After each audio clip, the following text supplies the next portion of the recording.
as my right honourable friend knows, the government developed an appetite for candour and then lost its appetite. That bill has disappeared into the ether. I think too much candour would do this government harm. And so I'm not going to give way anymore. I will give way in a moment, but I would like to make a little bit of progress.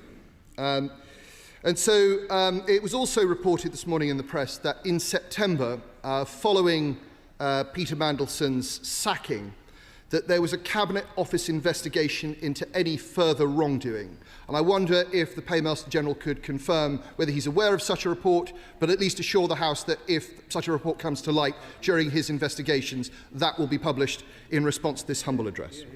Now, I fully understand, on this side of the House, we fully understand that the government has a duty to protect national security and our international relationships. Of course it does. But it must also understand that security and our international affairs are completely entwined with this issue. And the Paymaster General will have seen this morning that the Prime Minister of Poland, Donald Tusk, has announced that Poland, one of our strongest allies in Europe, will examine the paedophiles' links with the Russian intelligence services. As he said, more and more leads, more and more information, more and more commentary all relate to the suspicion that this unprecedented paedophilia scandal was co-organised by the Russian intelligence services.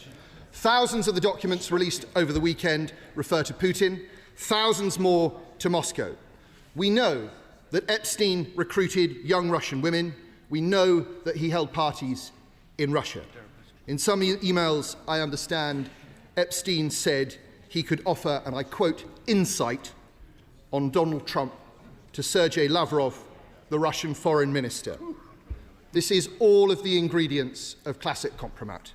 And it cannot, consideration of these issues, cannot be deprived of this House in the case of the Mandelson papers. And I will happily give way to my right honourable. Julian Lewis. It has been for years a matter of mystery and speculation where Epstein acquired his vast wealth.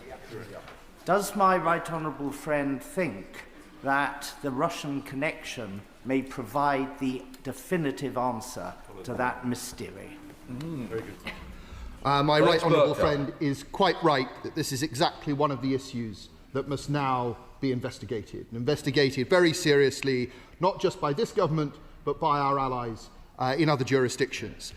Because whilst we don't yet know for certain where the money came, how the money came to Epstein, we do now know where some of it went. And understanding its ultimate source will help us construct a picture of this very complex and devious web. Will my honourable friend give way? I will give way to my right honourable friend. Oliver Dowden. I thank my honourable friend for giving way, and I think at the heart of what we're talking about here is, do we accept this amendment from the government opposite about national security and international relations? And he and I have both served in the Cabinet Office, and I'm sure he shares my sympathy with the need to protect national security. But there is a vast difference between protecting national security, for example, in direct intelligence reports from agents on the ground or intercept, and subjective judgments made about things that may embarrass national security or may embarrass international relations. And that's why the Leader of the Opposition was precisely correct to say we need some independent mechanism. So why on earth can't we agree that the ISC should look at each of these exemptions, and if they feel it passes that threshold, fine, we'll accept it because we need to protect national security, but it can't be to spare the party opposite's blushes. Well, my right honourable friend, who was Chancellor of the Duchy of Lancaster and who knows more about national security than almost anyone in this House, is absolutely right. Because what is happening here is that the government's judgment and its behaviour is what is under investigation. It cannot be the case that the government can then decide what is disclosed. Fortunately for the House, there are mechanisms available to us, not least the ISC, which would do a very good job on behalf of the government of working with them to decide what information could and couldn't be released. But I must say, on the issue of humble address, built into the humble address mechanism itself is an understanding that national security is protected. There is no need for this amendment. I promise to give way to my old adversary from Islington North first, and then I will happily give way to the Honourable Jeremy Corbyn. I thank the right honourable member for giving way, and I compliment him on the content of the speech he's made so far. This inquiry will have massive ramifications. It's an inquiry into the gilded circle surrounding Mandelson, which extends very broadly around this House and the civil service, business community, media and internationally. Isn't it time we had a novel form of inquiry which is not undertaken solely by Parliament or the civil service, but a much broader, more public inquiry which can look into the whole issue, because this is a basic corruption of our political system that we're looking at in the behaviour of Peter Mandelson. Yeah. Alex Barker. Well, the right honourable gentleman appears to be correct in that there is certainly an indication that serious corruption may have taken place. And in the light of that, the House must consider very closely what the best means of getting to the bottom of all of these relationships and all of these influences will be. I promise to give way to the honourable lady. Member for giving away, and I think the House is getting a lesson that many families in Northern Ireland have had for decades, families like that of Sean Brown and the victims of steak knife, that national security is routinely deployed to cover the blushes of the UK government. I appreciate that the member is now arriving at this point, and would he support a wider review of his party and the government's application of national security to all sorts of disclosure cases?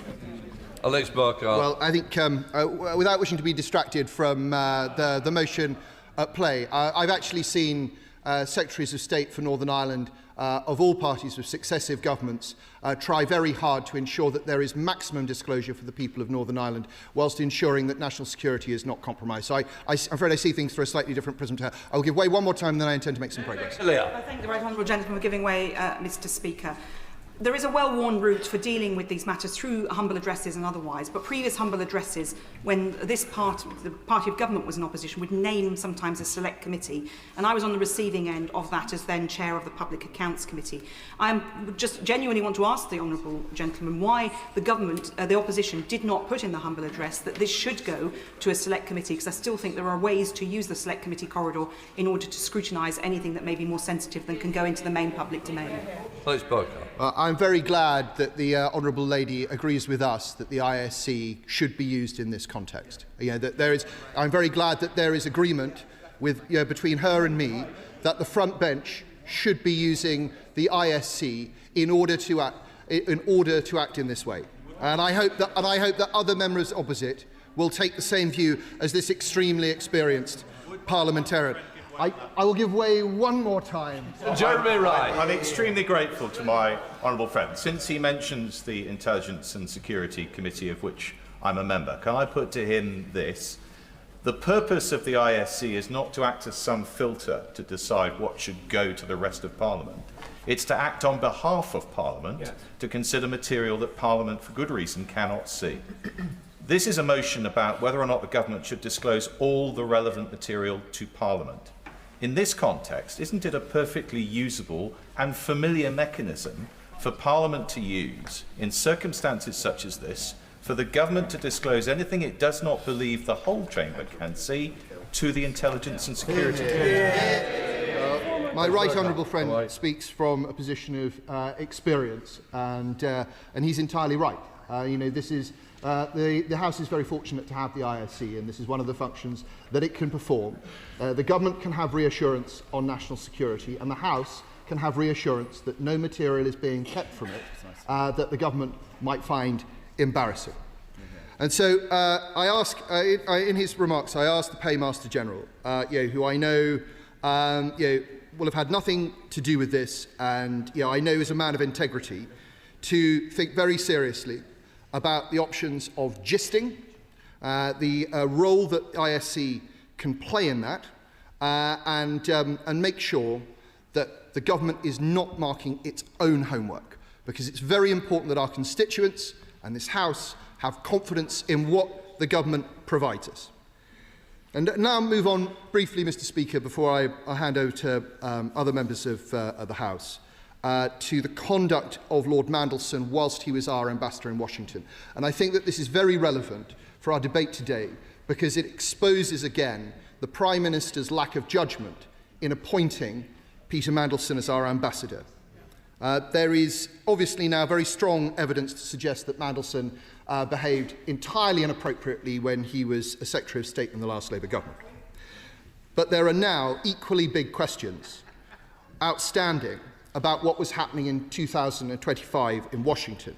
And this, as I say, is relevant now. On the 27th of February 2025, the Prime Minister, whilst in Washington, visited the American data and AI company Palantir at its headquarters. The meeting did not appear in the Prime Minister's register of visits. It only came to light later. Now, Palantir, we should remember or remind ourselves, was a client of Global Counsel, the company in which Peter Mandelson had a commanding share. Later that year, Palantir received from this government a £240 million deal. British companies couldn't compete. That deal was granted by direct award. Given the allegations now coming to light about Mandelson's conduct, can the Minister assure the House that the Cabinet Secretary will review the circumstances around the award of that contract and assure himself that there are no other such contracts, no other undisclosed meetings, that the government is going to go through all of the communications that Mandelson sent out whilst he was ambassador, messages we must assume, some of which were sent to old business contacts, potential few business contacts, and so on. In conclusion, Mr. Speaker, the Prime Minister knew that Peter Mandelson had maintained an unhealthy relationship with a man who was a convicted paedophile, and he appointed him to the role of ambassador anyway. Everybody in this House should be shocked by it. It must be concluded that had the Prime Minister been pressed on that point at the time, the appointment would not have been made. But the Prime Minister knew, his aides knew, and the appointment was made anyway. What else did he know? Only after this humble address, only if the government treats with it in good faith, will we know that. I very much hope that it is not the case that we find that there are gaps in our security and vetting process. If there are, the government will be able to fix them. But I think it's also likely that we'll see that there were reports that consistently raised concerns that were swept away. And it will then be the duty of the government to disclose who swept them away and why. Ultimate responsibility must rest with the Prime Minister. It is time for him to take responsibility. I call the Minister to move the amendment. Nick Thomas-Symonds. Thank you, Mr. Speaker, and I beg to move the amended motion in the name of the Prime Minister, my name, and indeed the names of right honourable friends. Now, Mr. Speaker, members will be aware that the government came to the House Monday for an update following the release of 3 million pages of documents by the US Department of Justice regarding Jeffrey Epstein. As the government said Monday, and I reiterate now, Jeffrey Epstein was a convicted paedophile and a despicable individual who revelled in abusing the vulnerable and destroyed the lives of countless women and girls. I will give way. I'll complete my introductory remarks, then I will give way to the honourable gentleman. What he did was unforgivable. Every time his crimes are in the public eye, victims must relive their trauma. And his victims are at the forefront of my mind, and I'm sure they're at the forefront of all honourable and right honourable gentlemen and ladies' minds in this debate. And as the Prime Minister has said, anyone with relevant information must come forward and cooperate with investigations so Jeffrey Epstein's victims can get the justice they've been denied for so long. As for Peter Mandelson, His decision to maintain a close relationship with a convicted paedophile, including discussing private government business, isn't just wrong, it is abhorrent. I did promise to do. Stephen Flynn. I thank the Minister for giving way. I am, however, curious. Earlier we heard the Prime Minister state that he knew that Peter Mandelson had maintained a relationship with Jeffrey Epstein. Did the Minister also know? And if so, did he express any concerns to the Prime Minister at that time about his decision to appoint Peter Mandelson as Ambassador to the United States of America? So, Mr. Speaker, on the second point, no, I played no personal role in the appointment process, but as the Prime Minister said, the depth and extent of Peter Mandelson's relationship was not known at the time of his appointment. As soon as that came to light, the Prime Minister acted decisively and sacked Peter Mandelson. I'll give way. I thank the Minister for giving way. And given the public disgust and the sickening behaviour of Peter Mandelson and the importance of transparency, in 2022 I proposed a humble address seeking information about PPE, which the party opposite resisted, and my honourable friend, the member for Hackney South, mentioned just before. Should we not have the ISC not have the same role now in keeping public confidence in the process? Minister. I'll pick up this point, Mr. Speaker, because I know a number of honourable members have raised this. I think, in the first instance, let me say that this process now is going to be conducted and led by the Cabinet Secretary, unimpeachable integrity. And I mean, the honourable gentleman shouts cover up at the Cabinet Secretary. We really should consider that remark, I think. But secondly, it will be conducted by Cabinet Office lawyers. Now, the House is asking, quite fairly, a broader question, as is my right honourable friend, about scrutiny. There's a role as the chair of the Public Accounts Committee, around House Select Committee scrutinise this.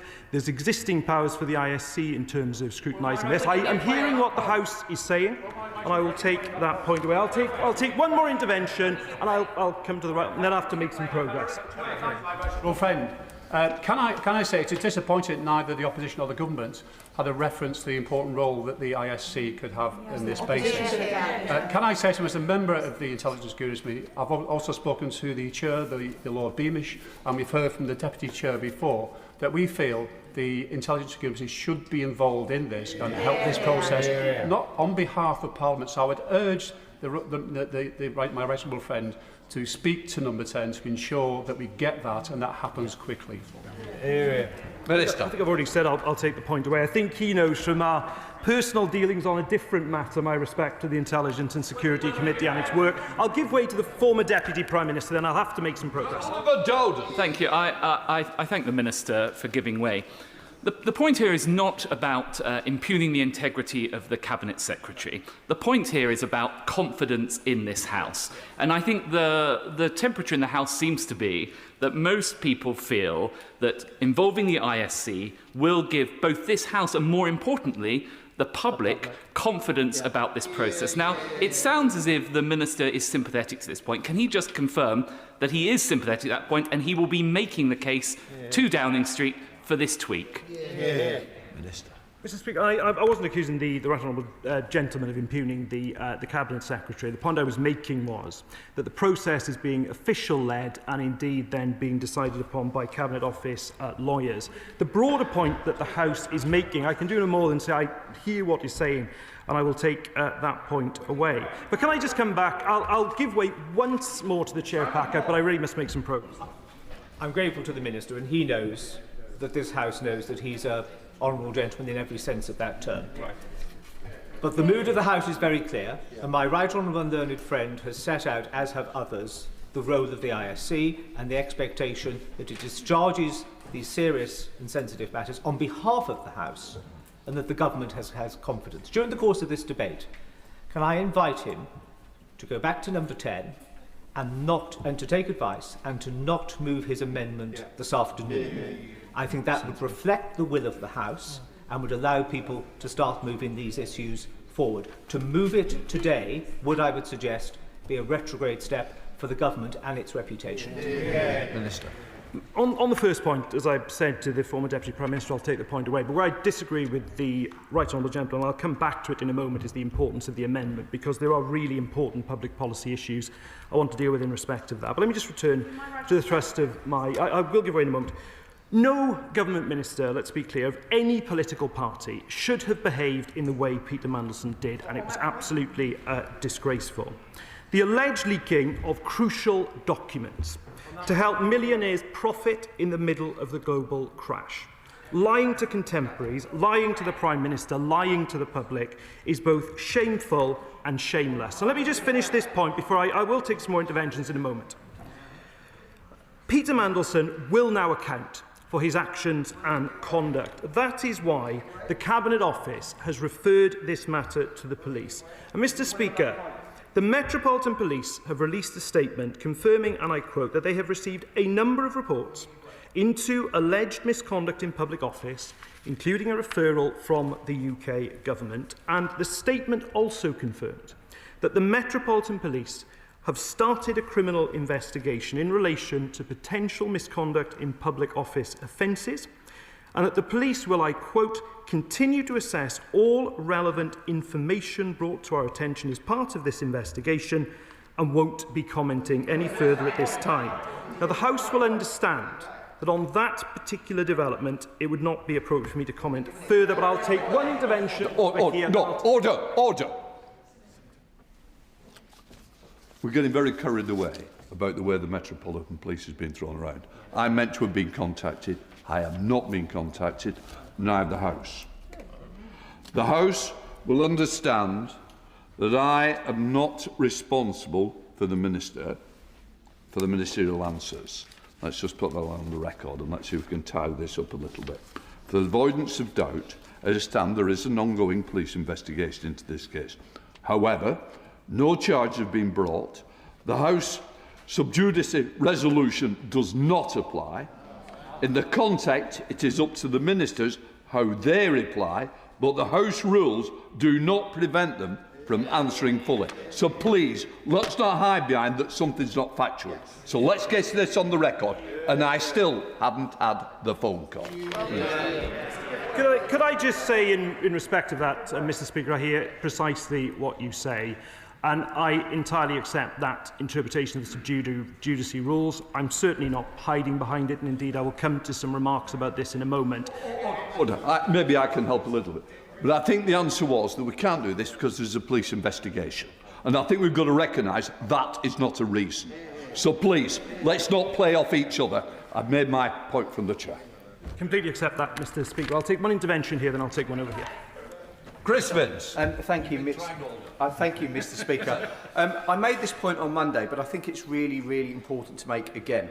The vast majority of members in this House and the other House come here to represent our constituencies. And I think people across the House would recognise I do my best to represent Harlow as much as I possibly can. Harlow, Mr. Speaker, would the Secretary of State agree with me that the reason the case of Peter Mandelson is so damning and upsets so many people across this House is clearly this individual, when he was in this place, and potentially when he was in this place, but certainly when he was in the other place, was not representing the people he was supposed to be representing, but representing instead a vile paedophile. So would he agree with me that the reason strength is so strong across the House is because actually he's letting down all of us? Minister. Yes, and the public rightly demands the highest standards from those in office. They demand the highest standards from ministers. We should be held to the highest standards, and my honourable friend's absolutely right. Peter Mandelson fell far, far short of those standards. His behaviour has been revealed to be appalling, and as the Prime Minister has said, we will not... Order. Please. The Minister is giving way, he will give way, but you can't stay on your feet all shouting, give way, give way. Please, let's give the Minister some time, and he will take you when he feels in the mood to take you. Minister. Thank you, Mr. Speaker. I'll take the honourable member for Bromsgrove, and then I will take an intervention.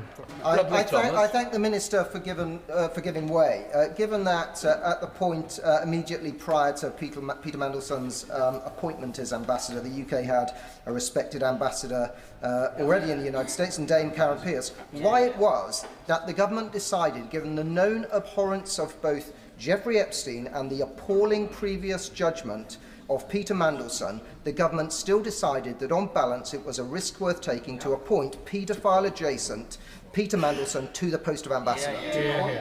Well, first of all, Mr. Speaker, can I pay tribute to Dame Karen Pearce, who I think represents the finest of our Foreign Service. Secondly, governments do make political appointments to these posts. That's happened. That is long-standing practice to a small number of posts. And the Prime Minister has already said if he knew then what he knew now, Peter Mandelson wouldn't have been anywhere near the government. I will give way to the Chair of Packer, then I will give way to my own friend. Dame Hillier. I'm no longer chair of the Public Accounts Committee, Mr. Speaker. Mr. Speaker, it seems that we are in something of a muddle here. Had the opposition named the ISC in the humble address, as in the past committees, then there would have been no debate in this House. But would the Minister agree that to put all information openly in the public domain could have risks, but there are well-worn filters through Parliament, through the Select Committee corridor, and there are various committees that could have locus in this space, to properly and sensitively handle information which has, in my time, never leaked from a committee, in order to make sure that we, on the committee corridor, on behalf of Parliament, are holding the government to account. Because I think there is consensus, Mr. Speaker, that everybody wants as much information as possible in the public domain so that we can get to the bottom of what has happened in this egregious situation. My honourable friend's absolutely right about those existing mechanisms of scrutiny, and I give her great credit for the work she does. I've always said on the point that's been raised opposite, I will take it away. I'll give way to my own friend. Sarah Owen. I thank the Minister for giving way. And on the point of Peter Mandelson letting people down, the people that have been let down most by this are the victims of Jeffrey Epstein. And does he agree that we wouldn't be discussing this disgraceful situation if it hadn't been that people didn't listen to the women that came forward in the first place, didn't listen to victims in the first place, and instead listened to men in power, men with deep pockets, and men advising those in power? So don't we need to put the victims at the heart of this and not just ourselves? My honourable friend is absolutely right, and it is the victims, the women and girls who were victims of the trafficking and appalling, abhorrent behaviour of Jeffrey Epstein, who should be at the forefront of our minds. I'll make a bit of progress, then I will give way a few times again. And let me just say, Mr. Speaker, not only has the Cabinet Office referred the evidence about Peter Mandelson's time as a minister to the police, but we are also taking action going forward in the Hillsborough law that is before this House to introduce a duty of candour for all public servants that is going to make it an offence to lie to the public, making it a criminal offence to do anything but act with openness and integrity when things go wrong. And that is the action this government is taking to prevent future cover-ups and injustices. A statement of intention that we want to enshrine that capacity to speak truth to power. As my honourable friend said, the voice of victims being at the forefront, not as in this case a group of powerful men, putting an end to the situation where powerful people are able to avoid justice. Now, the government should rightly be tested and questioned by this House. One moment, I will give way to the honourable gentleman. But the action that is taken by this government is what is crucial now. And earlier this week, the Prime Minister asked the Cabinet Secretary to review all available information regarding Peter Mandelson's contacts with Jeffrey Epstein during his period as a Government Minister and to report back as a matter of urgency. After an initial review of some documents, the Cabinet Secretary made the decision to refer the matter to the police with the Prime Minister's support. And I should say, the government stands ready to provide any support the police require as part of their investigation. On that note, I will give way to the Father of the House. Edward Lee, Father of the House. We're all agreed on the character of Lord Mandelson, but I'm not sure we're going to make much progress if we're just repeating ourselves on that, because we all agree. The reputation of the House is at stake. And what the opposition has to do is hold the Prime Minister to account. Absolutely. Now, I've listened very carefully to the Prime Minister today, the Leader of the Opposition. I listened to the Minister. He's been asked, the Prime Minister has been asked on repeated occasions whether, when this appointment was known, the Prime Minister knew that Mandelson had continued his relationship with Epstein after the first conviction. It's a very direct question. The reputation of the House is at stake. Will the Minister now answer that question? Prime Minister answered this at Prime Minister's questions. He was lied to about the depth and extent of the relationship. Jonathan Brash. Thank you, Mr. Speaker. I stand here acutely aware that I am the Member of Parliament for Hartlepool.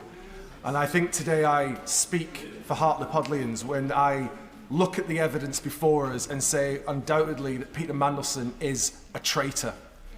And on that basis, it is important that the public have confidence in this process. Would he agree?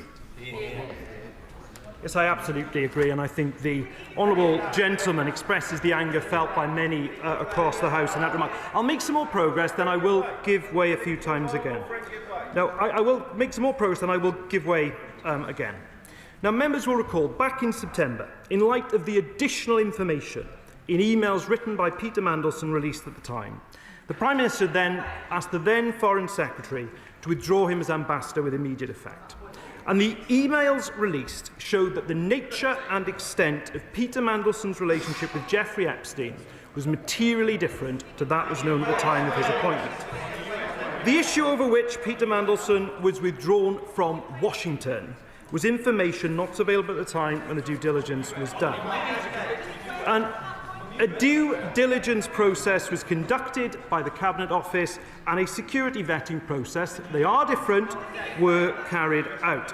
Since entering government, we've already taken action to strengthen the process for making direct appointments for ambassadors specifically and making direct ministerial appointments more generally. I will give way to my honourable friend. I'll come. I'm grateful to my honourable friend for giving way. There's clearly concern about the government amendment, that it doesn't go far enough in terms of scrutiny of those documents that might be withheld.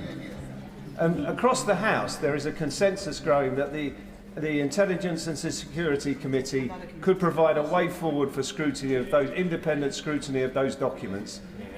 Is there a possibility that we could have a manuscript amendment to that effect that we can all join together and vote for, so that we can take this serious matter forward? I might be. Yeah. The manuscript amendment will be a matter for the Chair, and the Chair will be sympathetic to what the House will need to ensure that we get the best. Yes. Well, I hope, Mr. Speaker, that the House always takes me at my word when I say that I will take these matters away. So, the Cabinet Secretary will be taking independent advice on the decisions he is taking through this process. The Cabinet Secretary intends this to take two forms. Firstly, having the advice of an independent KC throughout the process, and secondly, scrutiny of the approach he is taking by the ISC. I hope that will give the House the reassurance that it needs. Now, let me come to. I will in a moment. Let me just make a bit more progress. I will give way again. Let me just take the opposition motion. And I have some experience in the past of drafting humble addresses on different matters in this House myself. Of course, there is an extensive nature to it. I think the House recognises that. It's imperative that the government protects sensitive information that could damage national security or relations with our international partners. I will give way to I thank the Minister for giving way, and I remember the humble addresses that were tabled in this place during those Brexit years. He will know that in opposition, we never felt the need to put national security or international relations on the face of the motion itself, because that was an implied protection. So can I ask the Minister two things? One, he's just said, quite helpfully, that the ISC will be involved in scrutinising the process. Does he mean the process that the Cabinet Secretary looks at documents, or will they themselves be able to see documents? And I think we all understand what he means by national security, but could he give a definition by what he means by international relations? Because that's quite a broad term. Having some clarity around that would be welcome. Minister. Yeah, I mean, I think my honourable friend has similar memories of that particular Parliament. But for example, on the motion on Ledbedeff, for example, we included in the motion in a form which may contain redactions, but such redactions may be solely for the purposes of national security. So we did do that. And in terms of the humble addresses that I was involved in drafting, I was very, very precise about it. Before I come to the scope of the motion, I've got two. Yes. I'm extremely grateful to him for giving way. And I know the Minister takes the role of the ISC very seriously, and I appreciate that he is trying to help the House with what he's just said. However, he will appreciate the difficulty the House has is it needs to decide what to do in relation to the motion before it today. Members on both sides will have to decide how they should cast their vote. So although there is some reassurance in the Intelligence and Security Committee being involved with the Cabinet Secretary's process, that will not be possible before we have to reach a decision on this motion. The principle here is surely this, that the whole House cannot see everything. I have sympathy with the Minister on this, both in relation to national security material and, rather more sympathy, I'm bound to say, than my colleague on the front bench in relation to material which may be sensitive relating to international relations. But following on from the comments that have been made on his own side, including from the Right Honourable Lady for Hackney and Shoreditch, isn't the answer here that the opposition front bench will accept that its motion will include the concept that if material is sensitive, it is supplied to the ISC only and not to the whole House, but that everything should be disclosed to the House either via that route or via a route to the whole House. Beyond the deadline to amend the motion, which is a familiar situation he and I have found himself in before, but what I just want to say very clearly, and I hope the House takes my previous answer on this as good faith, that I have... The deadline has passed for amendment. Can the Speaker just confirm what you've just said to the House, that you would be sympathetic to a manuscript motion that wouldn't be subject to that deadline? The Chair is able to select a manuscript amendment, and that will be a high bar, but there is a lot that we need to clear up, and I recognise that I think things can move forward, and I'm sure, just to let you know, the answer is yes, in a nutshell, Minister. But could I hope that the House takes in good faith what I have sought to do in the course of my speech, let alone the course of the debate. And I think that scrutiny of the process is very important. No. The scope of the motion could also include thousands of documents. It is obviously both in the national interest to protect national security, but also in the national interest to be transparent and act with urgency. I completely accept that. And it is important now we do take time and care balancing those elements. And look, to the government amendment, let me make some progress, I might come back. Look, that's why the government has tabled the amendment it has. For publication of documents unless they prejudice national security. I know I've been asked a specific question about international relations. Because, of course, such documents might contain information about our relationship with our international allies, how we have approached them. That is obviously important for governments to keep, of course, confidential because it's in the national interest. There's also the issue that I am very conscious of not at all hiding behind the cloak of the Met Police investigation. I'm definitely not seeking to do that. But of course, we will also have to bear in mind documents that might prejudice that investigation, and that's something we will continue to speak to the Met about.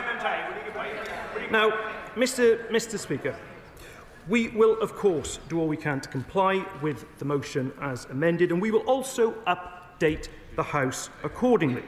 And indeed, on this moment, I also want to say to the House that whilst that process of going through a significant amount of documents might take a little time, it is also important that the government starts that process of disclosure to the extent it can do today. And that is what the government will do in response to the debate and the very reasonable questions that are being put across. I am someone who rewards effort, and as the honourable gentleman has put in such effort, we'll allow it. Can I return the compliment by just saying to the Minister how much I admire his ability and generosity in giving way. I think he's doing an exceptional job. In relation to the government amendment, Amendment A, I understand where he is coming from, and can I just describe perhaps a thing which he may wish to see pass through the ISC but can't be made publicly available, and that is which of our foreign allies had something to say about the appointment of Peter Mandelson to Washington. I appreciate the Minister is never going to say precisely who that ally might be, but the nature of that correspondence surely is a matter of public interest and therefore of interest to this House, but is not something that can be bruited abroad. So the ISC provides a very obvious solution to discovering what representations were made and what material was passed between our allies and the Cabinet Office before this appointment was made. Can he make that commitment? Minister. Well, I hope the House has seen, even in the course of this debate, Mr Speaker, how the constructive approach I've tried to take on the role of the ISC and its role in this process. That's precisely what I've done. I want to turn now to another issue of this matter, which is the peerage. Because another action the government is determined to take is to strip Peter Mandelson of his title, as the Prime Minister has set out. And frankly, I think people watching this will be bemused, because there is no other walk of life where you are unsackable unless a law is passed. So we will introduce primary legislation. The government has written to the chair of the Lords Conduct Committee to ask the Lords to consider what changes are required to modernise the House processes to remove Lords quickly when they brought either House into disrepute. And the government stands ready to support the House in whatever way it is necessary to put any changes in effect. Now, Mr Speaker, being in office is a privilege. It is a privilege. Every day is a privilege, and that is why there is anger across this House about Peter Mandelson and his actions. The test for the government in these circumstances is the action we take to respond. And as I think has also come through this debate, our utmost thoughts are with the victims, the women and girls who suffered at the hands of Jeffrey Epstein. Behind the emails, the photographs and the documents are many victims who are exposed to this network of abuse. They should be our priority in this matter, and I'm sure they will be for the rest of this debate. Thank you. The original question was as on the order paper, since when the amendment has been proposed as on the order paper. The question is that the amendment be made. Lisa Smart, Liberal. Thank you very much indeed, Mr Speaker. We are having this debate today solely because of the women and girls who found the courage to come forward about the abuse they had endured over years at the hands of rich and powerful men.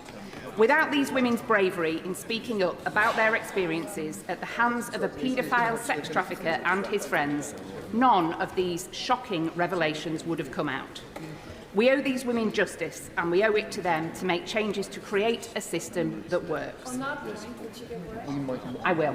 I thank the honourable member for giving way. Victims, she is right, should be at the heart of this process. The allegations against someone the Prime Minister and ministers put full trust in is absolutely shocking. Jeffrey Epstein was a sick child predator and a sex offender. He visited Hillsborough Castle on at least one occasion. Does she agree that this House and the government should have a full review of his activities whilst there and an audit of visitors to him during this time? The victims deserve answers. So I agree with the Honourable Lady's characterisation of some of the individuals we're talking about today. I think we will be supporting the Leader of the Opposition's motion to request the amount of information that is sought, and we would go further. We would look to a public inquiry to look at the detail that I think the victims deserve. The revelations about Peter Mandelson's conduct raise profoundly serious questions about judgment, about national security and about accountability. The leaked emails suggest that while serving as a Cabinet Minister, he shared sensitive government information, sharing details about the 2008 financial crisis, market-sensitive bailout measures and potential asset sales. These allegations point to potential misconduct in public office aimed at helping those involved enrich themselves. They certainly warrant the police investigation that was announced yesterday, but also reveal catastrophic failures in the systems meant to protect our national interest. The emails highlight a fundamental lack of accountability that exists within our current system. The Prime Minister has rightly called Peter Mandelson's conduct a betrayal. He submitted material to the police, requested draft legislation on removing peerages. These responses are necessary, but it has taken the government far too long to get to this position. Mandelson was appointed ambassador to the United States by this government and this Prime Minister even after his links to Epstein had been extensively reported by the Financial Times and Channel 4 News. I will give way to my honourable friend. I thank my honourable friend for giving way. The Cabinet Secretary, in evidence to the Foreign Affairs Committee after Mandelson had been withdrawn from Washington, said that a summary of the developed vetting and conflict of interest report was given to the Prime Minister prior to Mandelson's appointment, something which the Prime Minister appeared to confirm at the dispatch box earlier. The government and the Prime Minister has repeatedly said that it was the extent of the relationship that changed and somehow altered the appropriateness of his appointment. I wonder what message she thinks it sends to the victims of Jeffrey Epstein, to the many victims of rape, of paedophilia, of sexual assault, of sex trafficking, that anyone with a relationship with Jeffrey Epstein should be deemed appropriate to be our representative in Washington. I completely, Mr. Speaker, I completely agree with my honourable friend. I am not sure what extent of friendship is appropriate with a known convicted sex trafficker to put somebody in our most senior diplomatic position. I will in a minute. I'll make a tiny bit more progress if I may. Channel 4 Dispatches in 2019 interviewed a witness who saw Epstein take a phone call from Mandelson while he was in prison for child sex trafficking. Mandelson asked for a favour to meet the then JP Morgan CEO. All of this information was in the public domain. I'm grateful that she's made the exact point about it being in the public domain, often from the US. And one of the questions we haven't heard from the government was a request put in to the US to ask whether there are any concerns in the first place, because we know that this relationship was public. We know that it existed. So did the US get asked for any information or any concerns they have? I haven't heard the government explain this point. Has she? I've been listening as intently as the honourable gentleman has, I'm sure. I think there are so many questions that are right for the government to answer. We believe a public inquiry is the way to get to the bottom of that after any police investigation has concluded. There are questions that swirl around which advisers said what and when. But the decision to hire Mandelson was ultimately the Prime Minister's, and he must be held responsible for that choice. On that point, will she give way? Happily. I thank you for giving way. Earlier, the Minister said that Jeffrey Epstein's crimes were unforgivable. Does she think that the Prime Minister appointing said known paedophile, was that forgivable? Is that forgivable? I think my honourable friend is referring to the friend of a known paedophile rather than the appointment of a paedophile. Thank you very much. Which is an important clarification to make.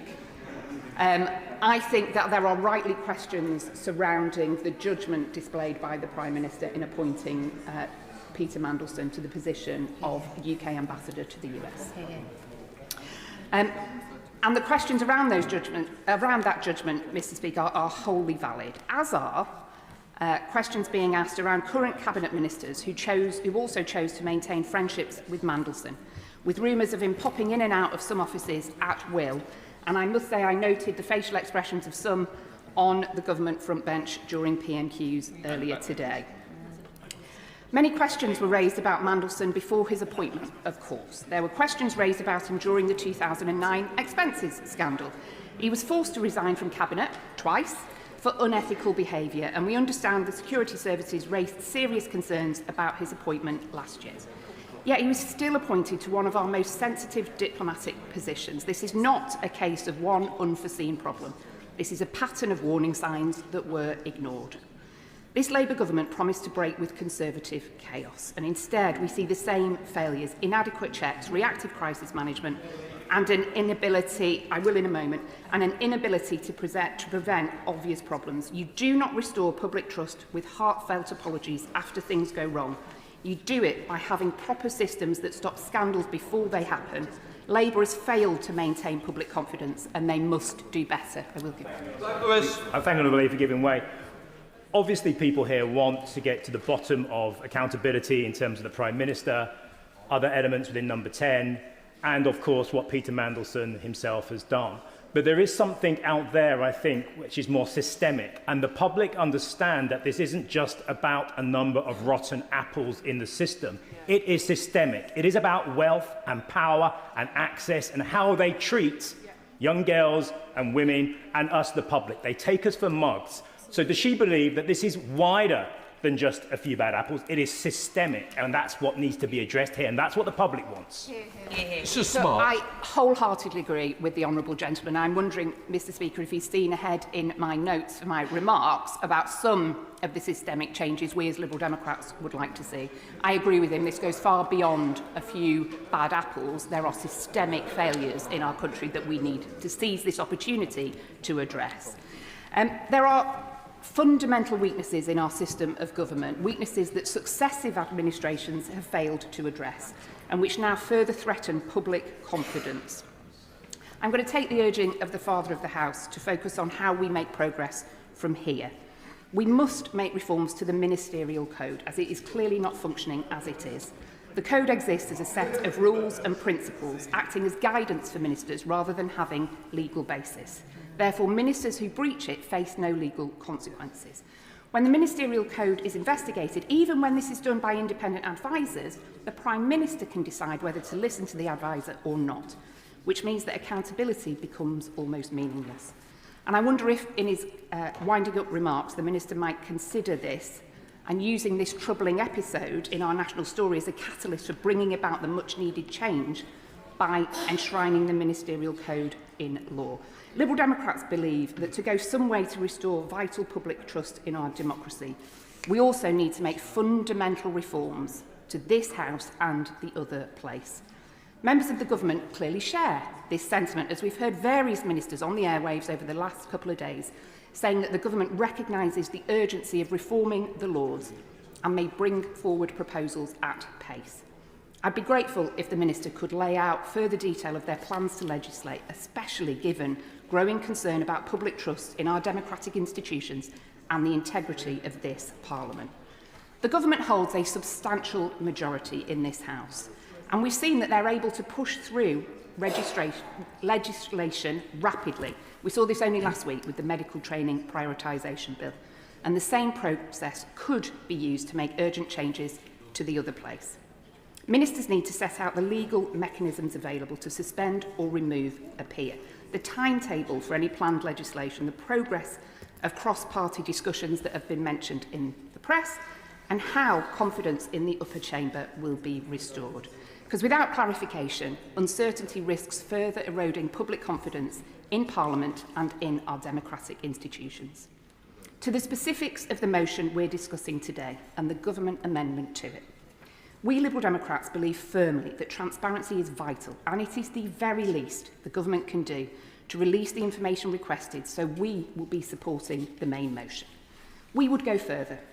We don't even know the full extent of the British establishment's involvement in Epstein's appalling crimes, or how many British girls and young women were trafficked by him. We are calling for a full public inquiry with the power to compel witnesses, both to get justice for the victims and to protect our national security. On that point, I will give way. I thank my honourable friend for giving way, and specifically on the information that's available. Does she share my discomfort with the fact that this information has only become clear for us, but this mass release of information from the Department of Justice in the United States? And whilst I understand the government's reluctance to release information that may well harm international affairs, that doesn't seem to be a concern of the US government. I'm grateful to my honourable friend, and I think the best disinfectant is often daylight. I am strongly in favour of transparency and welcome it, including the information that's being requested today. For giving way. I think her point about the wider establishment is important. Thank you, Mr. Speaker. Individuals like Sir Richard Branson, who were clearly offering to help Steve Epstein to launder his identity and his reputation by suggesting PR advice on how he might recover from his prosecution, and gentlemen like Bill Gates, whose wife has very bravely spoken out against one of the reasons why she left him due to his links to Epstein. How do we make sure that men like this, who continue to have extreme power, can face some sort of justice on this? It's just smart. She's entirely right to talk about some of the very well-known men, and it is men, wealthy, powerful, greedy men who we are talking about today, who should be held accountable for their actions. The transparency that is sought today is something I think we should all welcome and have in our minds the victims and survivors, and preventing future young girls and women from being victims and survivors of similar crimes. We should do all we can and take that responsibility that we have very seriously indeed. My right honourable friend, the member for Kingston and Surbiton, mentioned earlier in questions to the Prime Minister, and indeed the Shadow Minister mentioned from the dispatch box today, that the Polish government thinks Epstein may have been spying for Putin. The British public and Epstein's victims deserve to know if a UK cabinet minister was leaking secrets not only to a convicted paedophile and sex trafficker, but also a Russian agent. We Liberal Democrats recognise the vital importance of safeguarding national security and genuinely welcome the openness displayed by the Minister in looking at the ISC as a way of getting to the bottom of some of this that he expressed earlier. However, safeguards are already in place to protect national security. These include the National Security Act, which restricts the disclosure of information where this would harm the safety or interests of the UK. And in tabling the amendment they have, including international relations, as a reason to keep secret the information they have, the government is trying to wriggle out of their obligation to the truth, and we will not support it. Willingly. The Honourable Lady for giving way. I think the transparency point is really important. Peter Mandelson was a Labour politician. This is a Labour government. It may be that Peter Mandelson was an isolated bad apple and really no one knew anything about anything that he was doing until this release of these documents last week. But public will wonder and they will question, and if a Labour government covers up by being anything less than fully transparent, they will wonder who they're covering up for and why. Lisa Smart. I think there have been a series of administrations who have not been as open as they might be, who've made poor choices about the behaviour of some of their members that have ended up in scandal and disgrace. And I completely agree if she's making a point that public trust in our institutions, public trust in our government is vital, and we must all take that very seriously. There is a sorry legacy of recent governments who have behaved less than impeccably in a number of ways. And I think using this whole sorry episode as a catalyst to bring about much needed change is something we would strongly support. Would you give way? Would you give way? I will give way and then I will. Andrew Millis. Giving way. Now, the Prime Minister has said it's okay because the Cabinet Secretary is going to command this process. Does she agree with me that the Cabinet Secretary is a person of impeccable repute, but whatever he is, he can't be objective because he's been involved in this process. Absolutely. It is almost unfair to put this on him. So what mechanism can she devise that will deal with that, other than give the great bulk of this, because international relations is going to cover the great bulk of this, to the ISC? Well, he's clearly been reading Liberal Democrat press releases, Mr Speaker, because we believe a public inquiry is a far more effective way of getting to the bottom of this, and I'm delighted that he made that point. I said I'd go to the back and then I'll... Corbyn. I thank the member for giving way, and she's making some excellent points. Would she agree with me that all of the inquiry systems that have been discussed so far in this debate are actually influenced or participants in of people who've been within the golden circle of Peter Mandelson in the past? Don't we need something very novel and very different, such as an independent judge-led inquiry or judicially-led inquiry that examines the whole thing in the round in the way that perhaps the Chilcot inquiry looked into the Iraq War? Lisa Smart. I'm always delighted to get agreement from across the political spectrum, Mr Speaker, and I very much agree with the right honourable gentleman that an independent judge-led inquiry would be the right way to go. I'm grateful. And in terms of the shortcomings of what the Prime Minister proposed from the dispatch box at 12:30, the Cabinet Secretary told the Foreign Affairs Committee back in November on this very subject. The only information which was not already in the public domain at the time is a reference to official records which have since been disclosed. We've learned, obviously, this week that was not the case. Yeah. And so the Cabinet Secretary is plainly not the right person to be leading this government investigation. Wouldn't she agree? So I think you make the point extremely well. I believe that a public inquiry, a judge-led, an inquiry in the public which could take evidence in camera as appropriate for national security would be the right way forwards. And I think I'd encourage the Minister to consider when he's winding up where we go from here. Because transparency must be prioritised over the potential embarrassment any of these documents could cause.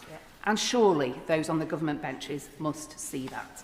The intentionally broad wording of the government amendment would permit the government to keep any correspondence hidden that they think might embarrass our government, our allies. This means Trump and his cronies. Or that might paint the Prime Minister somehow as weak.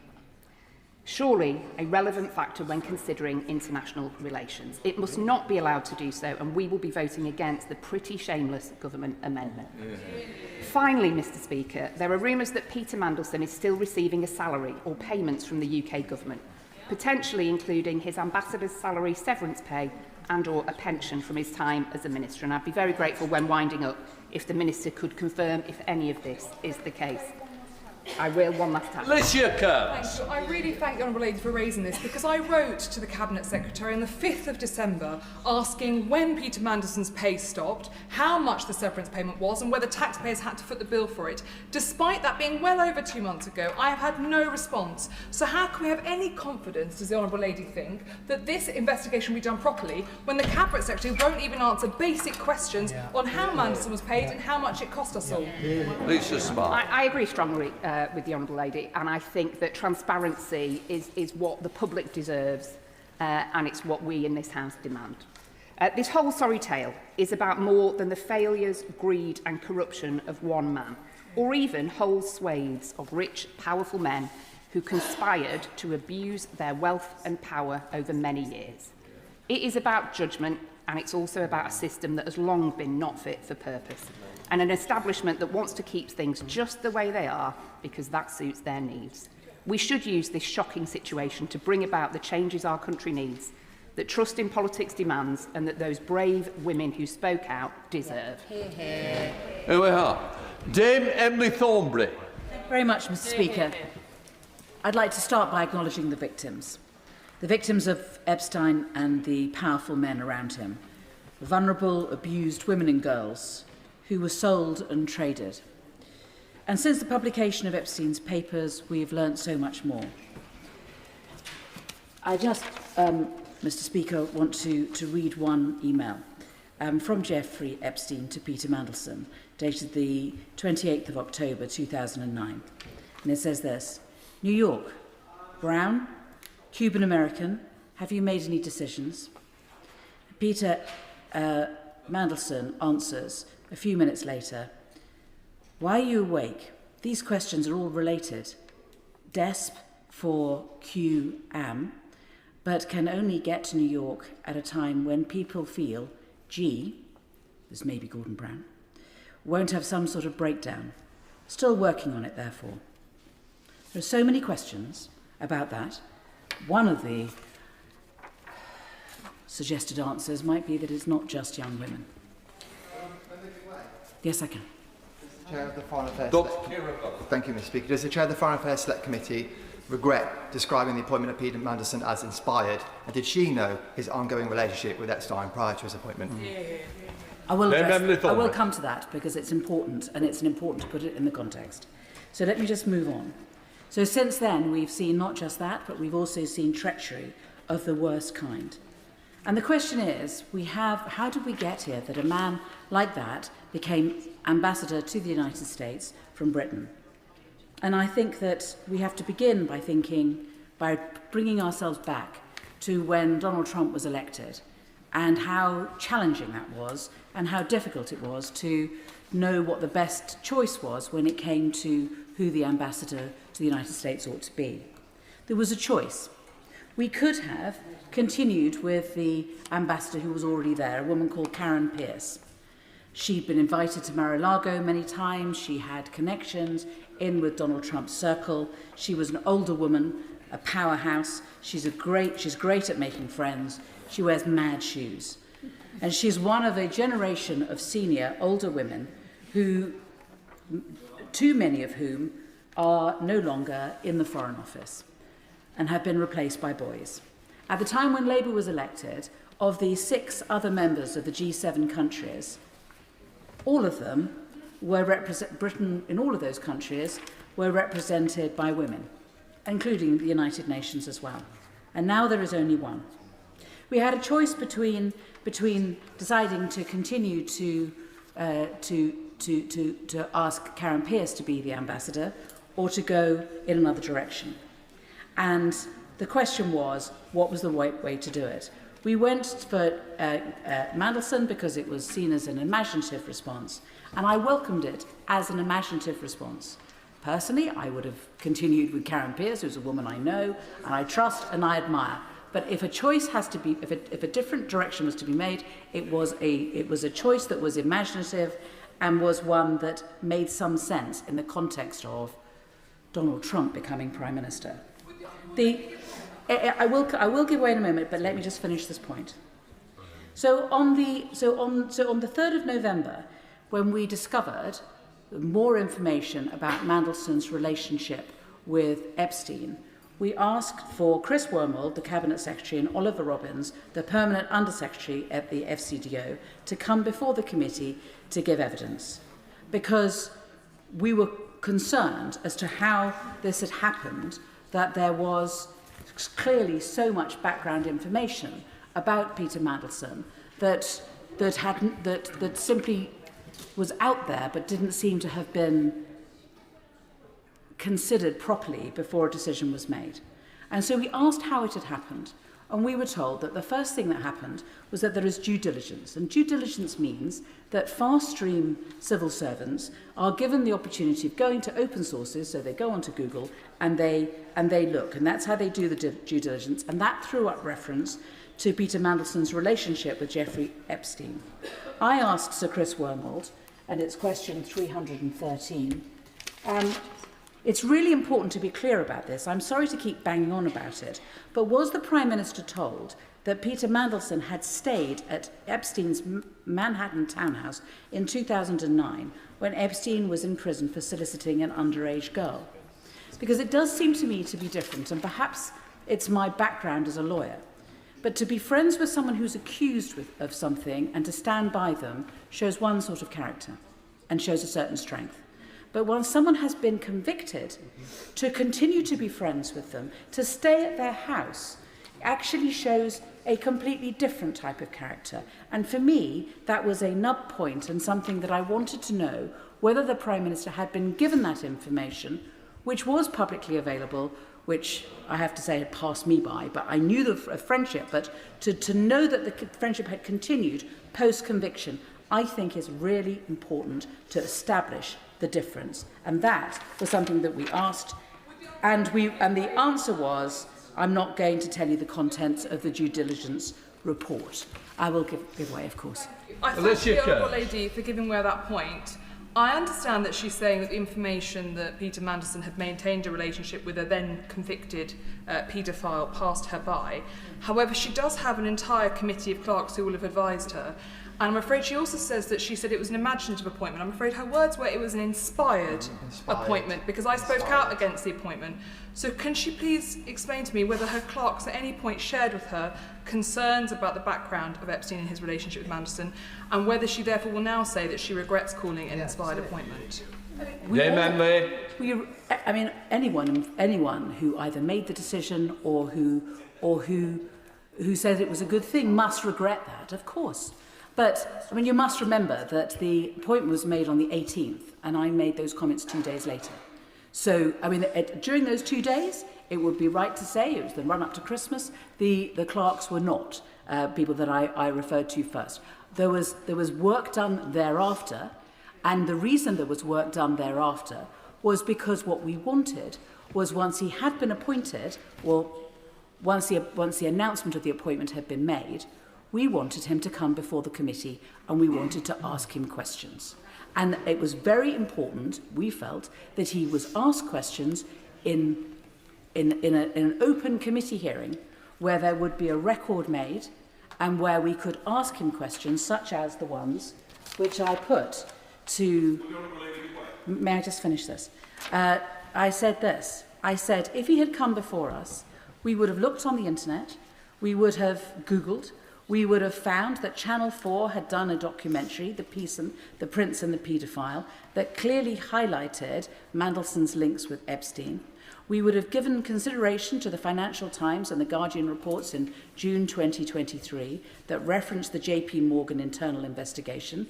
In those reports, what was most damaging of all was that Epstein was sentenced in 2008 to 18 months imprisonment for soliciting an underage girl, and Peter Mandelson goes to stay in his townhouse in Manhattan in 2009. At that time, Peter Mandelson was the business secretary, so we have the business secretary staying in the townhouse in Manhattan of someone convicted of paedophilia.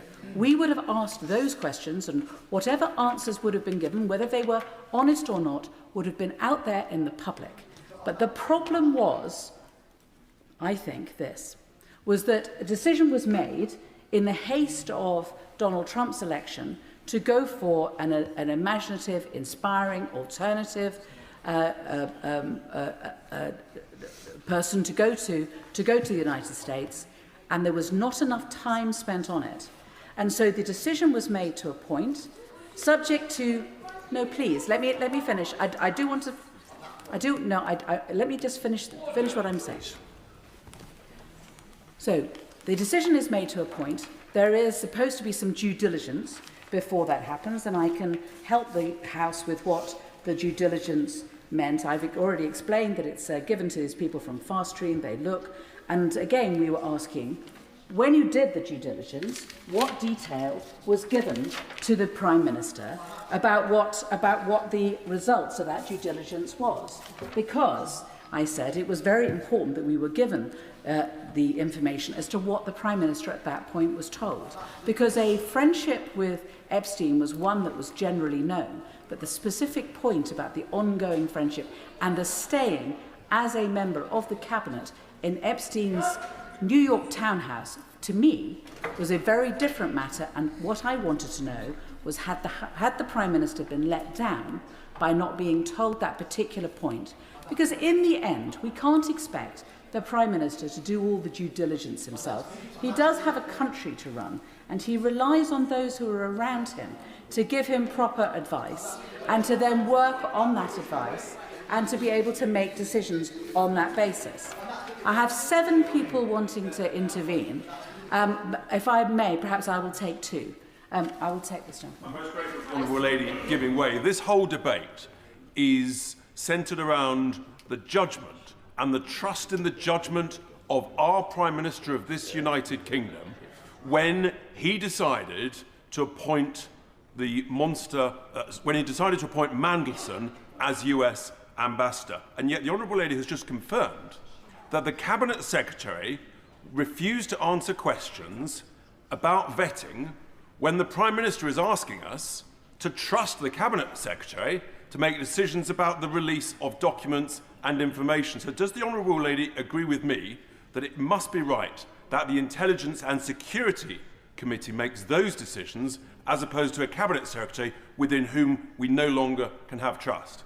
Dame Emily Solbury. Again, for the record, I asked the Cabinet Secretary why he wasn't prepared to give this to us, and he said 2 reasons. First of all, because he felt that he had a duty of care to the candidate, and the second was because he was not going to give information of the advice that he was giving to Number 10 and put that into the public realm. So they were the 2 reasons that he gave.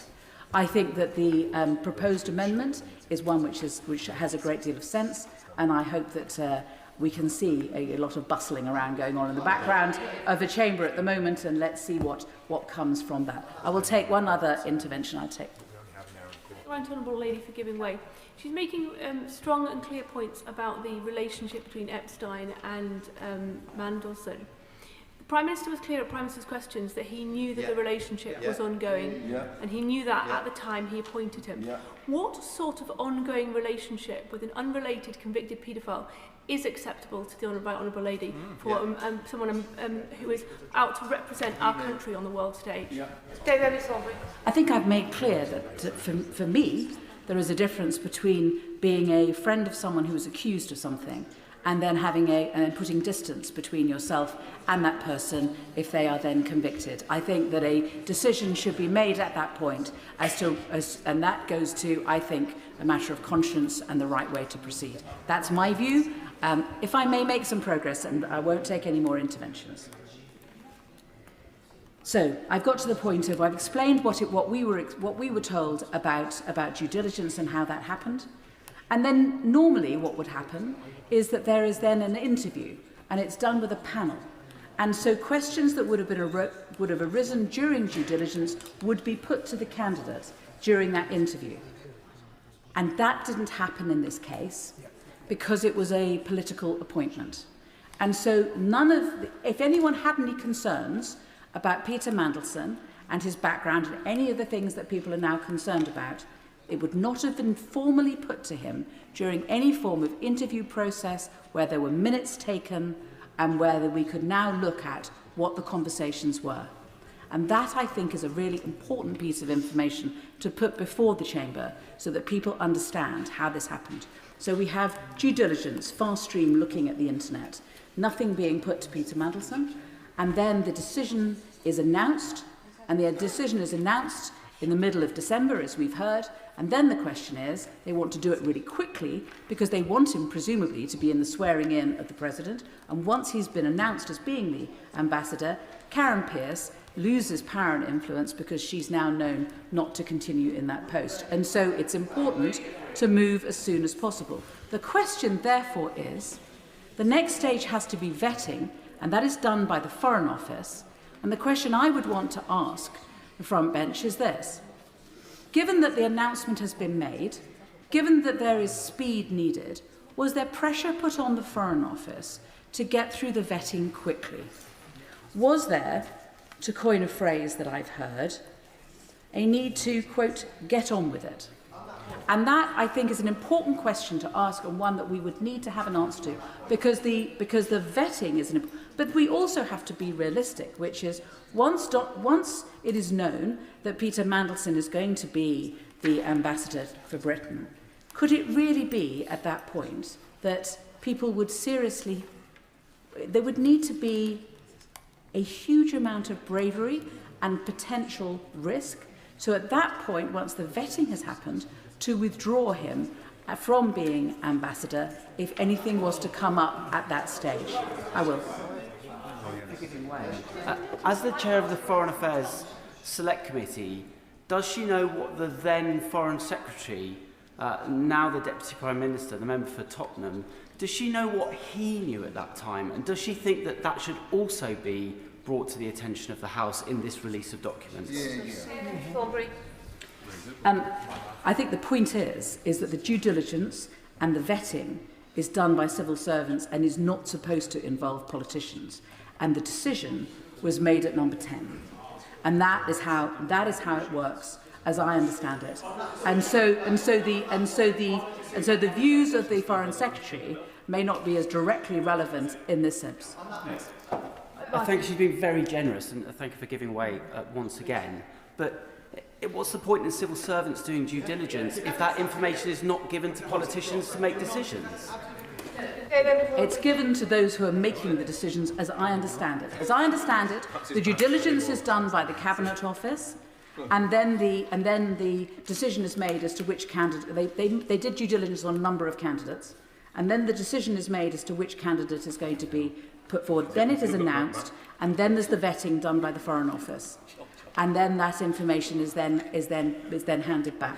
And I believe that's the process. I think it's important, just for clarity, that people know that is what the process is. Because if we are about to get a large amount of information, it's important to have an understanding of how it worked. I'll give... Wait, yes. I'm very grateful to the chairman of the committee. She's right in that respect. If I could just quote from a letter to my committee from the Cabinet Secretary, due diligence is generally carried out by the appointing minister's department. In this case, it was carried out by the Cabinet Office on behalf of number 10. So it is not usually shared with other departments. This is an answer to a question, was the FCDO involved, and was not in this case. So the FCDO, this was purely Cabinet Office at number 10. Right Honourable Lady's right. Just thought that quote may help her in her argument.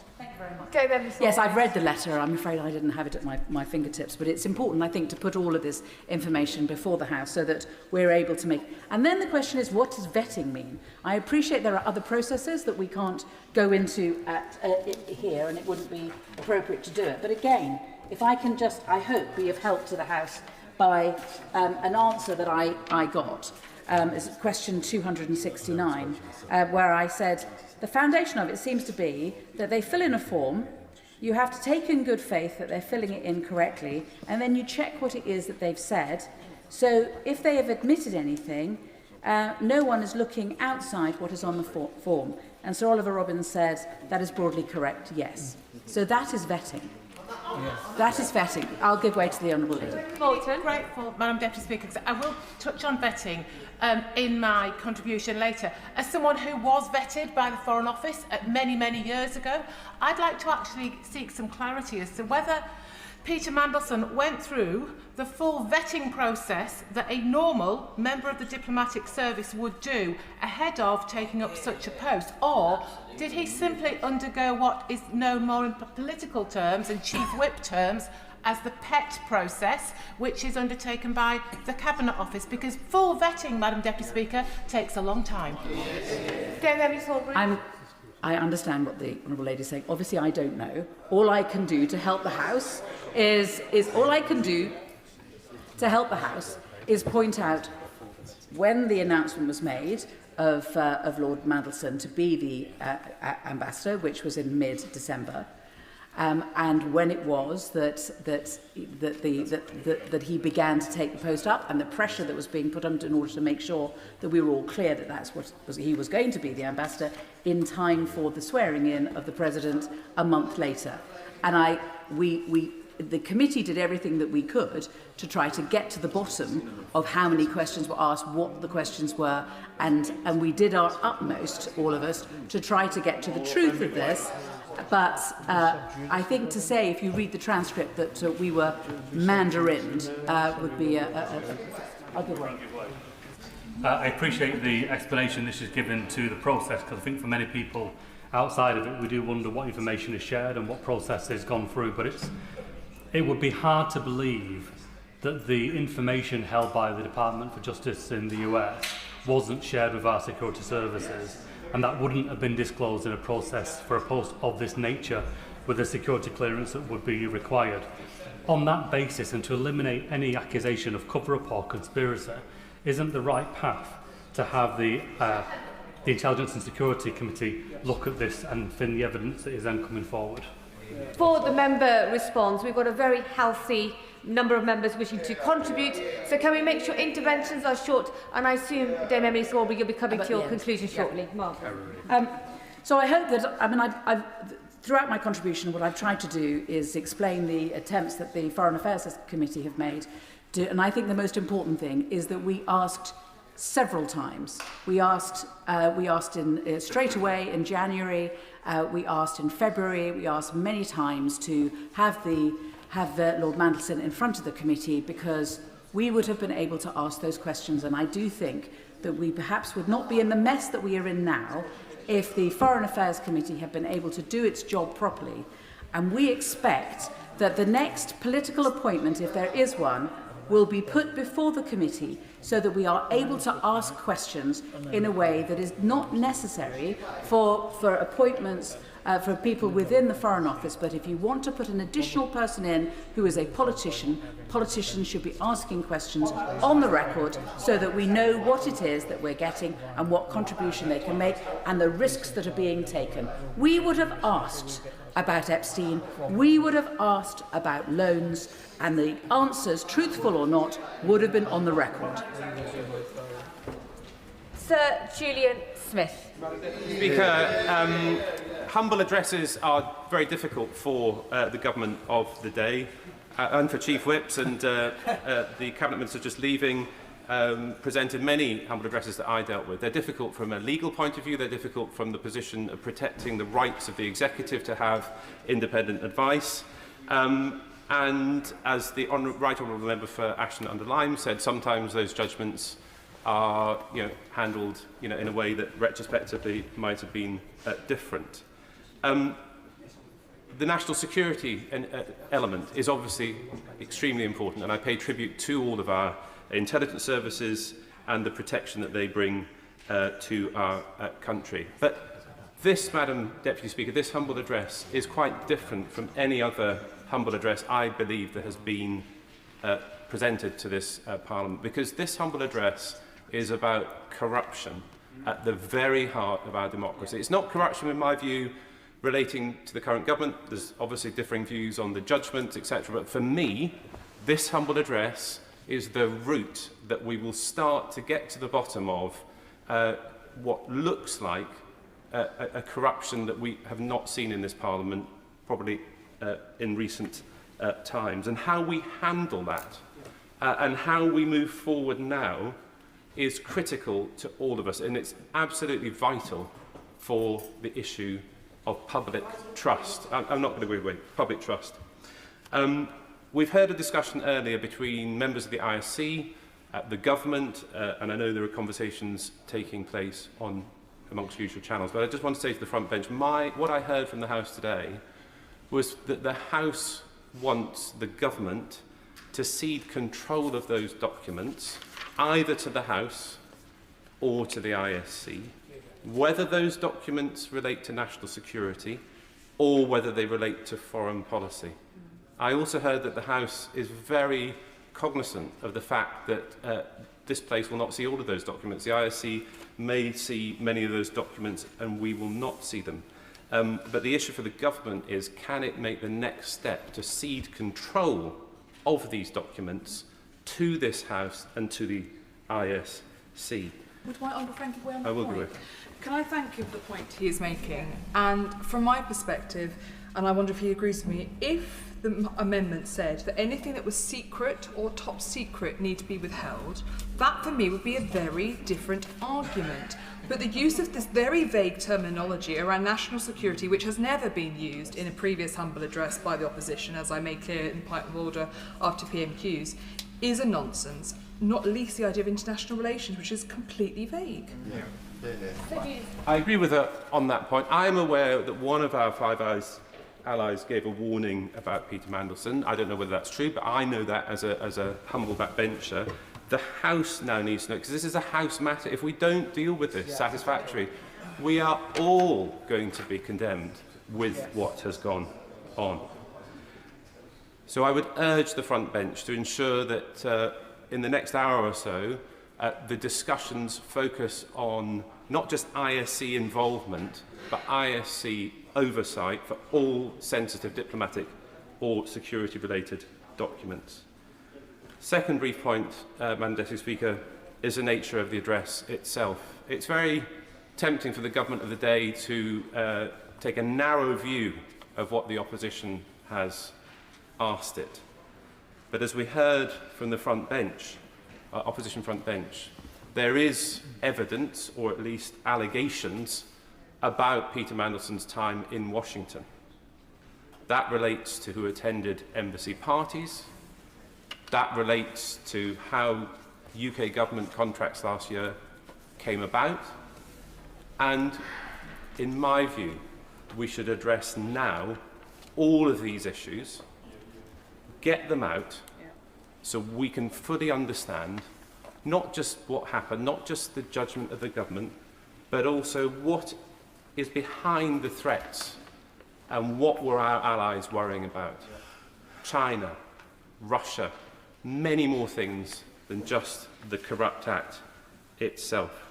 Madam Deputy Speaker, this humble address is and should be regarded by the House and by the government particularly as a vehicle. It is a vehicle for protecting our democracy, and it's a vehicle for beginning to unpick exactly what happened on behalf of Jeffrey Epstein's victims. Pat Bishop. Madam Deputy Speaker, I do want to start to begin by saying I remain extremely supportive of the government. I'm proud of what we've achieved together in a short space of time, and we've delivered massive investment into NHS and schools. These are all positive steps, and we're taking meaningful steps to reduce inequality, lift people out of poverty, support families through a cost of living crisis in an increasingly uncertain world. We've also committed ourselves to tackling violence against women and girls with a seriousness and ambition that was very long overdue. Just yesterday, members across the House came together to vote to lift hundreds of thousands of children out of poverty, including members from Reform, Lib Dems and other parties. I was proud to walk through the eye lobby, and I was proud of this House overall. And yet, Madam Deputy Speaker, that moment, that real tangible progress, has been almost entirely overshadowed by the growing scandal surrounding Mandelson. That should concern every one of us in this House, because we stood on a promise to do politics differently this time. We said that we would turn the page on the scandals, the secrecy, and the sense that there was one rule for the powerful and one for everyone else. We said that we would restore trust in public life, and trust once lost is extraordinarily hard to rebuild. Will the member give way? I will give way. I'd like to thank the honourable member for giving way. The member will be aware that earlier on today the Prime Minister made a concession in that spot that he knew. And on that question, is this not a question about trust in the Prime Minister because of the decisions that he knew about, and that's what makes it so serious for this government? I thank the member for his intervention. I think we're talking about trust across the House, as I've said, so that includes every member of this House and across both Houses. The government's violence against women and girls strategy is one of the proudest achievements of this Parliament. It's the product of years of tireless campaigning by survivors, by advocates, by frontline organisations who have fought to have their voices heard. But that work and that trust is fragile, and it risks being profoundly undermined when we appear unwilling to apply the same standards of transparency and accountability to those closest to power as we demand elsewhere. How can we stand in this chamber and say to victims that we believe them, that we will stand with them, while refusing to release full documents relating to serious concerns about one of our own? How can we ask victims to trust the system if the system appears unwilling to scrutinise itself? The files released last weekend further highlighted what many already fear. There exists a despicable elite network operating with proximity to power, entangled in international criminality and shielded for far too long by status and influence. Thank you for my honourable friend for giving way. My understanding is that there's information coming out daily, new information, and that other members of this House currently may or may not be directly linked to the Epstein and Mandelson scandal. Do you agree with me that they should be fully investigated as well? I thank my honourable friend for his intervention. Anybody linked should be investigated. Simple. If we are not fully transparent about how we vetted the ex-US ambassador in the face of such scandal, how on earth can we expect victims to come forward in future? How can we expect them to trust institutions that seem designed to protect the powerful rather than the vulnerable? I think of the survivors I've met in my constituency and since being elected. I think of the advocacy groups who have worked alongside all of us across the House. Organisations like the Holly Gazard Trust, Sarah Taylor from PIPSA, and campaigners who have poured their lived experience into shaping the Vogue strategy.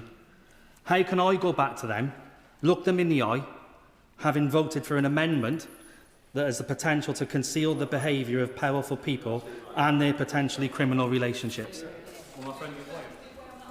I will give way. On that point, there's been quite a lot in disclosures that obviously raise naturally questions about probity. But the issue about power and control and having information that could compromise is once you are compromised, you are compromised. And every decision there can be compromised. And in that basis, it does really bring into question the importance of an independent oversight on the evidence that's coming forward. And so I hope when the Minister returns to his batch box later, he does reflect that in the response. I thank my honourable friend for the intervention. Yes, I completely agree. The ISC, I'll get onto that in a second. What would I say to those victims, though? That transparency matters, except when it's inconvenient. Accountability applies, except when it's uncomfortable. As a party, we have promised to halve violence against women and girls, and we promise to put victims at the heart of everything we do. And yet today we're being asked to accept an internal review into how the close friend of a known paedophile was vetted, an internal review carried out by the very structures that failed to prevent this in the first place. I will give way.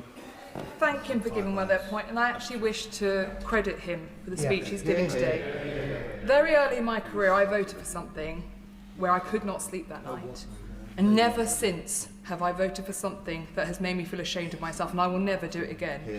But the bravery it takes so early in your time in this current term to do that is really important. And I hope that your colleagues on your benches, particularly the new intake, stand behind you and supporting you for the decision you've made and do not criticise you, because you are doing what you believe to be right. And I just have to say all credit to you, because we know how difficult that is from having governed for so long. So thank you to the gentleman for what he's saying and what he's doing today. I thank the member for her words. Madam Deputy Speaker, how can we mark our own homework on matters of this gravity? And I want to be clear that I understand the position the government finds itself in. I understand that concerns have been raised about embarrassment, about reputational damage, about national and international security. These are serious considerations and they should not be dismissed lightly. But if vetting decisions were influenced by compromising relationships, then we have a far bigger problem. One that demands scrutiny and not silence. One that requires us to re-evaluate how this country operates on the international stage and whether transparency and accountability are truly guiding principles or merely slogans. An independent review by the ISC, coupled with a commitment to release documents subject to independent legal advice, is not an unreasonable request. If such a process is deemed unfavourable by the government, the public are not naive. They will draw their own conclusions. I'm not making any accusations today. I'm asking reasonable questions on behalf of my constituents and victims who are watching this debate closely. Will number 10 be candid?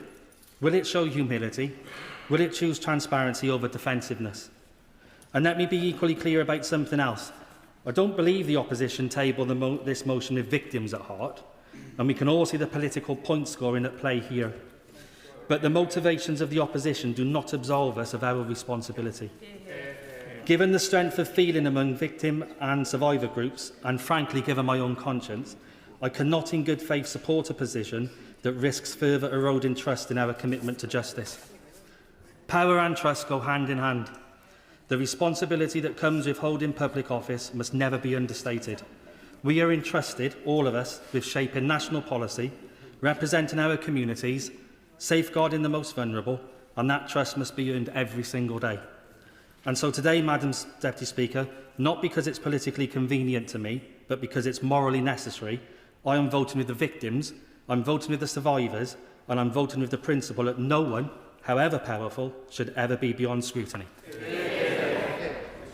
Simon Hall. Thank you very much indeed, Madam Deputy Speaker, and it's a pleasure to follow the honourable gentleman, the member for the Forest of Dean, and I will return in a moment to a point that he was just making. I have the great privilege, Madam Deputy Speaker, of being the father of 3 wonderful teenage daughters, and any parent or relative will feel their stomach turn and churn at the thought of vulnerable young women being trafficked and used as playthings for the sexual gratification of warped and twisted minds who thought they were above the law, to whom the rules did not apply, and who thought that they could get away with it because of who they were. And I suppose, Madam Deputy Speaker, the surprise as it relates to Peter Mandelson is that we are surprised. He was a man who seemed magnetised to money like a moth to a flame, who had caused considerable and significant embarrassment and discomfort to previous leaders of his party, and where the current Prime Minister decided that in some way or another it was only the extent of a relationship that should be the determining factor, whereas in actual fact it was the existence of the relationship at all that should have precluded Peter Mandelson from an appointment to be our ambassador in Washington. Now, I want to pick up a point which the honourable gentleman from the Forest of Dean raised, and which I believe my honourable friend from Stamford and Grantham was also referring to. And my conscience, I don't say this in particularly smugly, my conscience is a little bit clearer than my honourable friend's if she's referring to the same vote. there was a vote in this place, and government, the Treasury bench needs to just remember this, because there are certain votes and motions in Parliament that become a thing, with a capital T, that become an event, that set the scene, that make the atmosphere for the coming months and weeks of a government. And I think that this issue, and how the Treasury bench respond later, is one such one. Owen Patterson was and is a friend of mine, as well as being a former parliamentary colleague. We were asked to vote for something which effectively would have got him off a very painful hook. And I, along with 12 other Conservative MPs, against a lot of whipping, voted against the then government amendment to effectively, de facto, exonerate him. It was the most difficult vote I ever made, because he was a friend both political and personal. But it was a vote that I never have ever regretted, because it was the right thing to do. And when all the party allegiance and the toing and froing and everything else and the whipping and so on and so on, when all of that is over, at the end of the day, and I hope it doesn't sound too folksy to say this, Mr. Speaker, we all need to be able to look in the mirror and say to our families, to our friends, our constituents, whoever, I always tried, I didn't always, but I always tried to do the right thing. Now, I think the right thing for the government to do is to withdraw its amendment. I think the mood of the House is incredibly clear. The wise advice, he's a former Attorney General, he's a member of the Intelligence and Security Committee. I don't think anybody could refer to my right honourable and learned friend, the member for Kenilworth and Southam, as being a partial politician in this place. I just don't. I think his integrity speaks for itself. As does the integrity of the right honourable member, the member for Torvine. But anybody with a partial hearing of political interpretation will have gleaned the mood of the House, which is that the vehicle here, whilst respecting the national security and other issues, which is a perfectly legitimate concern of the government, is that this House vests within the Intelligence and Security Committee to discharge by senior members of this House and the other place, Privy Councillors all, those duties which those of us who are not Privy Councillors or on that committee cannot do for potential security issues. We vest our faith and trust in that committee, and it has never leaked. So the government can follow that path in good faith and with trust. I will in just a moment. I just want to finish this point, if I may. So I hope that either a manuscript amendment will be both forthcoming and, Mr. Speaker, accepted by you. But I pray in the interests of this place, because the Honourable Gentleman for the Forest of Dean mentioned party politicking in this, and I'm afraid I disagree with him. I don't think there has been. I agree far more with my right honourable friend, the member for Skipton and Ripon. Because take away the party tags and the labels and the rosettes, etc. This is something that the vast majority of our fellow citizens speaks to the operation of the state. It speaks to the effectiveness of this place. It speaks to the reliance that the citizen can put upon it for us in difficult times to do the right thing, even when it is difficult to do. So I say to members opposite, talk to your whips, talk to the usual channels, ask the government not to press its amendment and or to withdraw it. And I give way to the Honourable Gentleman. I'm very grateful to the Honourable Member for giving way. I wonder, would he agree with me, given what he said, that the amendment as drawn would in effect just throw a cloak over the very issues that many people in this House, many members, right honourable members, want to see dealt with? And the way to resolve those sensitive issues is simple: to engage the Intelligence and Security Committee. Isn't that the best way forward? Is absolutely right in that respect, because why else would we have an Intelligence and Security Committee with that remit? It's not as if we're retrospectively trying to establish a committee of this House to do a specific job. It exists to do this sort of job amongst other things. So I hope that the Treasury bench has listened. On Monday, the Chancellor of the Duchy of Lancaster told this House, and in response to a question from me on his statement, that it was much better to deal with the removal of the title of Lord Mandelson by the procedures and standing orders of the House of Lords than it was by legislation. And he told the House, I'm sure in complete and utter sincerity at the time, that it would require a complex hybrid bill, Mr. Speaker. That was not an analysis that I shared. My understanding is that a simple bill to amend section 1 brackets 2 close bracket of the 1958 Act, which would effectively apply a cessation date to the honour of a life peerage, is all that is required. We have passed legislation, important legislation, for Northern Ireland and other issues in a day's sitting. The mood of the House was very clear.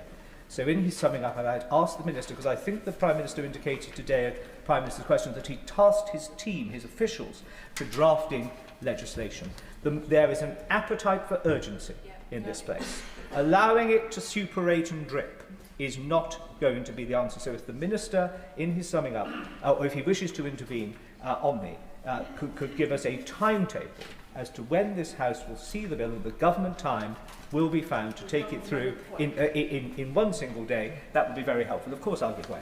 I'm very grateful to the honourable member for giving way, and there are many questions that are unanswered and need to be answered on the behaviour of Mandelson, but it is right, and I welcome that the government have promised to remove the peerages from Mandelson, but would he also agree with me that a bill should come before this House to remove Andrew Mountbatten Windsor from the line of succession? Here. I think, Mr. Speaker, we usually prefer that matters relating to those sort of things are not dealt with on the floor of the House. On this, because it is now a person, not a member of the royal family, it's completely different. For the help of the House, Sam Hall. Thank you, Mr. Speaker. Hospital pass. My hospital pass has just gone through the shredder. So let me say to the honourable gentleman in all candour, yes. The likelihood of Mr. Mountbatten Windsor ever putting a crown on his head is so remote as to be unimaginable. But for clarity and probity, I agree with him. But I think we should deal with this matter in hand today. Now, my committee, the Public Administration and Constitutional Affairs Committee, Mr. Speaker, has written to Sir Chris Wilmot, the Cabinet Secretary, asking him to appear before us. And this follows a letter that we wrote last October and received a reply from him on the 30th. The way of vetting a political appointment to be an ambassador was woefully inadequate. Now, I welcome the fact that Number 10 have put in place new procedures, but that is shutting the stable door after the horse is bolted. And it's either naivety or, worse, some form of complicity that the legitimate and obvious questions that should have arisen from any political appointee, but particularly Peter Mandelson, were not asked. I think it is extraordinary that the views of the Foreign Secretary were not invited on this appointment. I also find it very strange that vetting is only undertaken after the announcement of an appointment is made. That is a most bizarre way of dealing with things. So I'm pleased that the government has realised that things need to be changed. Would my honourable friend give way? Of course I give way to my honourable friend. Grateful to my honourable friend, and he's right to look at the process, but I don't think the process provides any cover for the decision by the Prime Minister. If the New Statesman story today is true, that the Prime Minister was directly sent a report that, and I quote, clearly stated that Mandelson's relationship with the paedophile continued after his conviction for soliciting a minor for prostitution, and it contained links to photographs of Mandelson with a paedophile and drew particular attention to evidence that Mandelson had stayed at Epstein's apartment while he was in prison. If that is true, and in the candour has been talked about a lot today, does my honourable friend agree with me we should hear from the Minister today? Is that report in the New Statesman true? Did the Prime Minister receive that report? Because that takes away any idea of the extent of the relationship. The extent of the relationship is as laid out in that report. Well, my right honourable friend is right. But if this motion is passed unamended this afternoon, all of those papers will be available either to this place or to the ISO. And then we will know. Because we're all aware on these sorts of things, somebody will set a hair running at some point and will say, oh, well, I think this, that and the other. So I've heard, for example, Peter Mandelson was in Labour Party headquarters each and every day in the run-up to the general election. He was intimately involved with the selection of candidates. I can see a couple of Labour members nodding as if to say, yes, I know exactly what was going to happen. And in essence, the ambassadorial position was a thank you present. Thank you for getting us back into number 10. Here's your sort of, final gift from the public purse to go and be our ambassador to Washington. Now, in the general scheme of things, that's perfectly fine. But I think we deserve to see the paperwork that shows the paper trail. And it is not unusual for political appointments to be made in that way for thanks. But, and that is in the abstract. In this specific case, it is unconscionable, and it does speak. It does speak, and this is, I think, the surprising thing, given the fact that the Prime Minister flaunts with some degree of credibility his previous role as a senior lawyer, his ability to tell right from wrong, and by God, didn't we hear that when he was leader of the opposition? Any minor misdemeanour made by a Conservative, they put, the plastic thing in the paper recycling box. By God, that was a hanging offence. They should all be taken outside, hung, drawn and quartered, etc. Now, being in government is obviously different. But why the appointment of Mandelson befuddles everybody is that the argument that the Prime Minister has deployed is the full extent of the relationship and friendship with Epstein wasn't known. The fact that there was any relationship post-conviction of Epstein should have precluded him. Why? Because an ambassador is not a representative of the government. It's His Majesty's ambassador to the United States of America. So it brings in the impartiality of the Crown as well.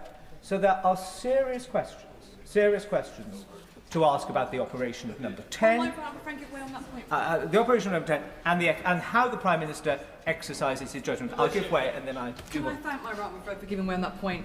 It does seem that there seems to be an amnesia happening about this, because this is the point. When he was made ambassador, it was well known that he continued the relationship with the convicted paedophile post his conviction, and there were simpering emails already in the public domain saying, oh, darling one, you should be, all should be forgiven.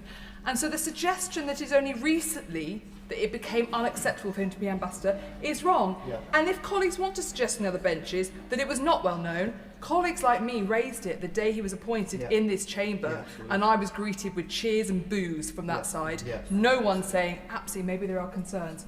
So should that amnesia perhaps be reconsidered? Just one sec. I'm bothered about time, and it's not me that's going to say it's 4 o'clock. All I would gently say is, it's the opposition day. The opposition may want to extend the time available. So I'm very bothered not many people are going to get in at the rate we are. So I just leave it with members to take care of time. Simon Hall.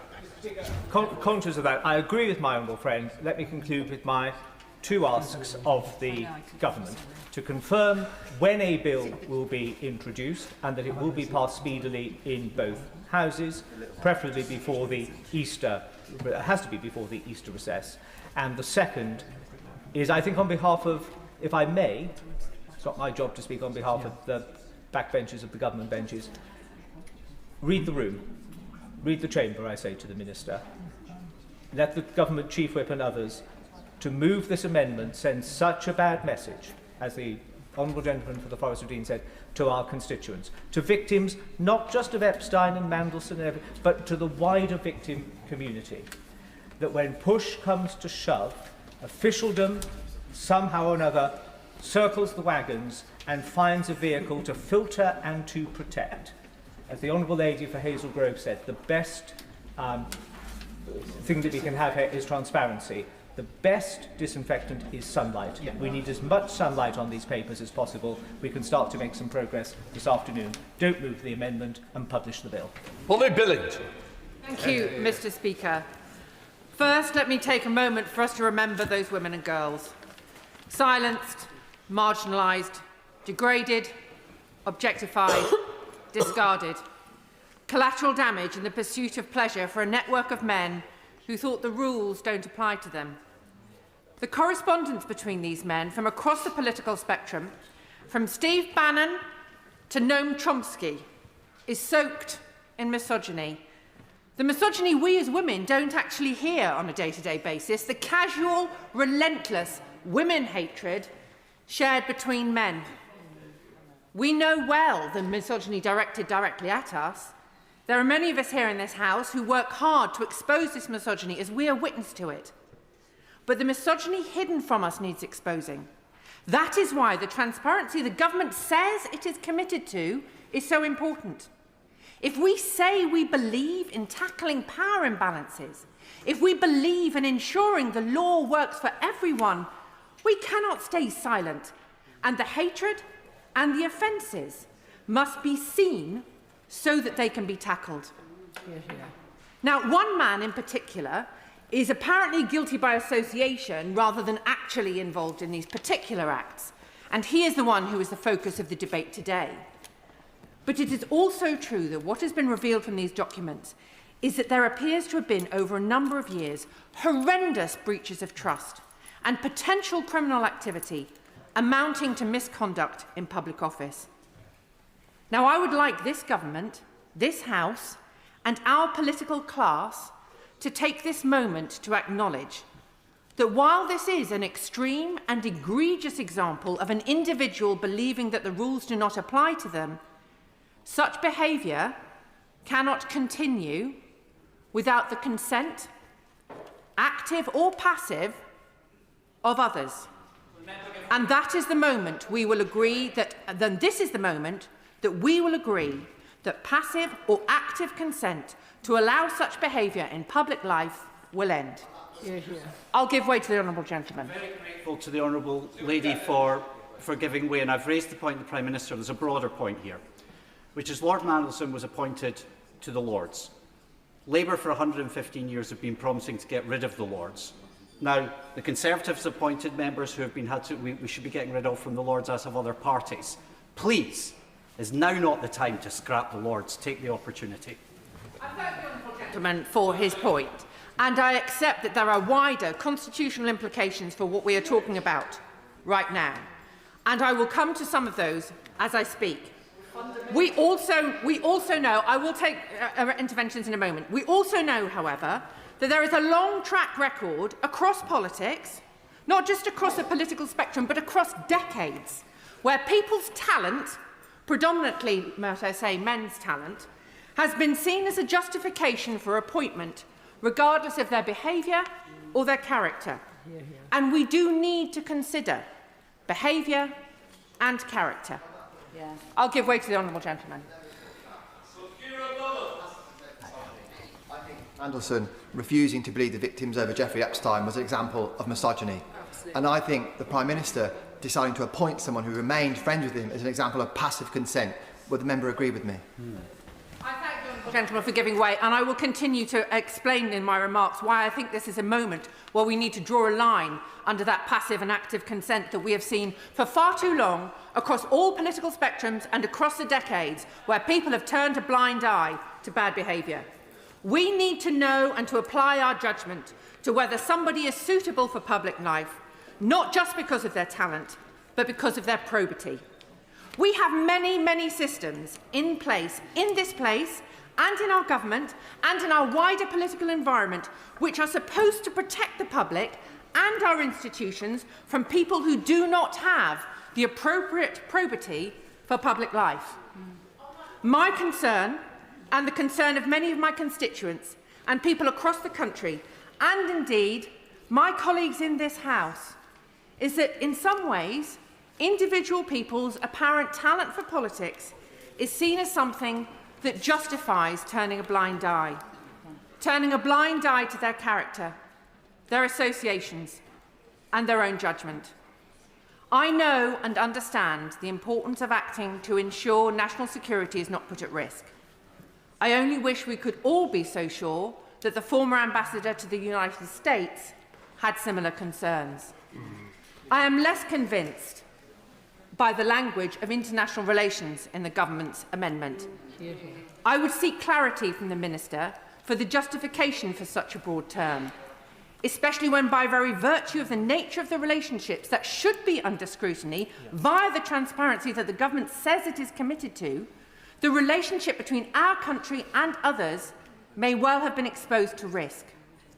Will the Minister explain how the government will distinguish between material that is prejudicial to national security and international relations and that which is not? It is deeply concerning that there are reports in the media that this drafting is a convenient catch-all to prevent material being published. It is for that reason that I seek assurances from the Minister that the Government has a plan to facilitate maximum transparency by handing over relevant and sensitive documents and communications to the relevant select committees. I know the Honourable Gentleman for Torfaen mentioned that there should be scrutiny of the Cabinet Secretary's approach that he has taken by the ISC. However, that is not the same as being given the material and having full oversight itself. I am sympathetic to the expressions of concern by my honourable friend, the member for the Forest of Dean. People voted Labour for change. People are convinced we are all the same. This is the moment where the probity of public life is on the line. The actions of this government can go one of two ways. A decision to draw a line under the culture of certain people being worth the risk, or an agreement that there will no longer be situations where particular individuals, because of connections or talent, are exempt from the rules that apply to the rest of us. Right, let us come to Stephen Flynn. Mr. Speaker, in this chamber, just under 3 hours ago, the Prime Minister of the United Kingdom made a long overdue and welcome admission, because for months the Prime Minister and various members of the Labour Party, various ministers, members of the Cabinet, have told us all to ignore our eyes and our ears, that he did not know, that he was not aware of the relationship that existed between Peter Mandelson and Jeffrey Epstein. And today he admitted at that dispatch box that he did. A disgusting. Just for the benefit of the House, the debate will now go through to 7 o'clock, so that will allow more people to speak with a longer length time. Sorry for the interruption, Stephen. 4 hours is plenty of time, Mr. Speaker. A disgusting and dark day for this chamber and for each and every person living on these isles, because their Prime Minister admitted he knew. And of course he knew. Of course he knew. In The Guardian, in 2023, Rowena Masson wrote about the court documents that had been released in the United States of America, which referenced the fact that Jeffrey Epstein had maintained a relationship with 2 individuals prominent in British public life. You'll know them. Andrew Mountbatten-Windsor and Peter Mandelson. The Prime Minister knew. Just as he knew when Jim Picard of the Financial Times asked him in January 2024 about the relationship. The Prime Minister knew then. He's seen the photos that each and every one of us in this chamber seen of Peter Mandelson in the luxury accommodation in New York alongside Jeffrey Epstein. He knew, I'm not going to give way, I'm afraid, he knew that they had a relationship, and yet he ignored it. He ignored each and every victim of Jeffrey Epstein when he chose to appoint him as the ambassador to the United States of America. And this debate, I will not give way. And this debate today is important. It's important because we get to the bottom of what Peter Mandelson did, and I will come to that. But we cannot in this chamber forgive nor forget the judgment of the Prime Minister when he chose to make that political choice. A choice that members opposite have told us repeatedly was a political risk. It was not a political risk. It was a betrayal of the victims of Jeffrey Epstein, because Peter Mandelson, when he continued that relationship, knew that that man was a convicted sex offender. I said I will not give way. The member can sit down and listen to my speech today, as his colleagues should have done on many occasions in months gone past. The reality is, Mr. Speaker, the reality is that this Prime Minister has not only let himself down, he has let his office down, and he has let the public down, a public who he promised change to. He said that he would tread lightly on their lives. Do any of them believe that today? Do any of them have confidence in his judgment? Are the Labour Party seriously saying to the public that they still have confidence in his judgment? That we can trust him to make the big decisions when he can't even accept that a relationship between Peter Mandelson and Jeffrey Epstein should have stopped him becoming the ambassador to the United States of America? He's going to answer. I thank you for giving way. I really do think he's misreading the mood of the House. We're trying to find consensus on what's being debated. But he talks about articles in The Guardian and what was in the public domain. But he will know that John Swinney stayed in Peter Mandelson's house last year in Washington. He doesn't always stay with ambassadors, but he chose to. So if he knew this was in the public domain, why did he stay with Peter Mandelson? And why did he not answer the questions on this yesterday when he was asked 5 times? And foolish intervention from the member opposite. I should have let him in, Mr. Speaker, earlier if I'd known that that was going to come, because he knows fine well that the First Minister of Scotland does not appoint the ambassador to the United States of America. The Prime Minister of the United Kingdom does. And I thought for once that we did have consensus in this House that the Prime Minister lacked judgment by appointing him in the first place, unless he disagrees that the Prime Minister should have appointed him. This is thank you, sir. This is debate is about. We're trying to find an agreement on how the information can be released into the public domain. It's not. We're not grandstanding for social media or the front page of the National. We're trying to take the country forward. Thank you. Yet another one, Mr. Speaker. He excels himself. And on Monday, Mr. Speaker, in this chamber, the Prime Minister was sat at the dispatch box, and I asked him a question. I asked him 2 questions. I asked him, firstly, to make an unreserved apology to each and every victim of Epstein for his decision to appoint Peter Mandelson. He chose not to do so. I then asked him if he agreed with me at that moment in time that Peter Mandelson should be subject to a police investigation, because I, of course, had just reported him to the police. He chose not to. Indeed, Mr. Speaker, what he said was only the SNP would go about this in this way. Here we are, 2 days later. Peter Mandelson is being investigated, but importantly, the Prime Minister has still not said sorry. An abdication of his responsibility. And he has had numerous occasions to do so.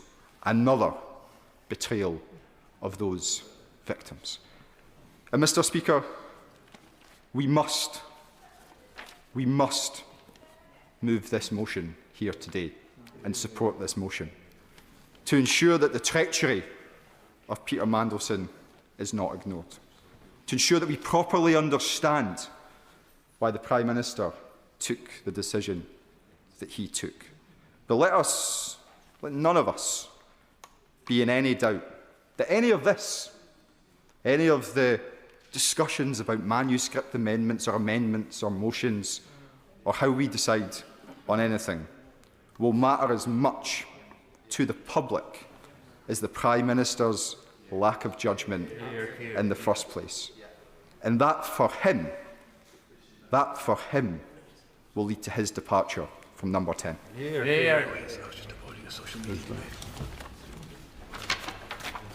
Where's the list gone? Let's have a look. Natalie Fleet. Thank you, Mr. Speaker. Being a Member of Parliament is a huge privilege that brings with it a huge responsibility. Responsibility that Peter Mandelson made an absolute mockery of, letting down our benches, this entire House and the country more widely. His arrogance, sense of entitlement and abuse of power was disgusting to see. But what I'm really worried about now is this story that is a story of women and how they are let down, is being watched by women across the world. And they're seeing their story of abuse being told through the lenses of powerful men, prime ministers, former princes, politicians.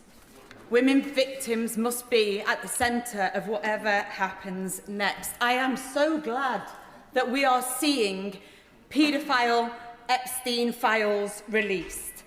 And I'm glad that I'm hearing cross-party consensus that more information should absolutely be public, and anyone who knows anything should declare it. However, I will not lie, I am angry that victims and survivors have had their anonymity ripped away because of careless way their information was handled. I am angry that men trafficked, exploited, raped women, at best turned a blind eye, and at worst covered it up. However, I am also unbelievably, incredibly grateful. We are here today because women used their voice. They were brave. They are not alone, and they were never alone in their abuse. At the time they were being trafficked in the most horrendous way. My community had the highest teenage pregnancy rates in Europe, often by older men, who thought that young, vulnerable women were absolutely fair game.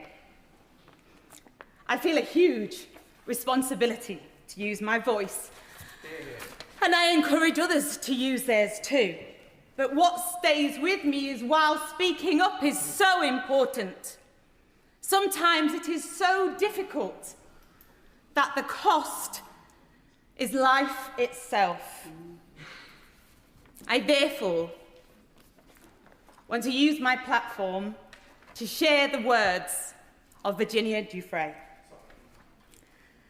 I am sorry to say that for all that's happened, more action is needed, much more, because some people still think that Epstein was an anomaly, an outlier, and those people are wrong. While the sheer number of victims Epstein preyed upon may put him in a class by himself, he was no outlier. The way he viewed women and girls as playthings to be used and discarded is not uncommon amongst certain powerful men who believe they are above the law. Many of those men still go about their daily lives enjoying the benefit of their power. Do you know why the world is as bad as it is? It's because people can only think about their own business and won't trouble themselves to stand up for the oppressed, nor bring the wrongdoers to light. My doctrine is this, that if we only see cruelty or wrong that we have the power to stop and do nothing, then we make ourselves share the guilt. I hope for a world in which predators are punished, not protected. Victims are treated with compassion, not shamed. And powerful people face the same consequence as everyone else. I yearn too for a world in which perpetrators face more shame than their victims. Yeah. And when anyone who's been trafficked can confront their abusers when they are ready, no matter how much time has passed. We don't live in this world yet. I thank you, I thank her, and I know that we will use the power that we collectively have in this House to make sure that we can right historic wrongs, but we can start talking about what is happening to women and girls across the world and challenge it together, because shame must change sides.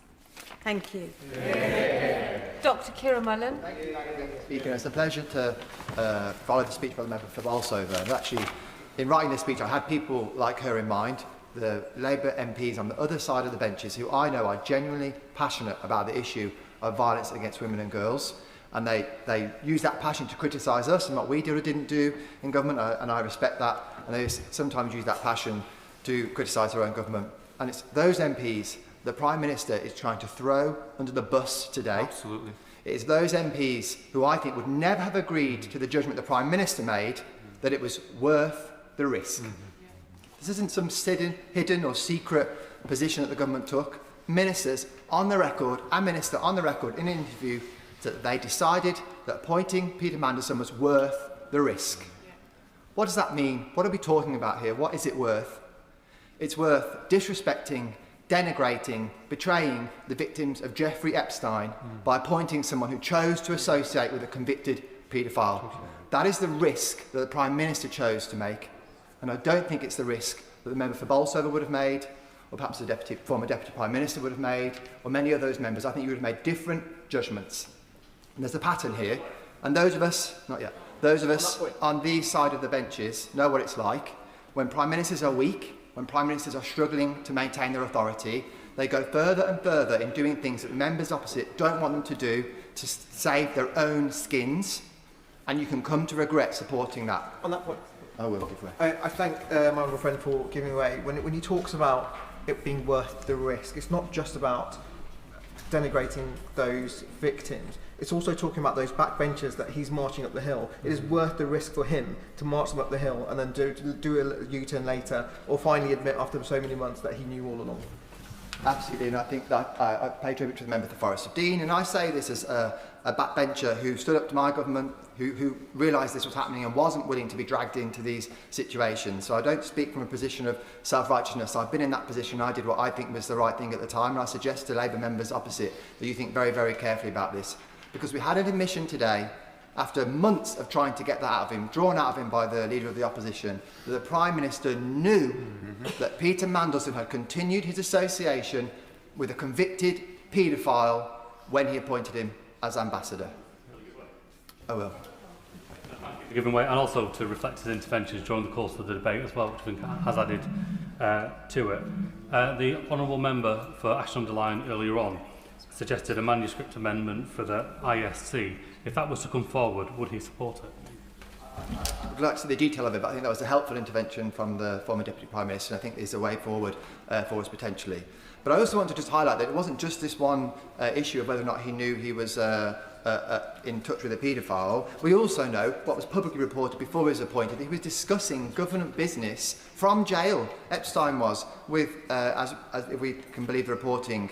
So it wasn't just that. And what more could we have known?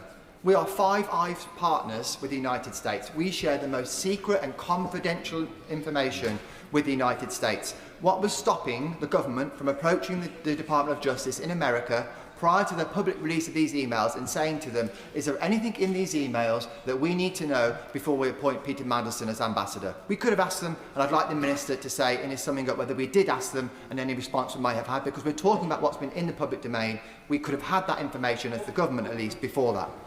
To the honourable gentleman giving way. I just wonder if he shares my opinion that they don't seem to get it at all. There's rising anger right across the country, and it's directed at Jeffrey Epstein and all the things that have been going on, but it's primarily becoming focused on the Prime Minister. His position is becoming increasingly untenable, and they're not seeing what's happening in the commentariat and in the press. This is happening in real time. I wonder if the honourable gentleman agrees. What I would say is actually, I think some of them do know. I think some of them do get it, and that's why we're seeing furious activity with the usual channels at the moment, because they actually, I think there's a whole movement of those members that were not going to be willing to support the government in voting for their own amendment today. So I think some of them get it, and I think the rest of them need to catch up quickly, because those that were first movers who spoke out and were clear that they weren't going to support it, they'll be able to hold their heads up high. And let's also be clear about Mandelson's disrespect to this House after he was appointed. We heard from the chair of the Foreign Affairs Select Committee, who I have to say, who has left the chamber, was here earlier, I'll refer to her remarks, gave a pretty poor account of why she wholeheartedly endorsed his appointment. The chair of the Select Committee, who's supposed to be independent and act on behalf of the House, was happy to come and explain all the reasons why she felt vetting wasn't complete, the processes weren't up to scratch. Well, why then did you not say this person should not have been appointed at the time? We know other members of the committee said the same thing, and actually they were similarly thrown under the bus by a chair of the Foreign Affairs Select Committee who endorsed his appointment. I think that is also a disrespect to this House. I'm grateful to my honourable friend for giving way. Does he agree with me that this boils down to judgment? And whether it's the Prime Minister or others on those benches, there was so much known about Peter Mandelson even before he was appointed. Surely someone should have got their head out of the sand and said, hang on folks, this isn't right. Dr. Kira Mullen. And as I've said, they decided it was worth the risk. Both the Prime Minister and, as we understand it, his Chief of Staff. And there was lots of distraction today at PMQs from a Prime Minister who didn't want to accept it was his judgment on the line. A lot of distraction around further police investigations, other things that Mandelson had done, things that we didn't know about. What we all knew and what the Prime Minister knew is that Peter Mandelson continued a friendship with a convicted paedophile when he made him the Ambassador to the United States of America. Grateful to my honourable friend giving way. Does he agree with me that the Minister needs to tell us at the dispatch box whether the New Statesman report today is true, that the Prime Minister was directly told that Mandelson stayed in Epstein's flat while he was in prison, and therefore the extent of that relationship was absolutely clear to the Prime Minister when he made the decision to make that appointment. And I know so many members opposite, because I spoke to some of them at the time, were uncomfortable with it but felt obliged to go along. Dr. Kira Mullen. My right friend is absolutely right, and there are many other questions that we want from the government, and that's why we're passing this motion today, a humble address rather, Madam Deputy Speaker, so that we have access to all the information. And we've heard from the members of the ISC and from other Select Committee chairs previously about how we can do that in a way that protects national security. So the idea that we can't do that without breaching national security is complete nonsense. And again, I would just say to members opposite, what will the public think? How will this look to ordinary members of the public? They may well put forward technical arguments, and the government might brief various reasons on the technicalities of why they can't pass this motion, how it's all too difficult. What the public will come away from this thinking is that Labour MPs, some of them, I think not all of them, Labour MPs were willing to collude and support a Prime Minister who exercised catastrophic, poor judgment at the expense of victims of violence against women and girls, something that's the stated aim of this government to have as its key tenet that it tackles. I think that will reflect very poorly on them, and the public will know exactly what's gone on here. A rescue operation for a flailing Prime Minister who I think is on his way out. And that's the final point I make. Prime Ministers are on the way out, and they fight and kick and they drag other people along with them, and if you allow them to do that, you will come to regret it, because once he's gone, he'll move on, he'll be doing new things, you'll still be MPs seeking re-election at the next election, having been tarnished and damaged by the things he did to save his own skin. Richard Bergen. Thank you, Madam Deputy Speaker. And of course, the thoughts of everyone in this House are with the victims and survivors of Epstein's appalling, horrific abuse. But the motion today that we're discussing focuses on something very particular. Not just what is known now, not just what has been revealed in the last few days, conduct for which Peter Mandelson needs to face the toughest consequences, but what we are discussing today is also what was known, what was known at the time of the appointment of Peter Mandelson to the hugely important role of this country's Ambassador to the United States of America. In 2023, the Financial Times reported that, and I quote, in June 2009, when he was the UK Business Secretary, Mandelson stayed at Epstein's lavish townhouse in Manhattan while the financier was in prison for soliciting prostitution from a minor. That was 18 months before the Prime Minister decided to appoint Peter Mandelson to the role of Ambassador to the United States of America. And at Prime Minister's questions today, the Prime Minister said that he knew before appointing Peter Mandelson that Peter Mandelson had maintained a relationship with Epstein.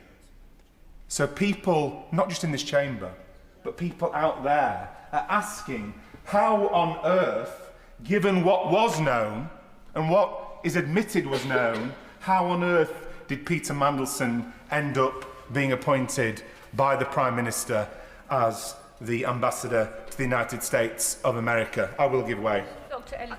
I thank the honourable gentleman for giving way. Does he agree with me that it appears that the Prime Minister turned a blind eye to what was already known about Peter Mandelson's association with the appalling sex offender Jeffrey Epstein because he wanted essentially to cosy up to Donald Trump? Does he not agree that it looks very much like the wording of the government's amendment today, accepting papers prejudicial to international relations, effectively say the government doesn't want to release anything that might affect the Prime Minister's ability to cosy up to Donald Trump? Does he therefore agree that the government must withdraw this amendment to the motion today? And furthermore, does he agree that we need to do more than just deal with this, but to address the lack of public trust in politics and in this House?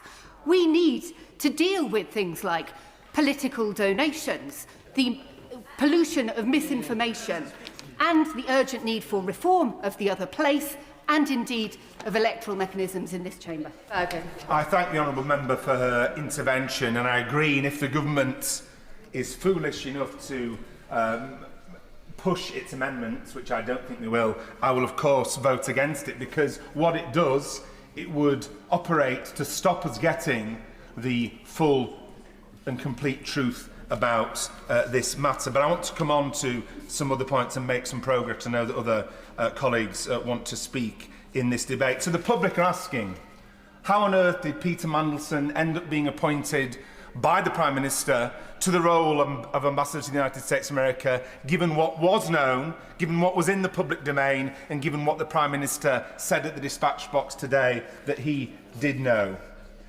And I think that something that must come into that, and it's not a distraction, is political culture.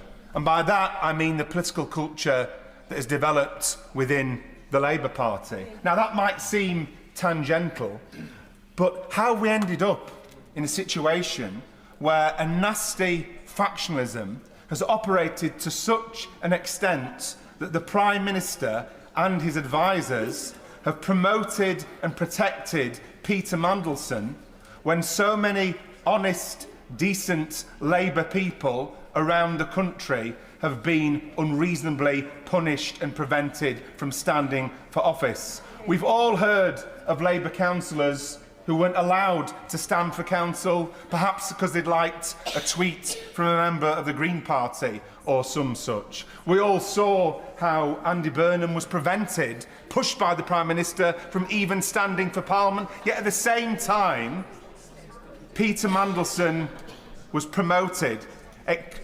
Ways were found around other people standing for fairly minor positions, but a way was found by the Prime Minister and his advisers to push Peter Mandelson over the line into the office of USA, of the Ambassador to the USA. And I think the reason for that was quite simple, or one of the reasons was a nasty political factionalism. The reason that Peter Mandelson is looked upon so favourably by the Prime Minister and people around him is because he made his name kicking the left in the Labour Party, and he boasted about that. So I believe That clouded their judgment at the very least and meant that they could find ways around what was known in the public domain, find excuses to push him over the line. When this was discussed some time ago in this place, I asked in this chamber many months ago how it was that, given what was known, Lord Mandelson at the time retained the Labour whip, while honourable friends from this side were still suspended from the whip for voting to add scrapping the two-child benefit cap to the government's programme in the King's speech. And I will give way to my honourable friend. To my honourable friend for giving way. Does he agree with me that if the government is serious about its commitments around transparency, that internal materials, internal communications in the Labour Party that involve Peter Mandelson in any shape or form need to be preserved and be released and be included in any upcoming or ongoing investigations? Richard Bergen. I do agree with what my honourable friend says, and I want to put on the record that my honourable friend who just made that very important intervention was treated terribly by this party, by people around the Prime Minister, by people in the party bureaucracy, whilst at the same time these people had found reasons to turn a blind eye or make excuses for what was known. And I will give way. Thank the honourable member for giving way. Would you agree with me that really what's at stake here is at a time whenever trust in the country across the UK is at a low, what the public will see, and victims and survivors out there, is the wagons being circled, no matter the party. And that is a very real casualty of this today. Would you agree? Richard Bergen. I totally agree with what the honourable member has said, and she's made that point very powerfully indeed. And it's no wonder that trust is at an all-time low in politicians in general, because what this affair also shines a light upon is the role of the rich and powerful, and the relationship between some at the top of politics and some of those richest and most powerful men in the world. Now, Peter Mandelson has always, I would say, had an unhealthy fascination for the super-rich and the powerful. It's, after all, he that said he was intensely relaxed about people becoming filthy rich. But I would contend as well, because I do think that with this serious debate we need full honesty.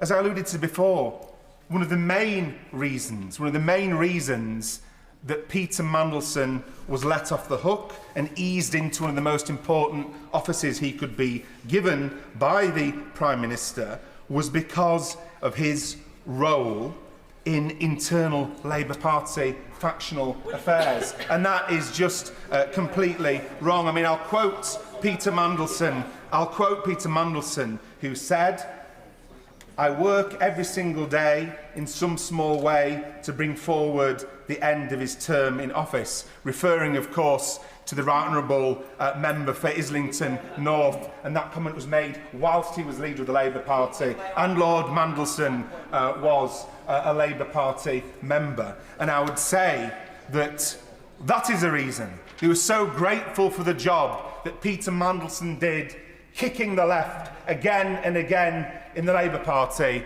that they turned... I will give way shortly. I think the Prime Minister would be really delighted if I did give way, because I'm trying to come to an important point.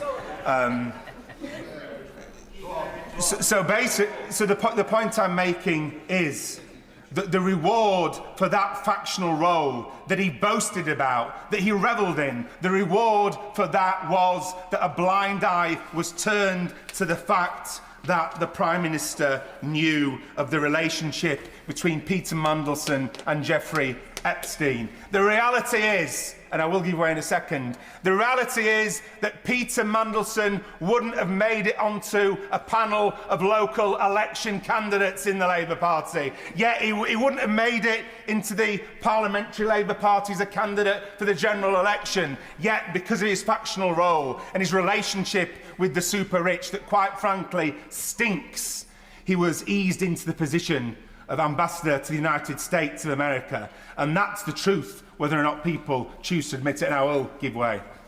Mike Martin. I thank him for giving way. And this is an important debate that deals with corruption on an international scale. It deals with victims, women and girls who've been victimised over years. And could I just ask the honourable gentleman to lift his eyes above factional Labour politics and focus on the issues at hand? Point I'm making.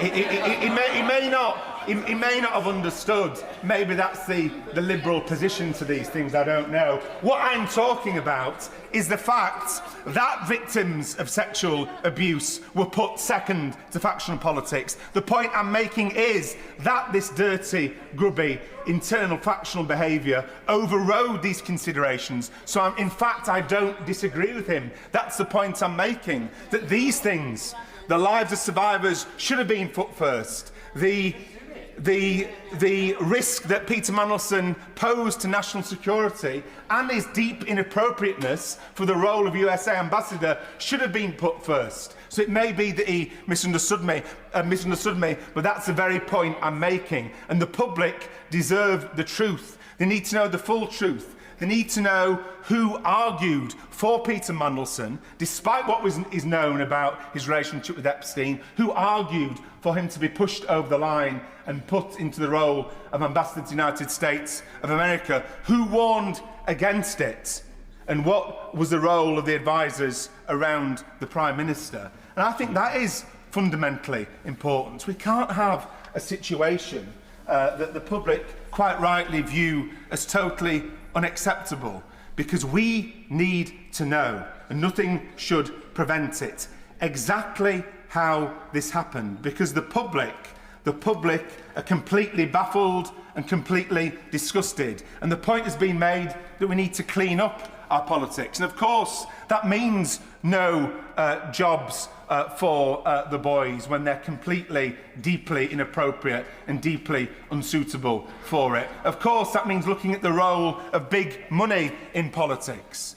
Mandelson was infatuated by the rich and powerful in the same way that he was infatuated by the factional politics within the Labour Party. And these things resulted in him being appointed to that position despite what was known. And so I'll finish on this. A manuscript amendment may be brought, I don't know. It may satisfy members on this side of the House and on the other side of the House, I don't know. But no manuscript amendment will rub away this crisis. No manuscript amendment, nothing that can be said in this House will remove the fact that the appointment of Peter Mandelson as an ambassador to the United States of America, despite what was admitted was known at the time, is literally indefensible. Literally indefensible. And I think it is really telling that not a single member on any side of the House has tried to defend that today, although they have defended it previously. And so I'll just end on that, and I just want to come back to the point that my honourable friend tried to make. We can't have appointments in this country suborned to people's friendships or the role that they have played in the factions in an internal party. That puts a national interest at risk. It can put national security at risk.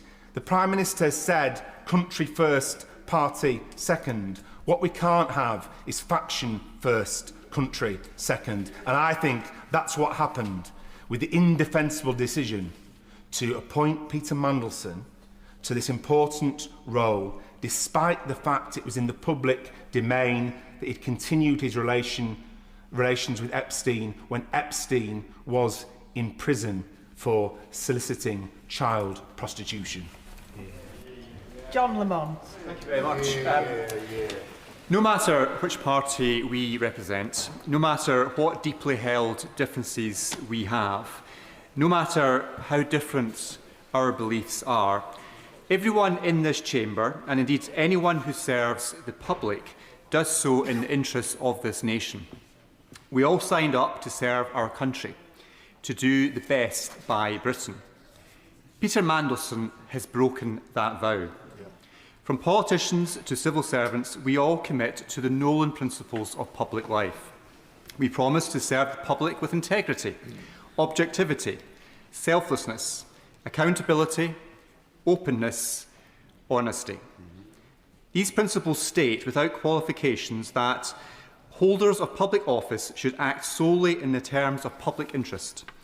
They state that holders of public office must avoid placing themselves under any obligation to people or organisations that might try inappropriately to influence them in their work. They state that holders of public office should act and take decisions in an open and transparent manner. Peter Mandelson has broken every one of these principles. And we are here, every single member of this House and the other place, swears an oath of allegiance to the Crown. Before we take our seats, we stand here in this very chamber and swear to be faithful and bear true allegiance to His Majesty King Charles, his heirs and successors, according to law, so help me God. In years gone by, that oath was, of course, to Her late Majesty the Queen. It is an oath to the Crown, but it is also an oath to this country. It is a solemn pledge of loyalty to this nation and to its people. Peter Mandelson has betrayed that oath and betrayed Britain. The evidence is there for us all to see in the Epstein files. Peter Mandelson distributed critical, sensitive material about this country and its affairs.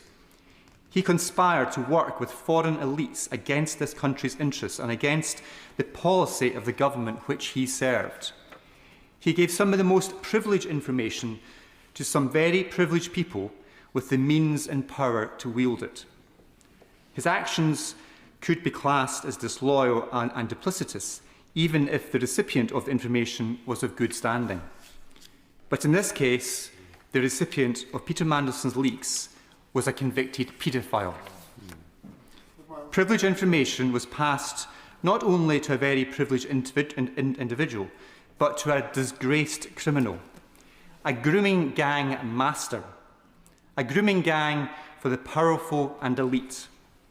Perhaps in the fullness of time, Epstein will be viewed as one of the worst grooming gang masters this planet has ever seen. And in doing so, Peter Mandelson has disgraced himself.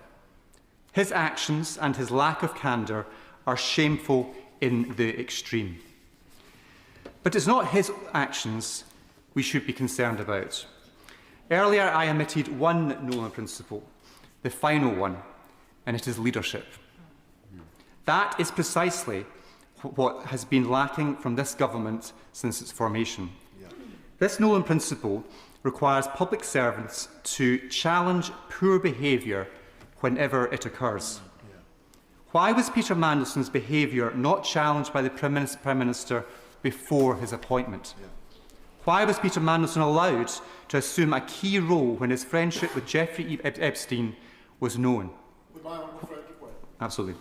Grateful to my honourable friend, and he's making a very powerful speech, grounded as it is in the Nolan principles. Does he agree with me that if the Prime Minister appointed someone who went on to breach all the Nolan principles in somewhere in a position as serious as that as the Ambassador to the United States, that would be a serious issue to deal with? The fact that he appointed that person who had already broken all the Nolan principles before his appointment, as well as after it, I think it makes the Prime Minister's position untenable. My honourable friend is absolutely right. I mean, the position of the Prime Minister, particularly after his remarks during Prime Minister's questions earlier, does raise very serious questions about what he knew and when, and why on earth he made that appointment. I've been doing this job as a Member of Parliament since 2017, and previously to that as a Member of the Scottish Parliament for 10 years, so almost 20 years. Throughout that time, I've been aware of the rumours and the speculation about Mandelson. Indeed, he was sacked from Cabinet on 2 occasions for misconduct. Throughout his political life, there have been question marks raised about his credibility, his conduct and his scruples. So why was Peter Mandelson able to get away with distributing sensitive, privileged information while in office. Questions over Peter Mandelson's character and his loyalty to this country have to be answered. I'll give way to the honourable member who... Yes. I thank the honourable gentleman for giving way. Like him, I have been a member in this place for longer than I care to remember, and throughout that time, I have seen powerful men go unchallenged and cause havoc with our country as a result.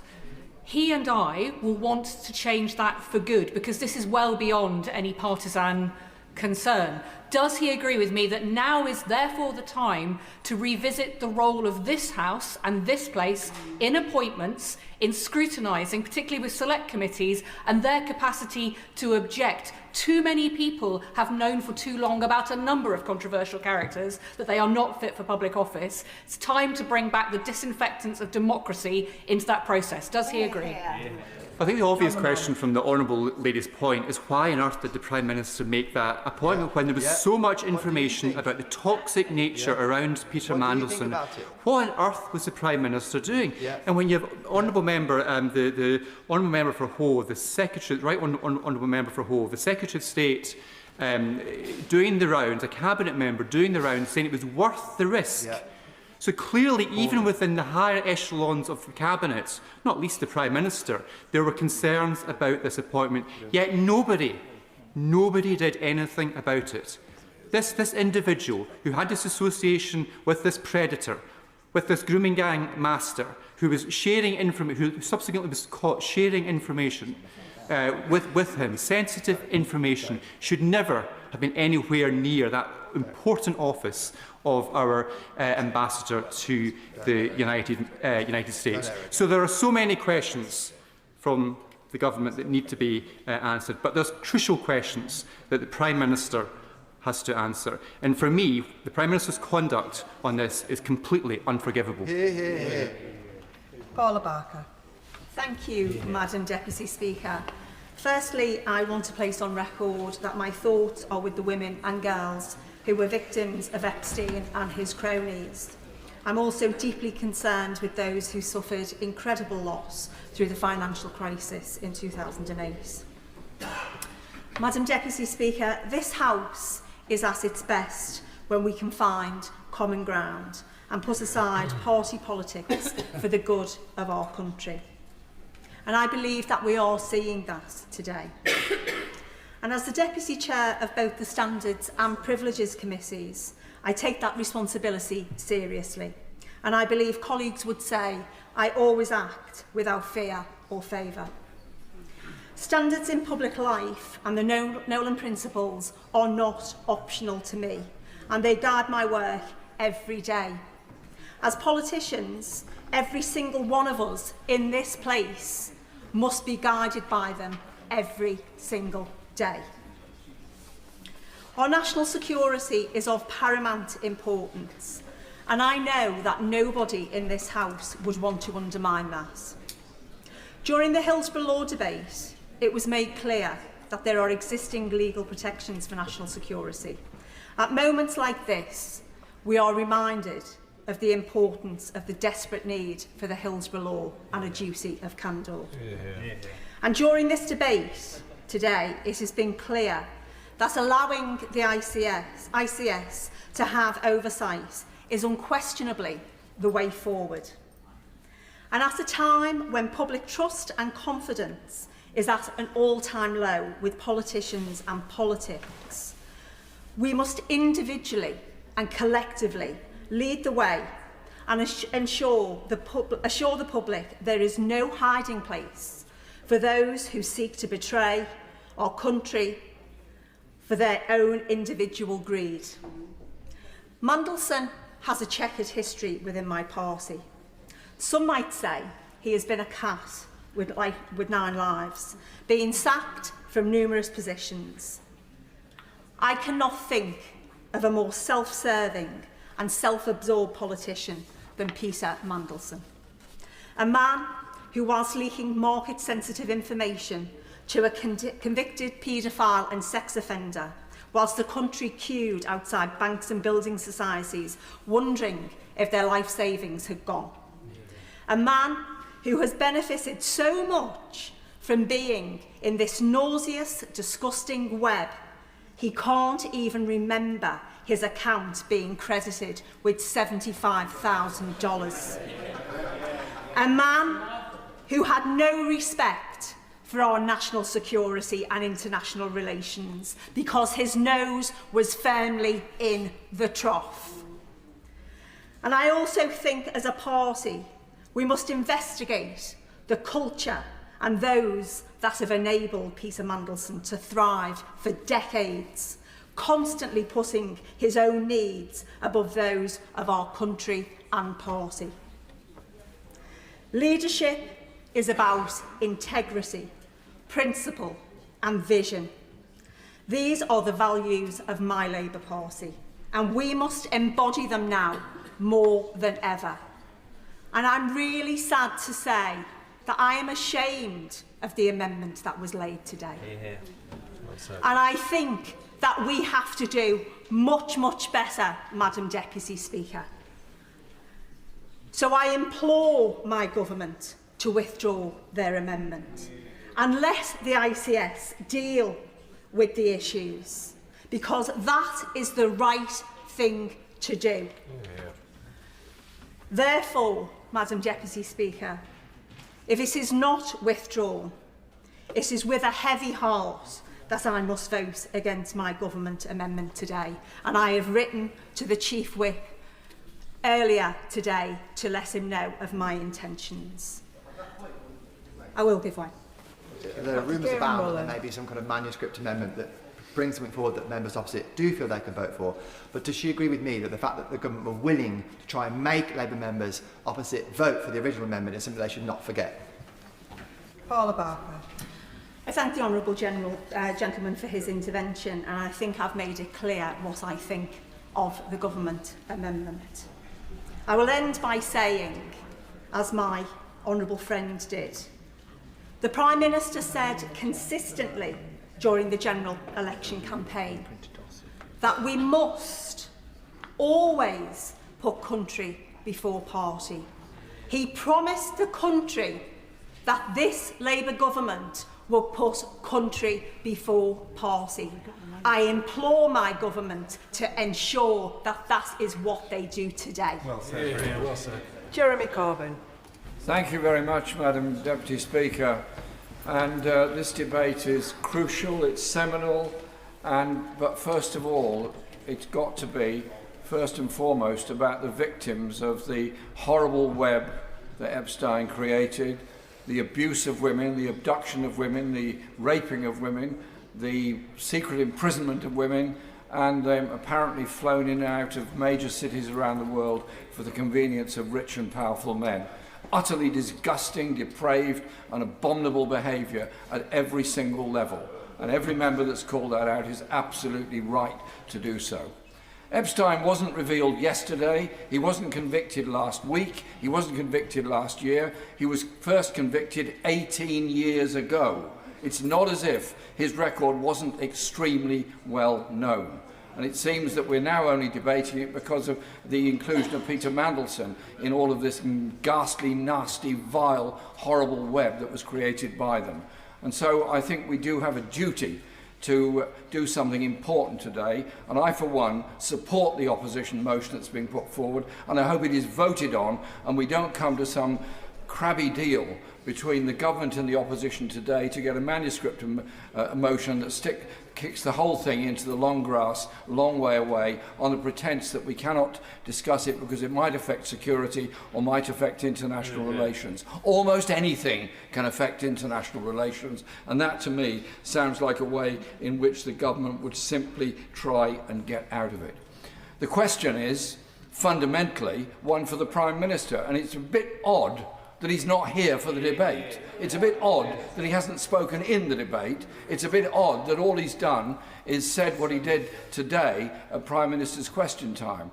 I cannot believe that when he was about to appoint Peter Mandelson as the ambassador to Washington, he wasn't made fully aware of all of Peter Mandelson's record.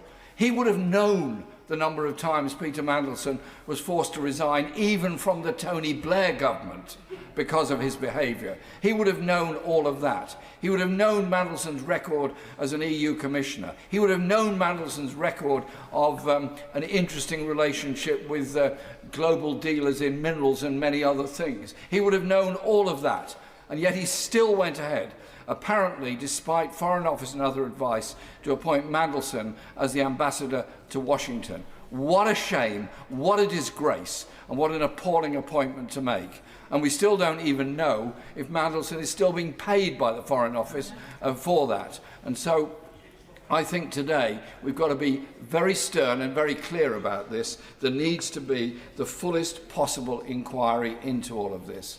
Parliament is not competent to undertake this inquiry. The Cabinet Secretary is not competent.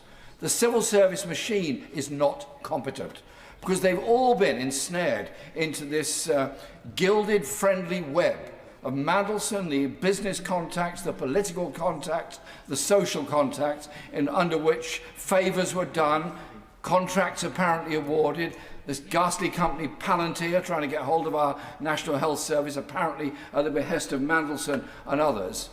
None of us here are competent to have that inquiry. That's why I intervened, and I thank those members that did give way earlier on how the inquiry should be conducted. I think it has to be on the basis of something judicially led, independent, and for the most part in the public eye, rather like eventually the government was forced to undertake the Chilcot inquiry into the Iraq War. That's the nearest parallel I can find, because it needs to expose the whole web that Mandelson created and the power play that he operated on within the civil service, within the political establishment, within the media, and so much else. The member for Leeds East made a wonderful and very, very powerful speech, and I thank him for the reference he made to what Mandelson said and did about me when I was leader of the opposition and leader of the Labour Party. I can just confirm to the House, under my leadership, Mandelson had no role, no influence and no part to play, because I do not trust the man, I do not believe the man, and we need to make that very, very clear, because his role in British politics has been basically malign, undermining, and essentially a very corrupting influence altogether. And so when we look at our politics, we need to look at the role that big money plays, the role that patronage plays, the role that turning a blind eye to crime plays, because that is what we end up with, the national embarrassment of Mandelson being the ambassador to Washington, apparently on the basis that it was a risk worth taking in order to please Donald Trump, which I don't know if that succeeded in pleasing Donald Trump, but I did notice that at one of Donald Trump's endless press conferences, he couldn't remember who Mandelson was. So I'm not quite sure how big the impact had been on the president. And so today is a day of shame for our politics. It's a day of shame that we've got to this situation where it's now been exposed. Epstein was very, very powerful and very, very wealthy. Obviously, there needs to be more and more examination into that. They've uncovered more files than even Julian Assange managed to uncover in WikiLeaks. And these are going to be read and studied for a long time to come. And there are lots of people all around the world that were dragged into this ghastly web based on dishonesty, based on lies, based on corruption, and based on patronage. It's up to us as MPs, to fess up to what's happened and make sure there is a genuinely open, independent inquiry into all of this, and we look ourselves in the mirror about the standards of democracy we have in our society, the standards of patronage that continue within our society. Yes, of course. I'm extremely grateful to the Right Honourable Gentleman who's making a powerful speech, and he referred to his colleague opposite's speech on factionalism, and he made the point that we need an independent inquiry. One of the reasons for that will be the number of staff from Labour Together, a factional group within the Labour Party, who were appointed to civil service posts directly after the general election, including one, I believe, Jess Sargent, to the Cabinet Office's Propriety and Constitution Group. So we shouldn't have anyone opposite on the front bench trying to suggest, oh, don't question the impartiality of the civil service. They undermine the impartiality of the civil service, and we need an independent inquiry if the public are to know we're going to get to the truth. I think that's a very fair point that the member makes, and of course the role of factions within parties is enormous. We've seen the role that Mandelson played, that Morgan McSweeney has played, and others have played in sidelining, silencing and getting rid of very good active people within the Labour Party, and ultimately it's the Labour Party that loses as a result of it. And I was extremely grateful for the role that Peter Mandelson played in the last election in Islington North. He came along and canvassed and we won with 50% of the vote. And so that's the only useful thing he's done for a very long time that I can remember. But the point the member makes is actually a very fair one, that it is right that ministers and governments should be able to bring political advisers in with them into government. And I remember discussing all this with Tony Benn in the 1970s about his view that the civil service was intrinsically conservative, intrinsically reactionary, and you did need voices in there that were prepared to speak up for an alternative policy. And I think I understand that point. But there has to be a limit somewhere about the role of the political advisor in running the civil service. That's the Rubicon they must not cross. They can advise the minister, that's reasonable, and they may have a very strong view, they may have a very different view to the civil service, that's fair enough. But they should not be there running the civil service, because if we believe in an independent civil service, then we must practice it, even though it's probably quite uncomfortable for ministers at various times. And so I conclude my contribution with this. I say to the government, don't come to some deal today to get past today. Don't just get through today and think, wow, we got through that mess, and they'll put it in their diaries and say, horrible day in the Commons, but tomorrow's another day, we'll move on. No. Let's have the open public inquiry that's necessary. Let's have the understanding that we are going to turn the page on the era of patronage, of the close relationship between commercial pressure groups and lobbying in the Lords and here and all around the media in our society, and really strive to build that open, fair, democratic society that we should all believe in. Those that suffered in order to gain universal suffrage and democracy didn't do that so we could develop a corrupt political system. They did it because they wanted an open, democratic, accountable system that worked for the benefit of the poorest in our society as well as everybody else. So let's pass that motion today. No deals, pass the motion, inquire with real seriousness into the horror show that we've heard about. Order. I must inform the House the manuscript amendment to the Amendment A has been tabled by the Prime Minister, and I have selected that amendment. For the convenience of the House, the manuscript amendment adds the following words to the end of the current amendment, which shall instead be referred to the Intelligence and Security Committee of Parliament. Copies of the manuscript amendment are now available in the Vote Office. I will call the Minister to move that amendment formally when winding up the debate. The debate now continues with Dr Scott Arthur. Thank you, Mr Speaker. I've been waiting for 3 hours to speak in this debate, and I was wanting to talk about consensus, but it seems that my speech is just one place too late. And I want to start by following on from the member from Islington North and the point he made about recovering Mandelson's pay, or at least stopping the pay being awarded to him. I have to say, constituents in Edinburgh South West want to go further and recover his pension as well. But I do want to start by thanking the opposition front bench for bringing this debate today. I think it's right that we do debate these issues, and I think certainly people in my constituency expect that to happen. In terms of consensus, though, I think where we're at is that the SNP, Greens and Lib Dems back the original humble address. I'm not sure if your party backs it or not, or perhaps the gentleman was just speaking on his own behalf. The Conservatives seem to accept that their humble address was a little bit reckless, and they want to support the involvement of the ISC and now the government's shown leadership and brought that in. I think that's where we're at. I mean, feel free to correct me. Do you want to correct me? Sorry, they may want to correct me. I'm happy to take an intervention. But I did expect to come here today, Mr. Speaker, and hear a little bit more about what Mandelson may or may not have been getting up to during the era of Alistair Darling and Gordon Brown trying to save our economy. Gordon Brown's a man I have huge respect for, a man of real integrity, and Alistair Darling is a predecessor in my seat. Again, he was a man of great integrity and someone who I really respected. I think Mandelson, I think we can all agree, was the complete opposite of these two great men, these two political leaders of my era. And I don't doubt that once that criminal investigation is completed, there will be a public inquiry that some people are talking about. But I think it's right that we have focused on Mandelson's links with Epstein today, and I think the member for Bolsover made that absolutely clear about why that is so important. Very happy to.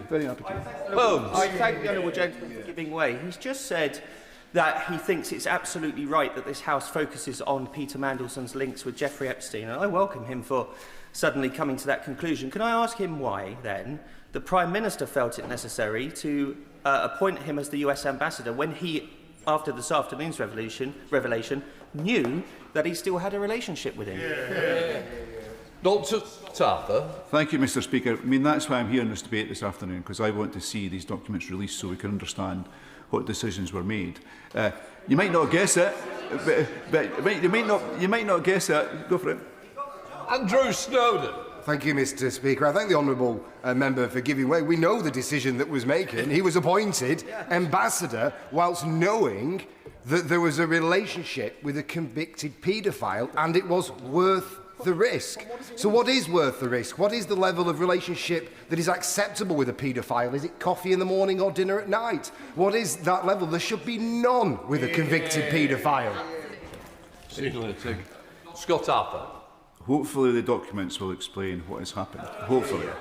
I mean, can I just expand on one point? You know, so I know I don't look at it, but I've been around for a long time. I can remember Mandelson's first lap, then his second lap, then I'm going to the Lords, and now this third lap. So my general perception of him is not someone I would trust. I wouldn't buy a. I'll come back. I wouldn't buy a second-hand car from him. But that's based on my perception of the media. No, I've not seen the vetting they went through. When the chair of the Foreign Affairs Select Committee went through what the selection procedure was, and I accept that's a procedure that this government's inherited, I thought it was an absolute shambles the way the steps they went through. Nothing what I would expect. I expected much more detail. So hopefully these documents will give us a bit more detail. Happy to give way. I'm grateful for the honourable member for giving way. He's just said that he wouldn't have bought a second-hand car from Mandelson. So would he have made him ambassador to the United States? Based on my knowledge of him, absolutely not. But I've not seen the vetting documents as insubstantial as they appear. I've not seen them. I thank the honourable gentleman for giving way. Given the fact that he would not have appointed, rightly I think, he would not have appointed Peter Mandelson as ambassador to the United States of America, does he have any confidence that the Prime Minister, one, made the right decision at that point, or can make the right decision on any other national security issue ever again? Take care. Dr. Scott Arthur. We heard from the Prime Minister at lunchtime at length today, the Prime Minister's questions time. We're going to release this information. That's a chance for people to look at this. I think we can speculate, but what this debate is about today is about releasing this information into the public domain so people can be reassured that the right decision has been made, and if it's not, we can question it. Do you want to? Still Creasy. For giving way. He was here earlier when I raised the possibility of how we learn not just to deal with this situation, and I am with colleagues who are not happy about the amendments that were originally proposed, but also what we can do fundamentally, because the truth is this is not the first time that we have seen controversial people appointed to positions. Does he, as a relatively new MP, share my interest in learning from other jurisdictions around the world where you have pre-appointment hearings by, say, for example, select committees that can object to a shortlist, that we toughen up the role of this place in being the eyes and ears about what good democracy practice looks like. Dr. Scott Arthur. I have to say, Mr. Speaker, I really thank the Honourable for that point. But the description of the vetting procedure described by the Chair of the Foreign Affairs Select Committee just seems so insubstantial to me. So absolutely right, we have to do much better. I'm in the process of recruiting a community engagement officer, and it felt like we had more rigour in appointing that person in terms of checking the background than the process that was described. I mean, I do have to accept perhaps it was I might have understood the process that was described. So it's right that we have focused on Mandelson's links with Epstein, absolutely. But I'm also reflecting on the fact that if Mandelson wasn't included in this data release at the weekend, perhaps we would have been speaking about Andrew Windsor and Sarah Ferguson today as well. And I think they are perhaps the winners in this. Another point, earlier I was guilty of saying the member for Edinburgh South had misread the room in terms of how he was presenting these arguments. But he was right in one point. He was right when he said that Mandelson is a traitor. And I think hopefully meant not just a traitor to the UK, but also a traitor to the survivors of sexual abuse from Epstein and survivors of sexual abuse everywhere, actually. So I really do think that residents in Edinburgh South West and everywhere expect us to work together on this today and reach consensus. And hopefully we can do that. I'm still not sure that the Lib Dems, SNP and the Greens are on board yet, but I think we're coming much closer together. And I think... So, because it seemed that, apologies, it seems that the SNP, Greens and Lib Dems perhaps were wanting to back the original humble address rather than including the ISC being involved in the process. That was my understanding. Lisa Smart. Mr. Speaker, I'm very grateful for him letting me intervene. I said explicitly in my remarks from the Lib Dem front bench that I welcomed the Minister's openness to the ISC being part of this. So I'm glad he gave me the opportunity to clarify. Really grateful for the correction. As ever, perhaps I wasn't listening quite as carefully as I should have been. So I really do thank you. So just end by thanking our front bench for, I think, listening to the arguments from this side and from right across the chamber, showing a bit of leadership, and hopefully bringing us together with some consensus. Oh, go for it, go for it. I thank the Honourable Gentleman for giving way.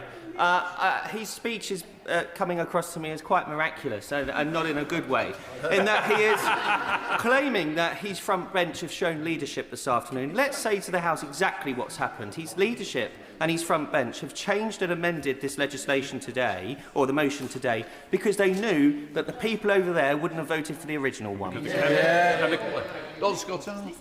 No, can we just reflect for a second? I think the original humble address was reckless. It was going to put information which would have damaged our country into the public domain. And what the minister, and you could argue that the minister's original amendment perhaps was an overreaction to that. But we're getting to a good place now. We're reaching consensus. Very happy to try. Specific point of our amendment then, had all things been equal, would he have gone through the I lobby or the no lobby when that division was called? Lord Scott Arthur. I had complete confidence in the minister reaching consensus within the House today. But I would, but seriously, look, would members opposite voted for their own motion today, which would have put that sensitive information in the public domain? I really doubt it. I think better of them. Thank you. Very quickly, I think our motion was very clear, and we do know when it comes to the IEC and how evidence and information is brought forward. My point, Mr. Speaker, was very clear. Would he have come with us on that motion, or would he have gone against it? Scott Arthur. Mr. Speaker, I'm trying to sit down. I'll do so. Marvellous. Sir John Whittingdale. Thank you, Mr. Speaker. We've had some very powerful speeches in this debate, and actually I think it's a credit to this House that we are discussing this issue and the appalling behaviour of Jeffrey Epstein in a way that is not being discussed in Washington. However, what we have heard in the last few days has been truly shocking. The photos, the emails, the revelations of the very close nature that Peter Mandelson had with Jeffrey Epstein, which actually now raises questions potentially of criminality and even treason. But beyond that, actually what the House is asking is how was it that somebody who was already established to have had to resign twice from government in disgrace, who had questions over his performance in the European Commission, and then was known to have maintained a very close friendship with a convicted paedophile. How did that man ever come to be regarded as an appropriate appointee as our ambassador in Washington? That was one of the issues, and that was the critical issue which the Foreign Affairs Committee was anxious to examine. We did repeatedly ask that Peter Mandelson come before the committee. He did not. We were told eventually that we had had an opportunity to speak to him briefly over breakfast when we were in Washington, and therefore that was sufficient. It was not sufficient. We were not able to ask him any of the questions. We did subsequently have the opportunity to ask those questions of the Permanent Undersecretary of the Foreign Office and the Cabinet Secretary. And the chair of the committee has already set out some of the issues that were raised. But I think it is worth repeating. We were told that in the appointment of Lord Mandelson, there were 3 parts, that the process consisted of 3 stages. The first stage, because this was a political appointment at the direct instruction of the Prime Minister, therefore there was no interview panel, there was no fireside chat, which would normally take place between the appointing minister and the candidate. Instead, the Foreign Office was told that this was the wish of the Prime Minister. And instead, he was asked to fill in a conflict of interest form in order to understand his private interests that might have some conflict with his position. I give way to Mark. I'm very grateful for the Right Honourable Gentleman for giving way. The Prime Minister made a huge deal about a process having gone through when he was answering questions from the Leader of the Opposition earlier today. If I understand him correctly, is it that the process was the Prime Minister wanted Peter Mandelson? That was made absolutely clear right from the start. Indeed, the Permanent Undersecretary described this as a political appointment, which was the direct instruction of the Prime Minister. But I do want to just go through the 3 stages. So this first stage, the conflict of interest form, as the chair of the Select Committee actually brought out, essentially what this consisted of was Peter Mandelson being asked to fill in a form and to choose what to put down on it. And there was no subsequent questioning about anything that did not appear on his form. The form, of course, is something that we have not seen, and I hope that as part, indeed, I believe that as part of the motion which we are likely to pass today, that form should now be made public. Also, as a part of the potential conflict of interest, I did raise with the Permanent Undersecretary the question of Lord Mandelson's continuing shareholding in Global Council. The Permanent Undersecretary replied to me, "This was honestly the hardest bit of the process for both of us. Lord Mandelson was a founder of the company. While he was confident that he could conduct his role as ambassador without giving rise to a conflict, we wanted to make sure we mitigated that possibility in some ways." So the conclusion was not that Lord Mandelson should dispose of his shareholding. Instead, there were some Chinese walls put in place which would ensure that he wasn't aware of who the clients of Global Council were, or indeed the work being undertaken. And I listened with concern to the speech from my honourable friend on the front bench about the meeting that took place with Palantir. I think that that raises real questions about the effectiveness, just one second, the effectiveness of the so-called undertakings that were put in place by the Foreign Office, and we need to understand that. Of course I get it. Thank you for allowing me, but I rise with incredulity to learn that the interest was there was not a requirement to dispose of the interest. I recall going through ethics and propriety when being made a minister that it would be entirely inappropriate to hold things. I know of colleagues who had to dispose of interest. Would you agree with me that if the noble Baroness Grey was perhaps still running propriety and ethics, something like this would not have happened? Sir John Whittingham. I completely share the view of my right friend. Like her, I too went through a process in which I was required to get rid of rather smaller shareholding interests than the one held by Lord Mandelson. But this is just one of a huge range of questions to which we need to know the answer. The second stage of the process. From that stage, may I? Thank you. Alicia Kearns. One other appointment we've had, and some might argue he is the de facto Foreign Secretary, is the National Security Advisor, Jonathan Powell.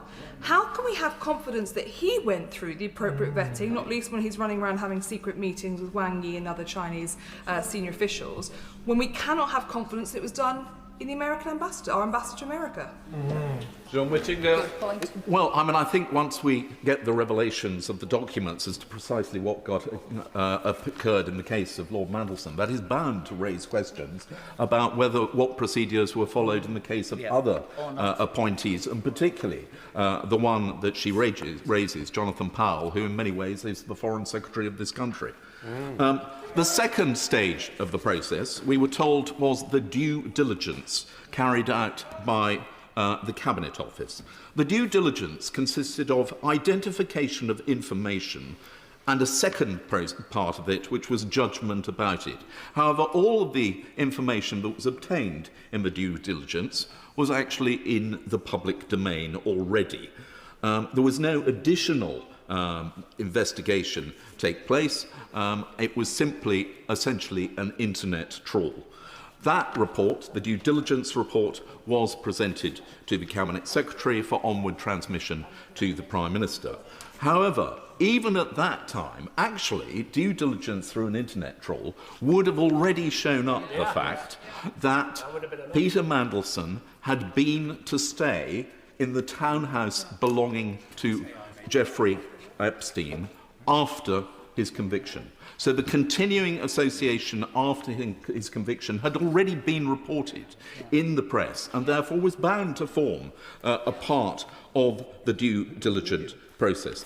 And the question which has been raised several times in this debate already, which is when the appointment was made, did the Prime Minister know? And we understand that potentially he did, which I assume was contained in the due diligence report. That was put directly to the Cabinet Secretary. Did you tell the Prime Minister about Mandelson staying in the Manhattan townhouse when Epstein was in jail?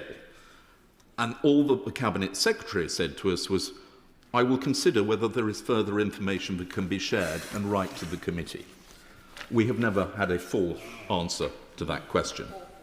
And then the third part of the process was the developed vetting, which we're told is a usual process for very senior appointments. It consists of a wide range of different investigations. We're told it's staff files, company records checks, check of spent and unspent criminal records, credit history, a check of security service records, and an interview not just of the candidate but also of the referees that have been supplied by a trained investigating officer. I think we will need to see the outcome of that report, even if it can only be provided, as the government has now conceded, to the Intelligence and Security Committee. But taken together with those three processes, the Prime Minister still decided there was no obstacle to the appointment of Peter Mandelson as Ambassador to the United States. We then come to the question put to him, Prime Minister's questions, following the Bloomberg report of the large number of emails. The Foreign Office learnt of those emails the night before Prime Minister's questions, and I pressed the Permanent Under-Secretary as to whether or not Number 10 had been told that these emails contained material evidence which could potentially changed the whole perception of Lord Mandelson's relationship. He said that he had a duty of care to Lord Mandelson, and therefore he needed to make checks. He essentially told us that number 10 had not been informed. I find that very hard to believe. As somebody who used to prepare the Prime Minister for answering questions, the idea that something was not told to the Prime Minister of that order seems absolutely extraordinary. But there is another question which I think needs to be asked.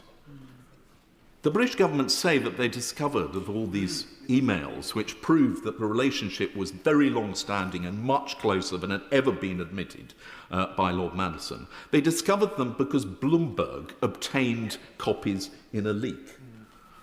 They were held by the US government in the Department of Justice for months.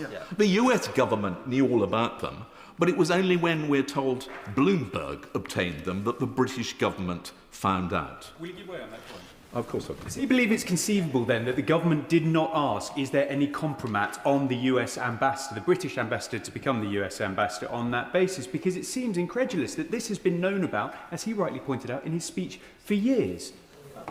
My honourable friend is absolutely right, and I think there are two possible questions. The first is, why didn't the British government ever ask the US government, who they knew had all this material from Jeffrey Epstein, whether it contained any additional information that might be relevant to the appointment of Peter Mandelson? Or equally, our relationship, we are told, with the United States is so close. We share intelligence. Is it really the case that they didn't feel it necessary to tell us? Either way, it is an appalling breakdown of communication, and I have to say I find it very difficult to believe. These are all questions which we pressed the Permanent Under-Secretary on, that we pressed the Cabinet Secretary on, and we failed to obtain any answers. And I have to say that my confidence in a further investigation by the Cabinet Secretary is actually influenced by his failure, really, to answer any of these questions when he came before the Select Committee the first time. Would my right honourable friend give way? Of course I can. I'm very grateful to my right honourable friend for giving way. Once the Bloomberg leak had been done, I'm sure my right honourable friend remembers that many of us asked the government, surely now that these things have turned out to be true, surely we should now turn Lord Mandelson, Peter Mandelson, inside out, as if he had become outed as a spy. And surely the things which have now been released over the weekend would have come out. Is he surprised, like I am, that the government did not seem to do the investigation into Peter Mandelson subsequent to him being fired? I completely share the astonishment expressed by my honourable friend. And as further revelations come out about the behaviour of Jeffrey Epstein, particularly in relation to his links with Russia and other hostile powers, you'd have thought then again the government would say, please, if there is anything involving Peter Mandelson, we wish to know about this. The potential damage to our national interests that may have occurred as a result of Lord Mandelson's continuing to feed information to Jeffrey Epstein is huge, and that is something which has not yet even begun to be properly exposed. With my honourable friend, I'm grateful to my honourable friend. In his interrogation of the Permanent Under-Secretary of the Foreign and Commonwealth Office and the Cabinet Secretary, was he able to shed any light on another part of our motion about whether there was any severance payments made to Lord Mandelson, how much they were? Because if there were payments made, we should be seeking to get them back for the taxpayer. My honourable friend is absolutely right and actually anticipates my exact next point, in that I asked the question. I asked the question to the Permanent Under-Secretary whether or not he was still on the civil service payroll. I was told he was not. I was asked whether or not a settlement payment had been made, and I was told that he had resigned, but that his contract would be honoured. And when I asked whether or not that included a payment, I was told it was a confidential matter between him and the civil service, but that I will see if I can actually find it, because the exact wording is worth my just quoting again.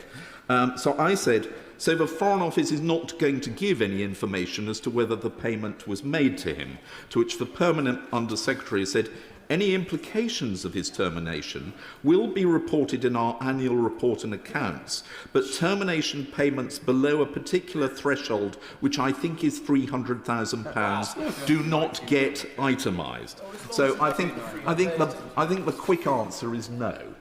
However, I hope that, again, that is something which the government has now indicated will be made public. Yeah.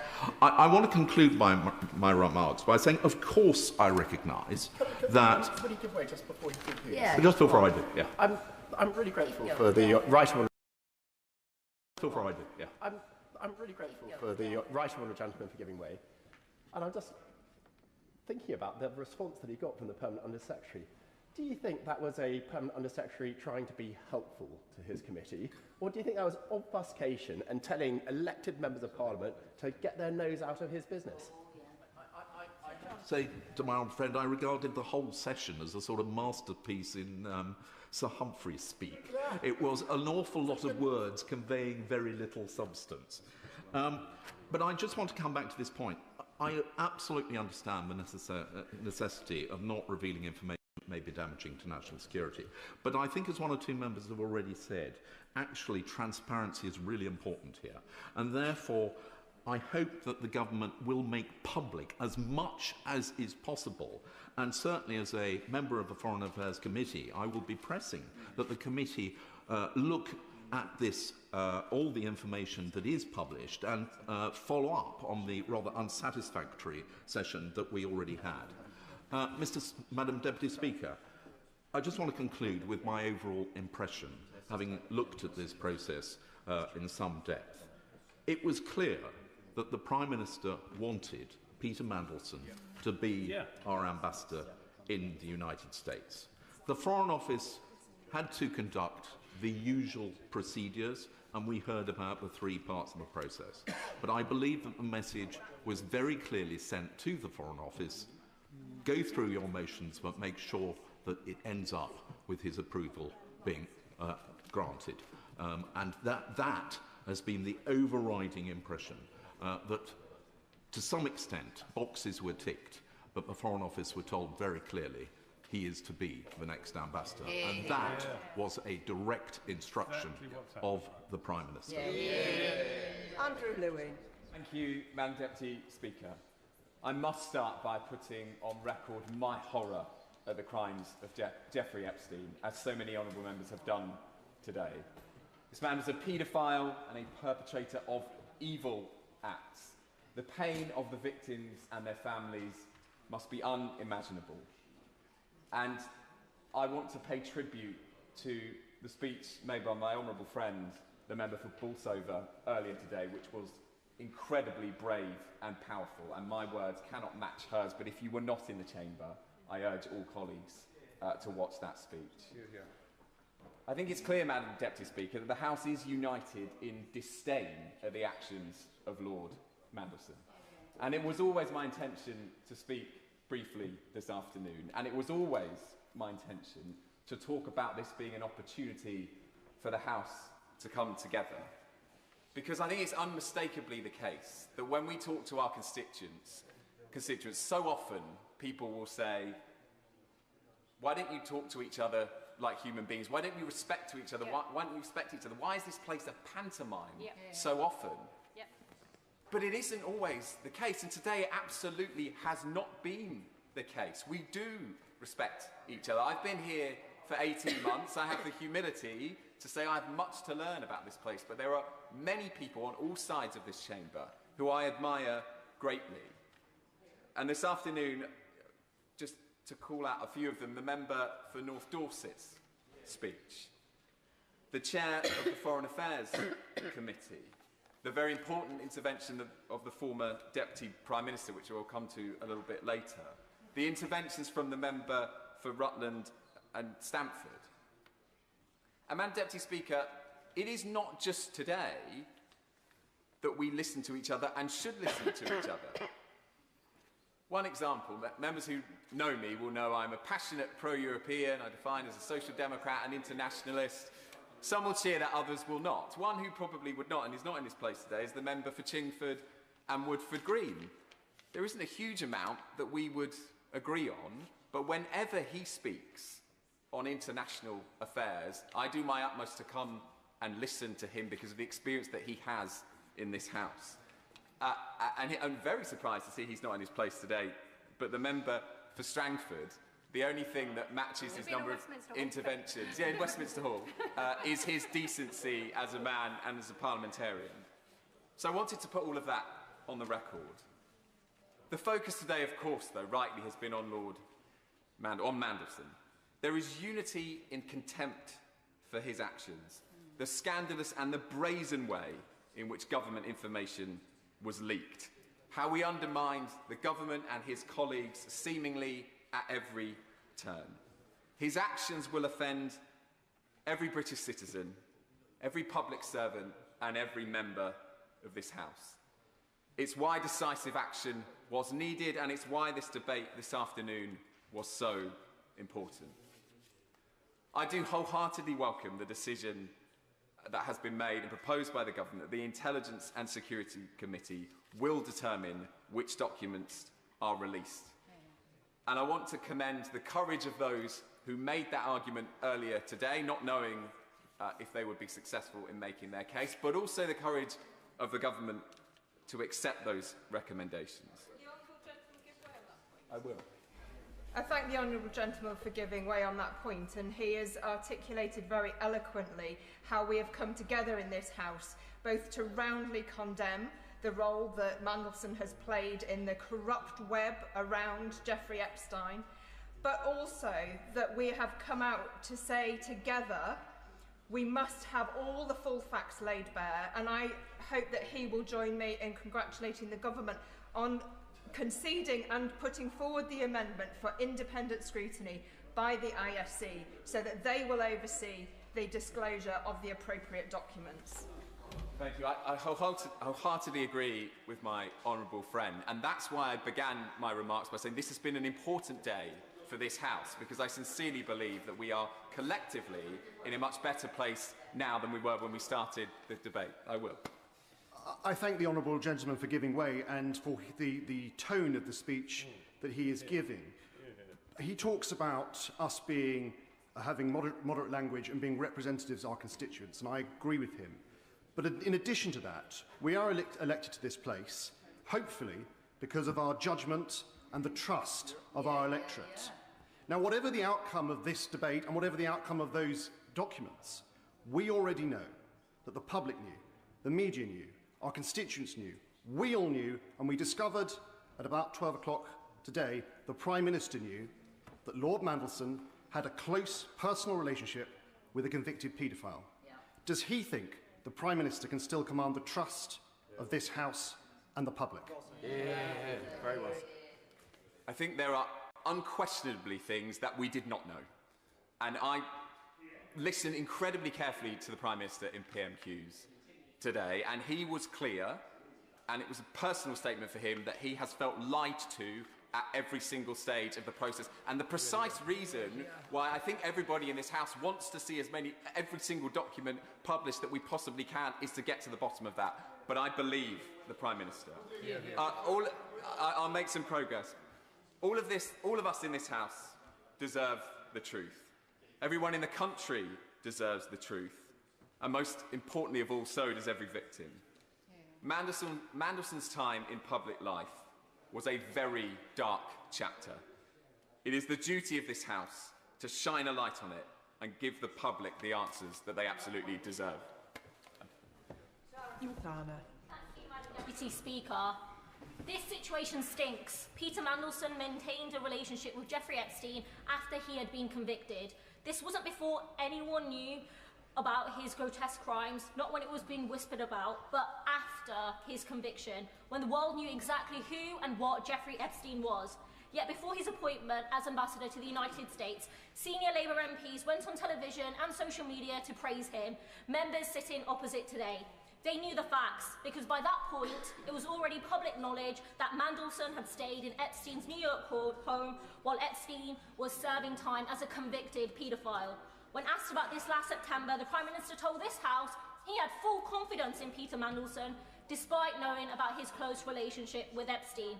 That's right, the leader of the Labour Party and the Prime Minister had full confidence in a man that was besties with a convicted nonce. What a disgrace. And what we are witnessing is not accountability, it is the Westminster Club protecting its own.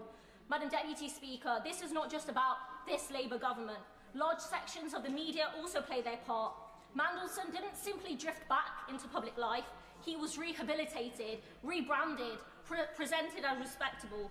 He was welcomed on the BBC's flagship programme as a wiser, elder statesman, given differential treatment by The Spectator, The Guardian and The Sunday Times. These are the same outlets that lecture relentlessly about standards and morality when it is a trade unionist, a protester, a working class person who puts a foot wrong. But when it's one of their own, the tone changes. Suddenly it's about experience, pragmatism, it's about getting things done. This is how power protects itself. And what about the victims, the girls and the young women abused by Epstein? They received an apology by Mandelson only after sustained pressure. It was not freely given, not offered because it was the right thing to do. And until recently, he still enjoyed the Zone 2 dinner party treatment, with magazine-style PR photos of Mandelson being published only this week. Then, Madam Deputy Speaker, there is the money. At least $75,000 was transferred from Epstein to Mandelson. He says he can't remember the transactions. If £75,000 landed in the bank account of almost anyone else in the country, they definitely would remember. To claim otherwise is contemptuous and goes to the heart of why trust in politics is collapsing. If those in power can't remember vast sums of money flowing into their accounts, then why should the public believe that they are acting in their public interest? Madam Deputy Speaker, this has only come to light because American authorities released the Epstein files. We are told that the UK has no record of Mandelson's emails. If those files hadn't been released, he would have sailed back into public life, shielded by friendly journalists and wealthy backers. That's how broken our political culture has become. And now further emails have emerged, raising serious questions about whether market-sensitive information was leaked while he was at the heart of government. When ordinary people make mistakes, they pay the price. Nurses are disciplined, teachers are suspended, care workers lose their jobs. But if you belong to the Westminster Club, you can be linked to one of the most notorious predators of our time and still reach the top. Would the Honourable Member give way? Yes. I thank the Honourable Member for giving way. I wonder if she agrees with me that potentially every single working person, retired person and child of this country has paid the price for some of these comments. Because if Mandelson did indeed share information relating to the financial crash, it has cost everybody a fortune, and he owes every member of this country an apology. I absolutely agree. This is a systemic issue, and that's why I support the calls for an independent, judge-led public inquiry. Madam Deputy Speaker, yes, Peter Mandelson was eventually removed as US Ambassador, but he remained in the House of Lords and as a Labour Party member until 3 days ago. So the Labour Party cannot pretend that this was some distant mistake quietly corrected a long time ago. This was a decision they defended until they were forced to abandon it, and he should never have been appointed in the first place. If this Labour government believes that the appointment was proper, then it should stop stonewalling and prove it. Publish all the documents, the vetting, the advice, the risk assessments, the correspondence, and the contracts, including Palantir. Instead, the Prime Minister tabled an amendment to withhold any papers deemed prejudicial to national security or international relations. We know that when governments fear scrutiny, they wrap themselves up in the flag and hope that the public will look away. If there's nothing to hide, why carve out broad exemptions in advance? And the government's last-minute manuscript amendment is a desperate attempt to control dissent on the Labour backbenches. This is not accountability, it is not transparency, it's delay and it's damage control.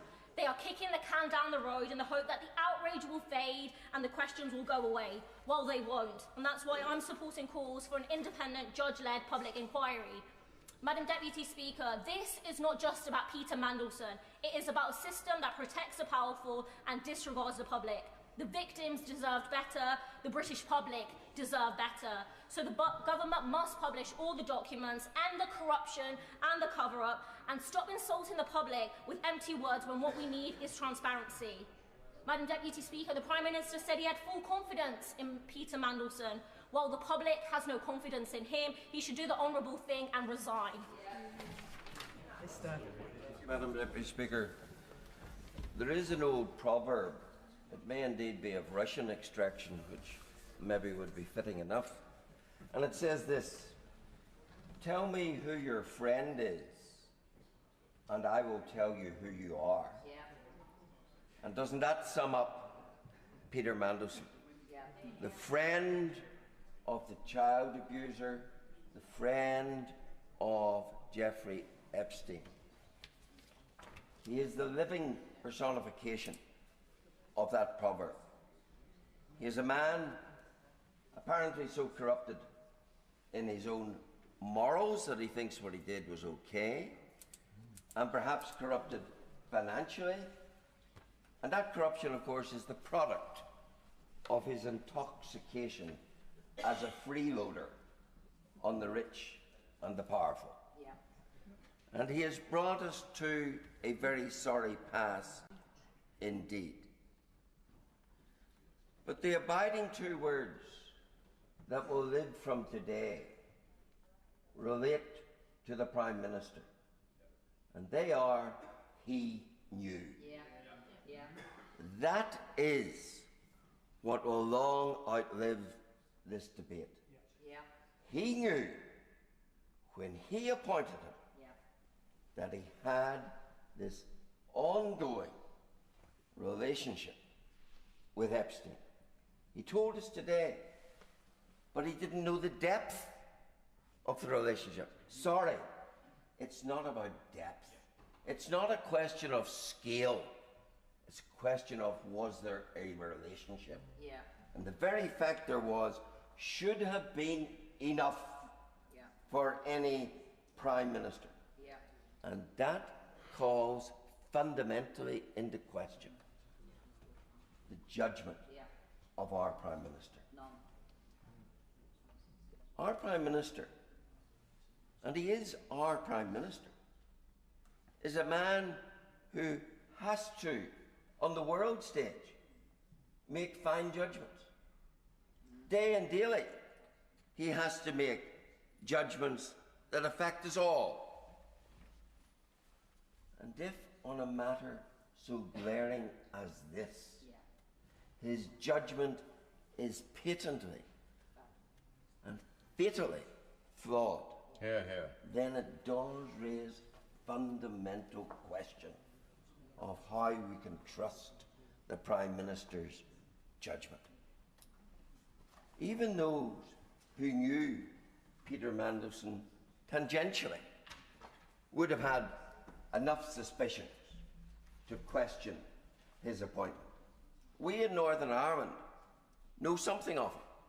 He was our Secretary of State at the turn of the century for 2 years, until he had to resign over the passport application scandal.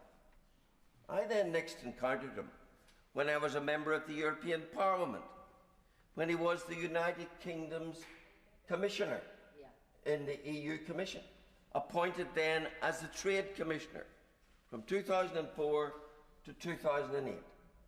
And that was not uncontroversial.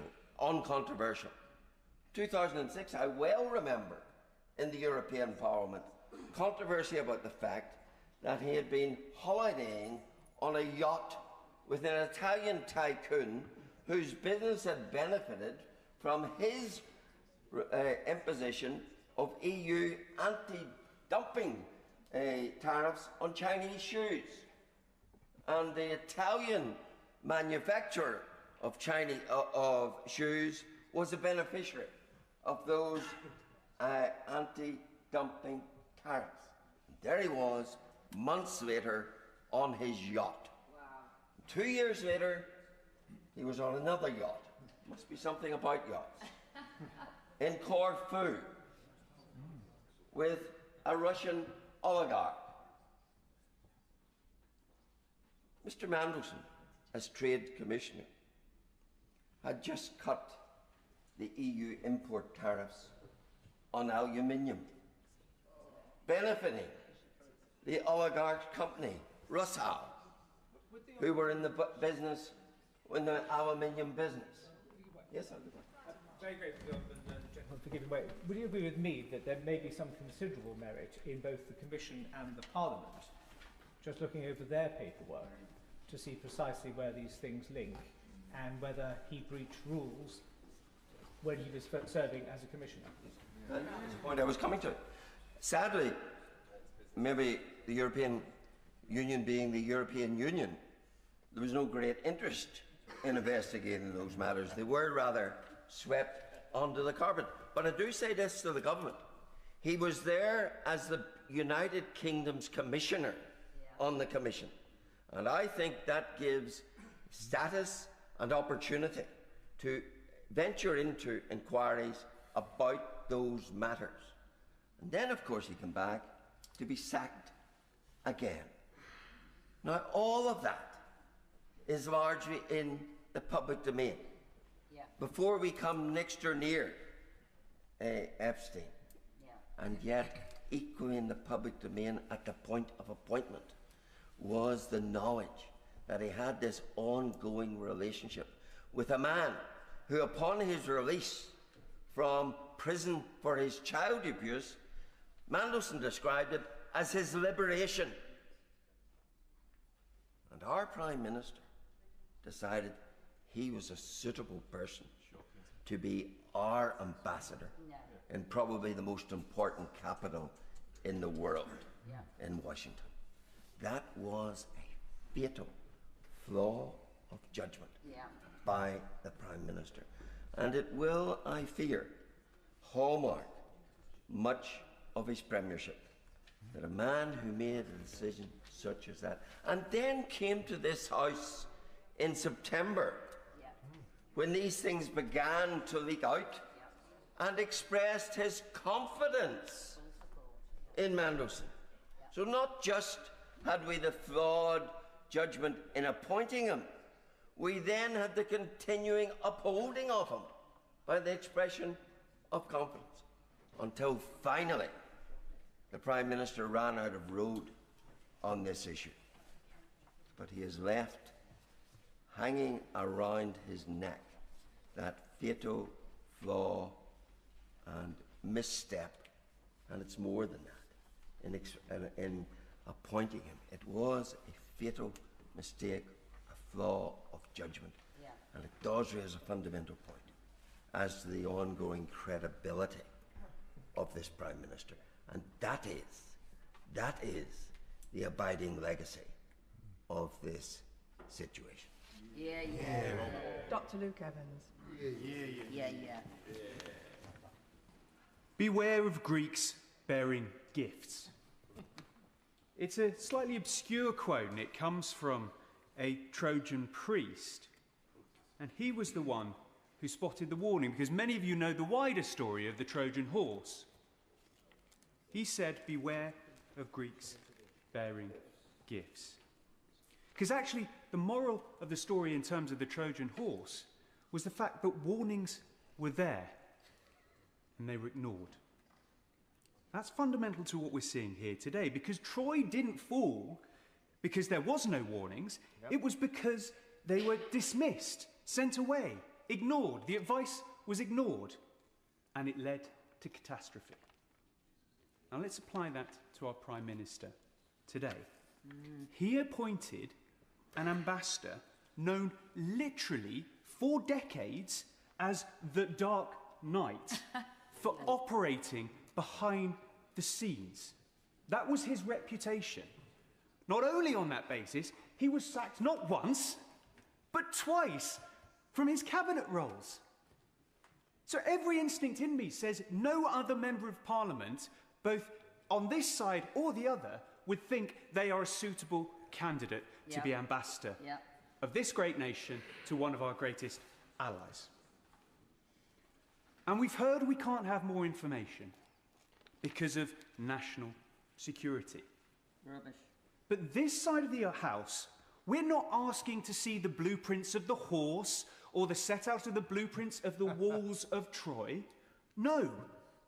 We're simply asking, was he warned before he wheeled through the Trojan horse that is Mandelson into government? Did he receive any information? Did he know anything? And I was thinking about this point this morning until we heard the Prime Minister speak today at Prime Minister's Questions. As has rightly been pointed out only in the speech before me, he did know. This isn't analogue or digital. He knew there were concerns, and yet he went on and made an appointment. So this is not about the intelligence that we're looking at, but actually the judgment to understand whether advice was given and whether it was followed. It's not how that advice was written, it's simply whether or not it was inferred, passed on, and ignored. Now, what hasn't been mentioned in this debate is that we've been round this once before. We had a Standing Order 24 debate, for those of you who remember, only just before Christmas. And at that time, I raised the point, why did the Prime Minister not come to the House? He is the one, by his own admission, who makes the decisions. He, therefore, knows all the answers. And when he came into government and he stood at the doors of number 10, he said he wanted to do things differently. All he has proved is that he doesn't have the leadership to come and answer the very questions that need to be put to him. Yet again, we're spending parliamentary time debating about whether there will be information released, which he knows himself. He could have spent the next 5 hours that we're going to spend debating this, answering the questions and setting this right. But instead, he's not here. Now, you'll often answer, well, convention states that no other prime ministers did it. Well, actually, some of them did. But more importantly, this prime minister said he was going to be different. This prime minister told us he wanted to see change. On that point, I will take an interview. I thank my honourable friend for giving way. I found today shocking where the Prime Minister has openly admitted that he knew that Mandelson had an ongoing relationship with a convicted paedophile at the time he appointed him. Yeah.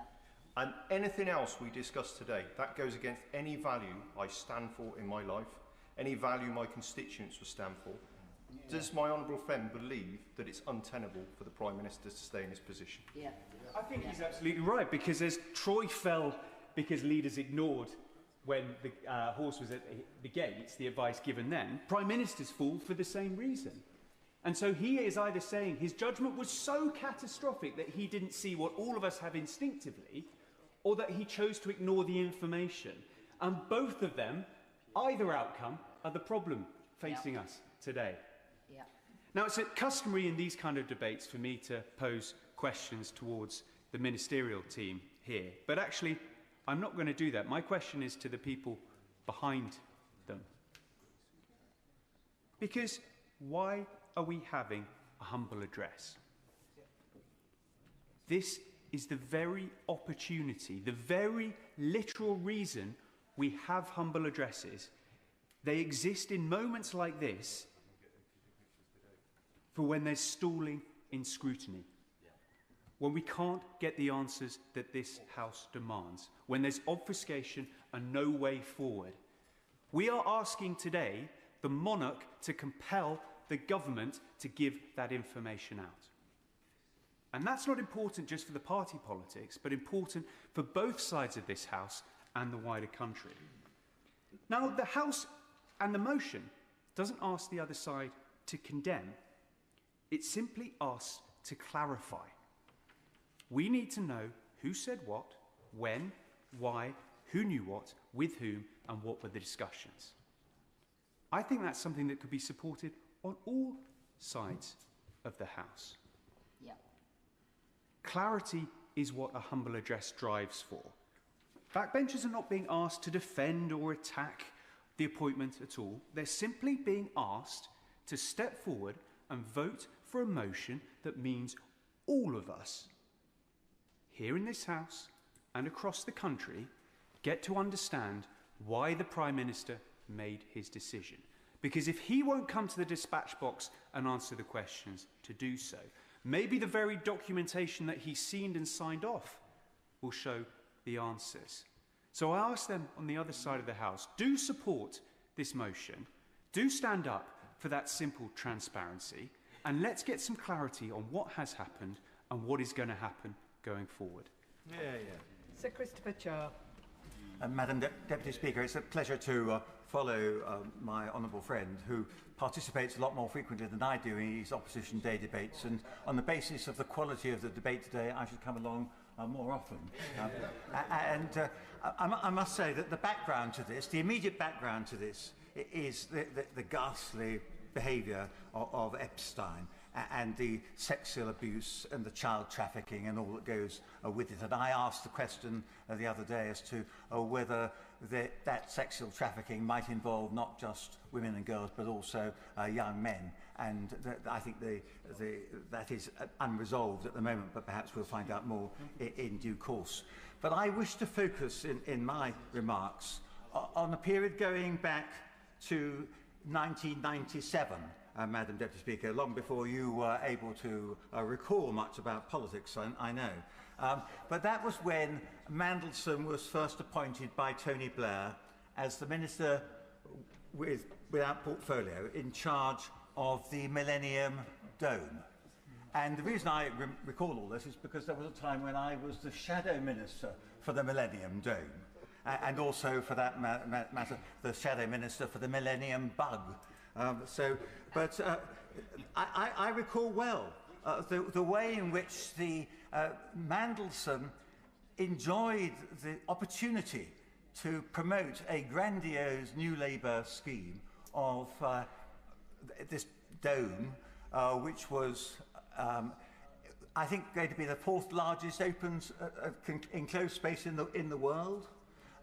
It cost in the end, I think, £750 million. The number of visitors who attended the Dome in the year 2000, which was half of what it had been estimated it was going to be. And Mandelson was really proud of this because it had a link with his grandfather, who must be turning in his grave, Herbert Morrison, a really great public servant.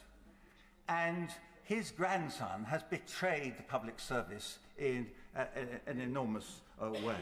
But Herbert Morrison was involved in the Festival of Britain. And so Mandelson thought that by being responsible for the Millennium Dome and promoting it, he would be able to, in a sense, emulate the great efforts of his grandfather. And so the project proceeded.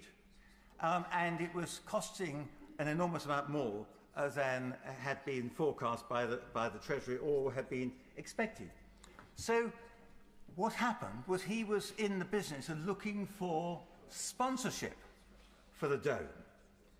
And that was when he used agents, and I think particularly Keith Vaz, who used to be a member of this House but left in disgrace.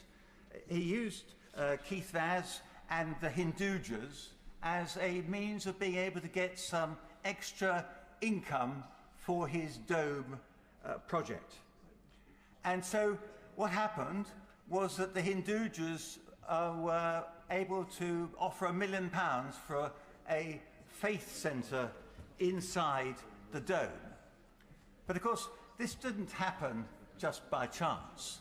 This was linked with the fact that back in 1990, the Hinduja brothers had applied for British citizenship and had it rejected.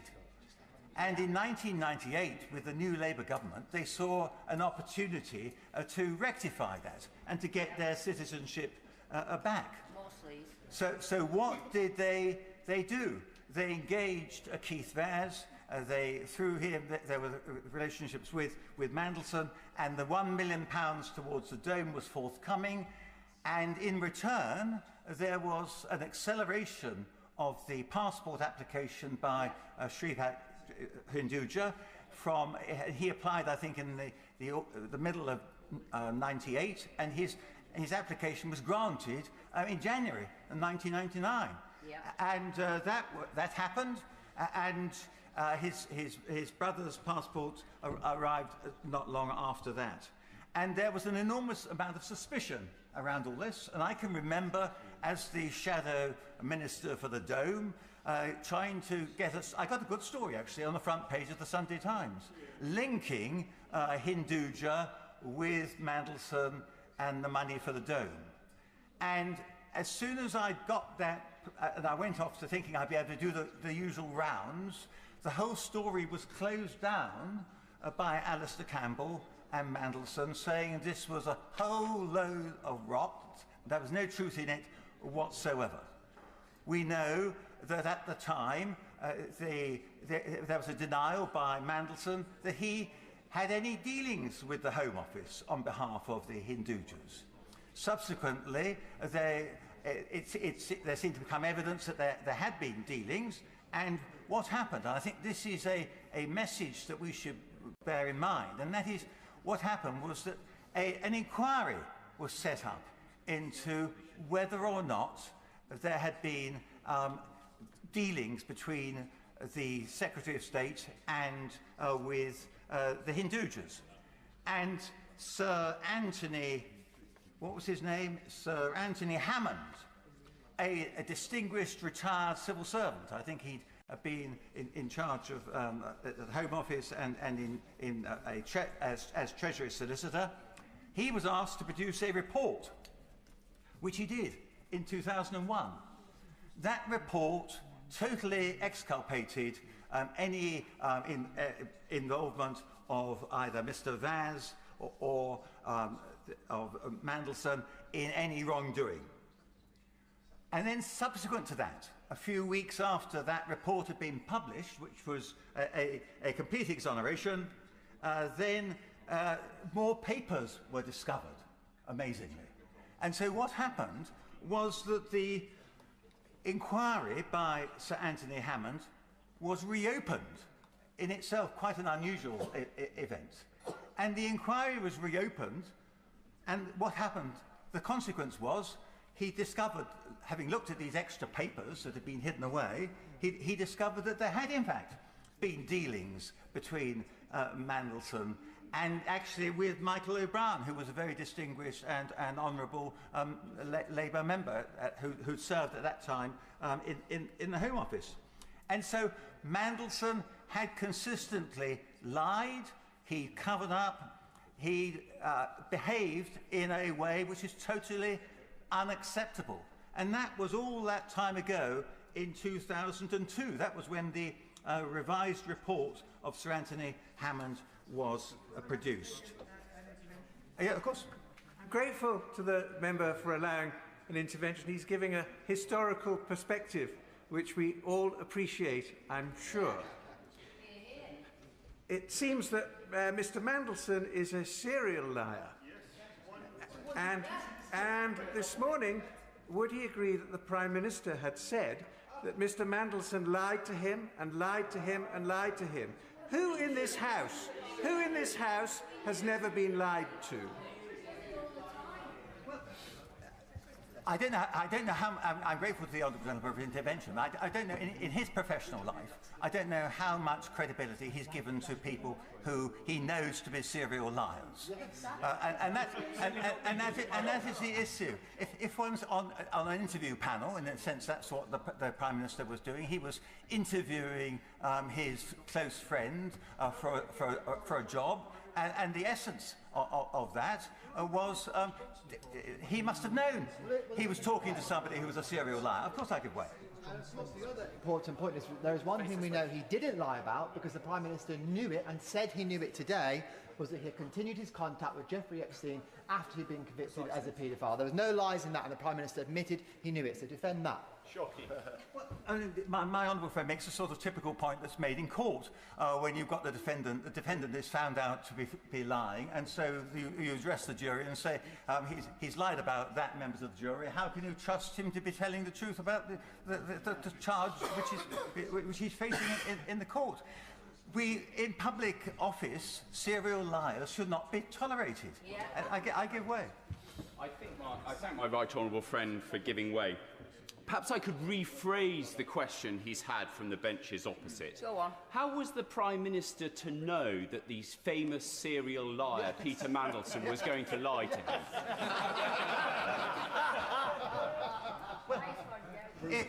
If the Prime Minister was here, he'd be able to answer that question, I'm sure.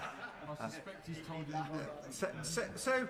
So that's where what has always amazed me, Madam Deputy Speaker, and I'm sure a lot of others, is how is it that Mandelson has continued to rise again from the ashes after each disgrace?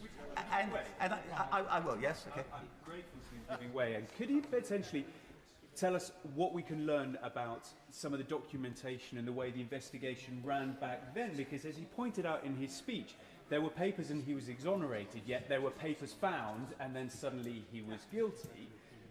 Would it be helpful to understand what needs to be done today's debate to make sure that we have the information right as we need to be able to make the inferred decisions and understanding behind what's going on? I'm grateful for that. I was going to conclude by saying I go along with those people who have been calling for a public inquiry, because a public inquiry would be able to require the production of the documents. And we know from this Sir Anthony Hammond's experience that a non-judicially led public inquiry can't necessarily get access to all the documents that are needed. And I don't think we want to have some whitewash inquiry by the Cabinet Office and then a couple of years later find out that they didn't have all the documents in front of them. So I think that's the argument in favour of having a public inquiry. But the other point I really wanted to make was that how is it that this Teflon-coated Mandelson has continued to be able to hold high office in the Labour Party for all those years? And that's why I think that one of the most important speeches in the Chamber today was a speech from the Honourable Member for Leeds East. Because he and the Honourable Member for Islington, Right Honourable Member for Islington North, know what it's like to be on the receiving end of the Stasi. In this case, the New Labour Stasi. And I think that the only explanation I can find for the fact that Mandelson continued to be reinstated after all this bad behaviour is that he was seen as a key member of the New Labour Stasi, an enforcer, and somebody who was very plausible, well-connected, and knew how to ingratiate himself with the rich and powerful. I give way to my right honourable friend. Not only was he a key member of New Labour, he was the inventor of New Labour. He was the man who came up with replacing whatever the implements were of horny-handed toil on the Labour flag with the red rose. He was the brander par excellence. And I think also people were afraid of him. I'm not the first person to describe this as the Scandalson story, and I'm sure I won't be the last. Yes, hear, hear. Well, I'm sorry I understated the proposition, and my right honourable friend is quite right to correct me on that.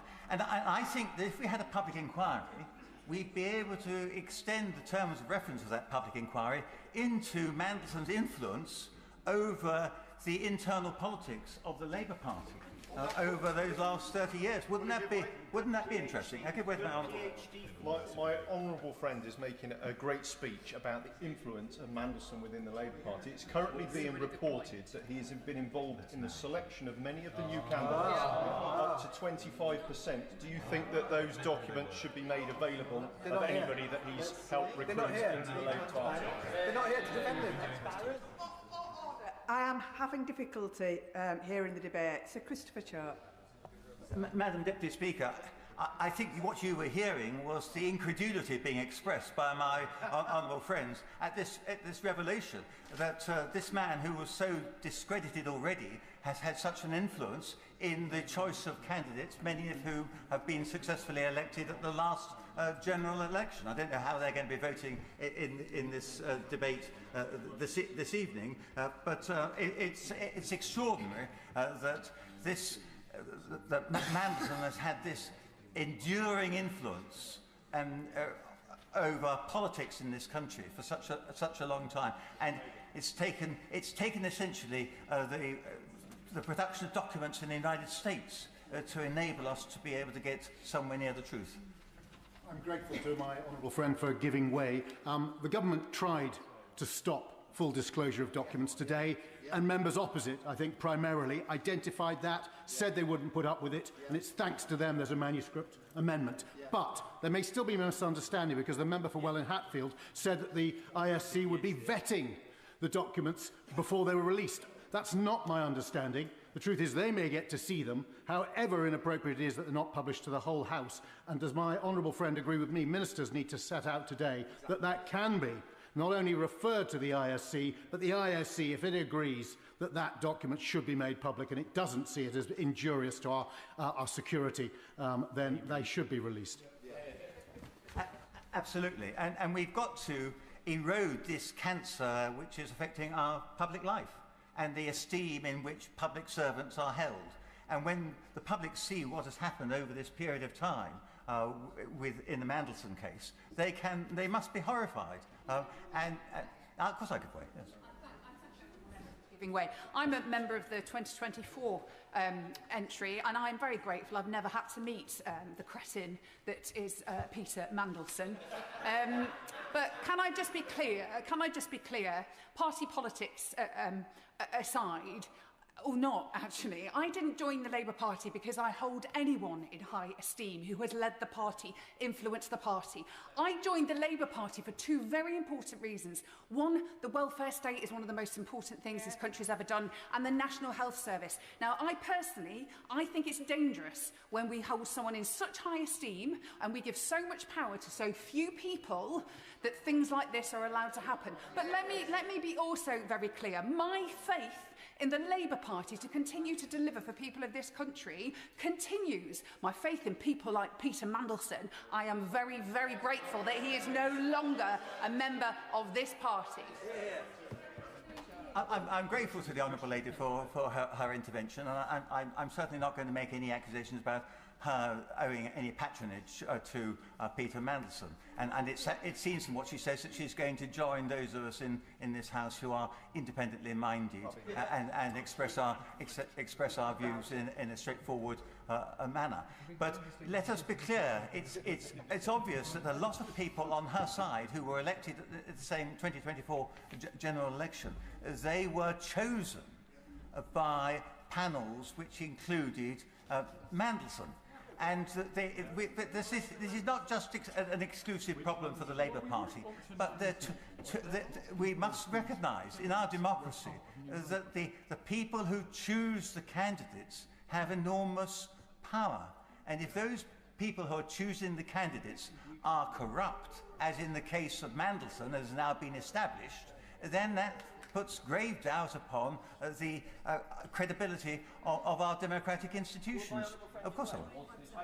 Friend for giving way, but actually, according to reports, it's worse than that where Peter Mandelson had his fingertips through the whole of the Labour Party, but also the government, because there are reports that he was actually, after the Prime Minister had realised that he still had a continuing relationship with Epstein, was in number 10 during the cabinet reshuffle of the 5th of September. So actually, he has had a direct role in appointing half the cabinet, hasn't he? Well, these revelations keep coming, and the answers come there none, and I hope that in due course we'll be able to pursue these points further with the Prime Minister when he next appears in the House. I give way to my right honourable friend. What we're talking about really here with this appointment of Mandelson really is the judgment of the Prime Minister.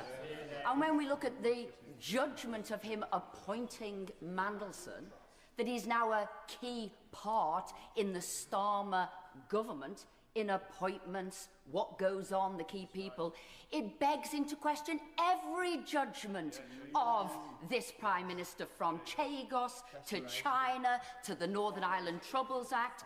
This today, I would say, is the crumbling of Starmer. His judgment is poor.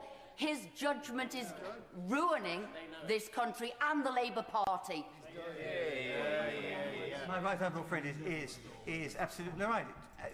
It's fundamental judgment and discretion and the way we behave, and that's part of our character. And we know that the character is set quite early in life, and certainly we can see from the case of Mandelson that it hasn't changed in all the time that he was being involved in public life and public service, so-called. And so what the point I'm just going to make, and I'm going to finish in a minute, but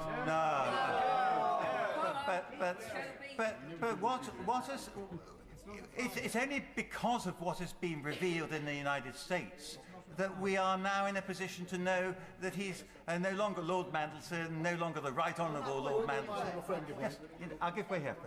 I'm grateful to my honourable friend. In order that the Minister can have time to prepare and perhaps find out if he doesn't already know, does my honourable friend agree that he should find out, was Mandelson in number 10 Downing Street at the time of the last government reshuffle? Was he involved? Were his fingers involved in the appointment of ministers on that Treasury bench? And if he's able to tell us later categorically that he wasn't, that will be a relief to this House. And if we can't get a straight answer from the government to that my honourable friend's question, then that's another reason why I would say that we need to have a public inquiry. I give way to my honourable friend. You mentioned the revelations coming out of emails. The point I made earlier, which I think is also very important for the Minister to answer, is actually the government could have asked the Department of Justice in the States, is there anything in the emails that haven't been released that relates to Mandelson that could affect our decision to appoint him? There was nothing stopping them approaching the DOJ and asking that. It's vital that we know whether they did or not. That's another very good point that's been made. I'm sure it will be picked up on the Treasury bench and they will respond accordingly. But we have to thank our mercies in a sense that Mandelson has been exposed finally, and it wasn't just that exposure outside George Osborne's house. Yes, of course I would. Yeah. Thank you very much for giving way. I very much enjoyed the history lesson about a man who has a history of misfeasance in public office. And I've spoken in this House about my surprise at his appointment as the US Ambassador, which is an incredibly important relationship for this country. Listening to the debate, it makes me reflect on the importance of parts of our Constitution which give us freedom of speech and freedom of the press. Two incredibly important things, and I think we all owe a great vote of thanks and gratitude to Elon Musk and X, who has played his part in exposing a great deal of this evil.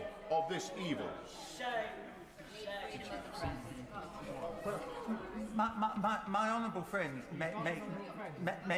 makes his point in his own way. I would just draw attention to the fact that this is Freedom 250 is how the United States is describing the 250th anniversary of independence in their celebrations. And the points he makes about freedom really resonate well both sides of the Atlantic, and we must never forget that. And we could have been involved with having our representative in the United States during this historic year as being none other than Mandelson.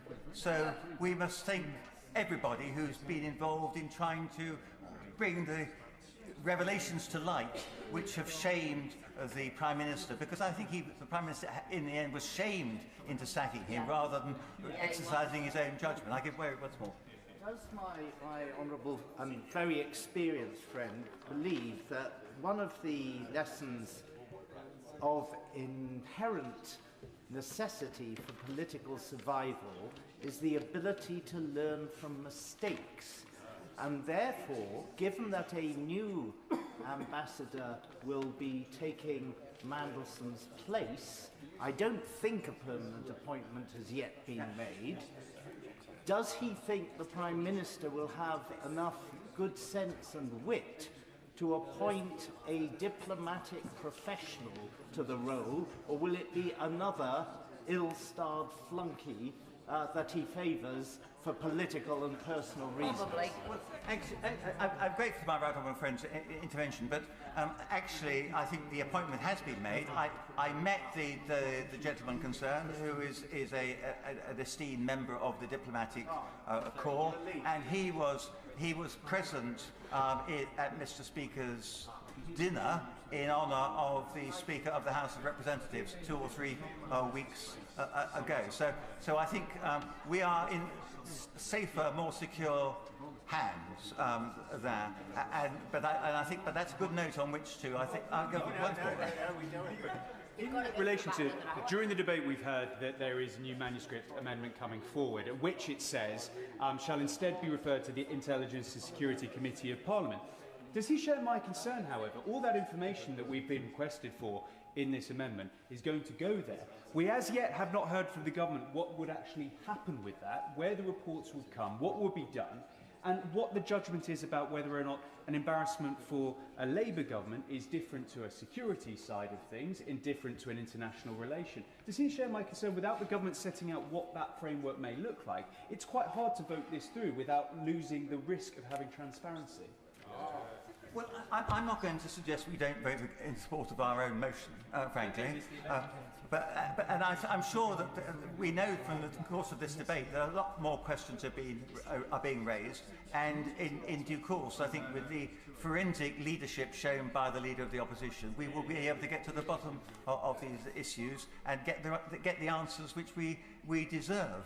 But in the meantime, it's quite frustrating for people.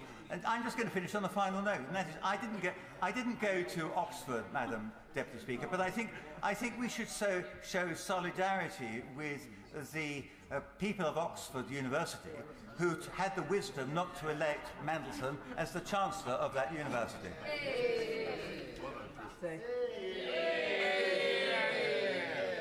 Thank you, Madam Deputy Speaker. It's a great honour to follow my honourable friend from Christchurch, who I have to say was one of his shorter speeches that Look, we come here for a very serious matter of one of the most utmost gravity. I've heard a number of really good speeches from all sides of the House, including members of the opposite benches, and I do commend all the members who've stood up and said, because it's not an easy thing to do, all of the members who have stood up and said that they're not happy with the government's position. I am very, very pleased that we've got to a point where there is a manuscripted amendment now that will force the hand of the government and make sure that the ISC has a pivotal and critical role to play.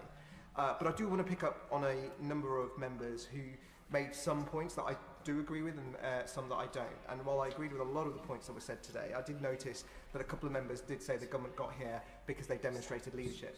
They did not demonstrate leadership. No. They got here because they were dragged here to do so.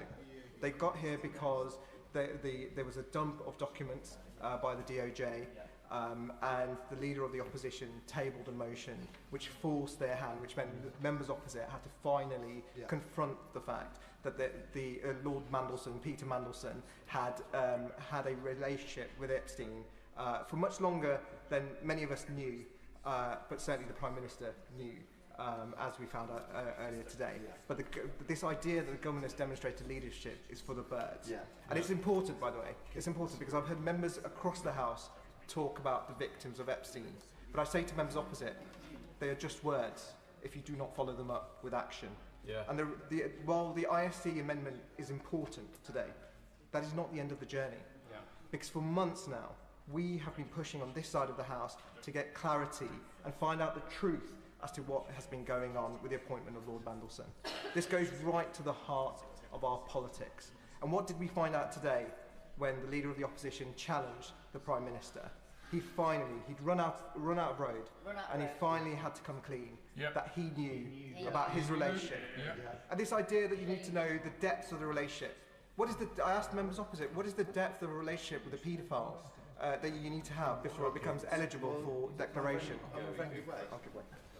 I think the fact that the Prime Minister resisted giving that answer for so long proves the fact he knows it's incredibly damaging to his judgment, that he didn't want people to know that he had known and appointed him anyway.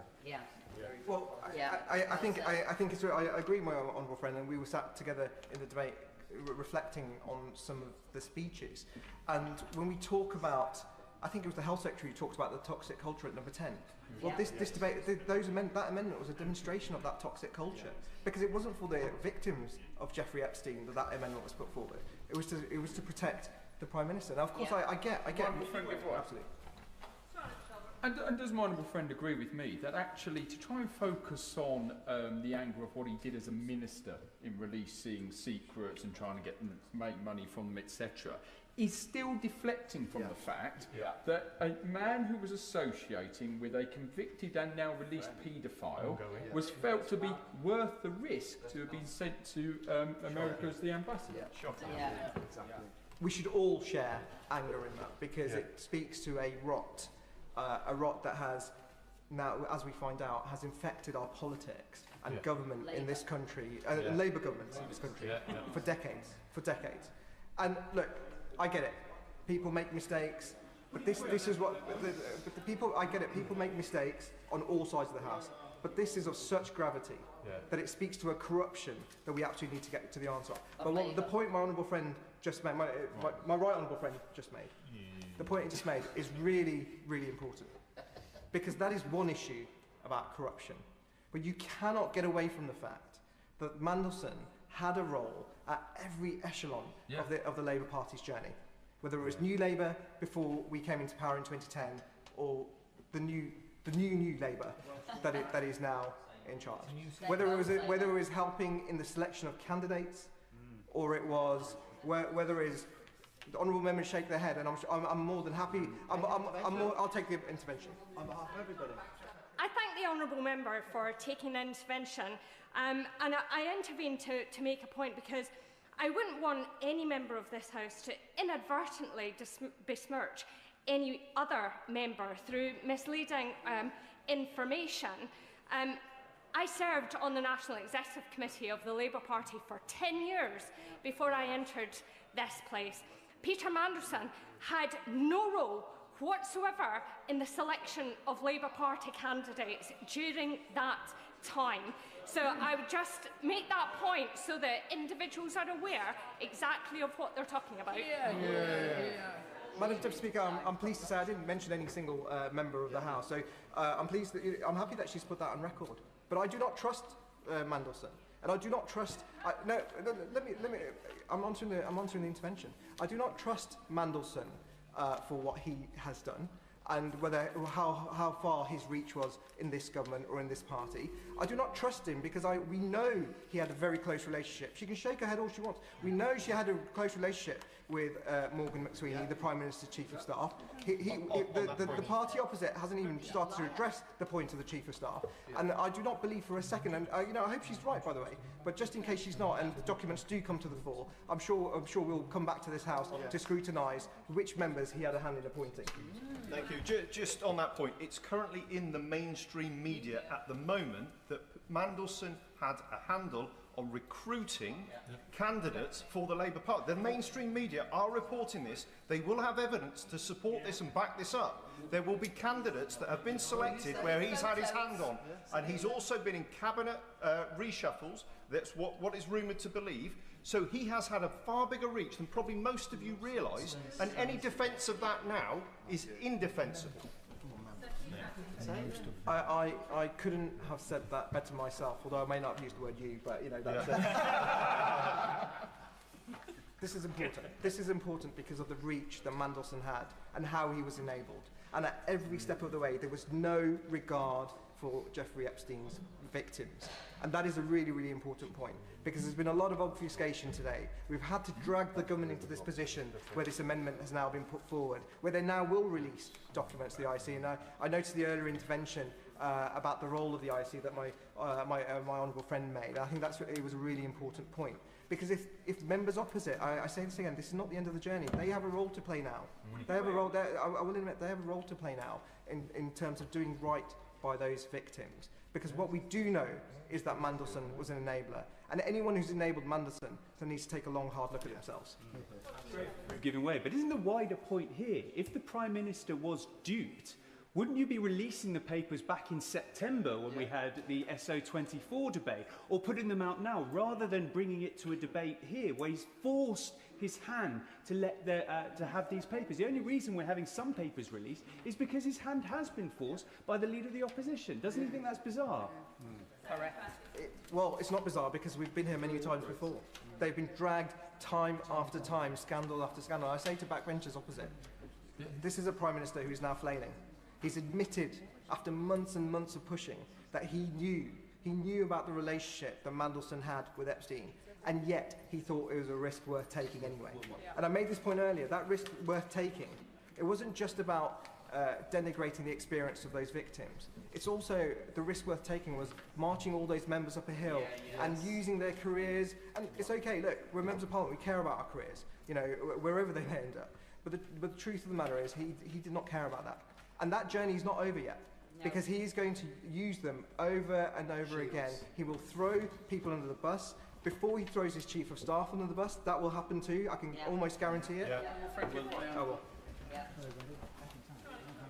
Does my honourable friend think that we're going to get to any sort of position where we can start to understand what level of influence did Mandelson have that, having not declared six-figure sum loans, had to resign from government, having tried to flog passports, had to resign from government, having gone off to the EU and now all the allegations of that brought back into government, put in the House of Lords, there must have been something that made people think it was a good idea to bring him back again and again and again. The exasperation that my right honourable friend shows is exactly the exasperation that the British public will be seeing as they read the headlines, and they have been seeing and showing as the stories have unfolded. As the stories have unfolded over the last few days and over the last few months, and this really comes to a really fundamental point about the toxicity at number 10.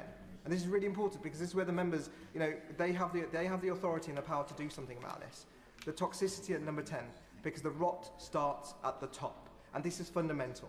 Because the Prime Minister, it was obvious to all of us, it was obvious to all of us about this relationship that Mandelson had. It was obvious to us when he appointed Mandelson to one of the most important positions in our country and one of the most important capitals in the world. One of the most important capitals in the world. It was obvious to us. And the Prime Minister did it anyway, because he thought it was a risk worth taking. In response to the intervention from my right honourable friend, the member for Wetherby, there's a key difference between this Prime Minister and former Labour Prime Ministers in that Gordon Brown and Tony Blair appointed Peter Mandelson without knowing some of the connections that he had. The key difference is that this Prime Minister knew and still did it. So there is still a Labour Prime Minister with integrity, and that's Gordon Brown, who actually took this to the police. This Prime Minister did no such thing.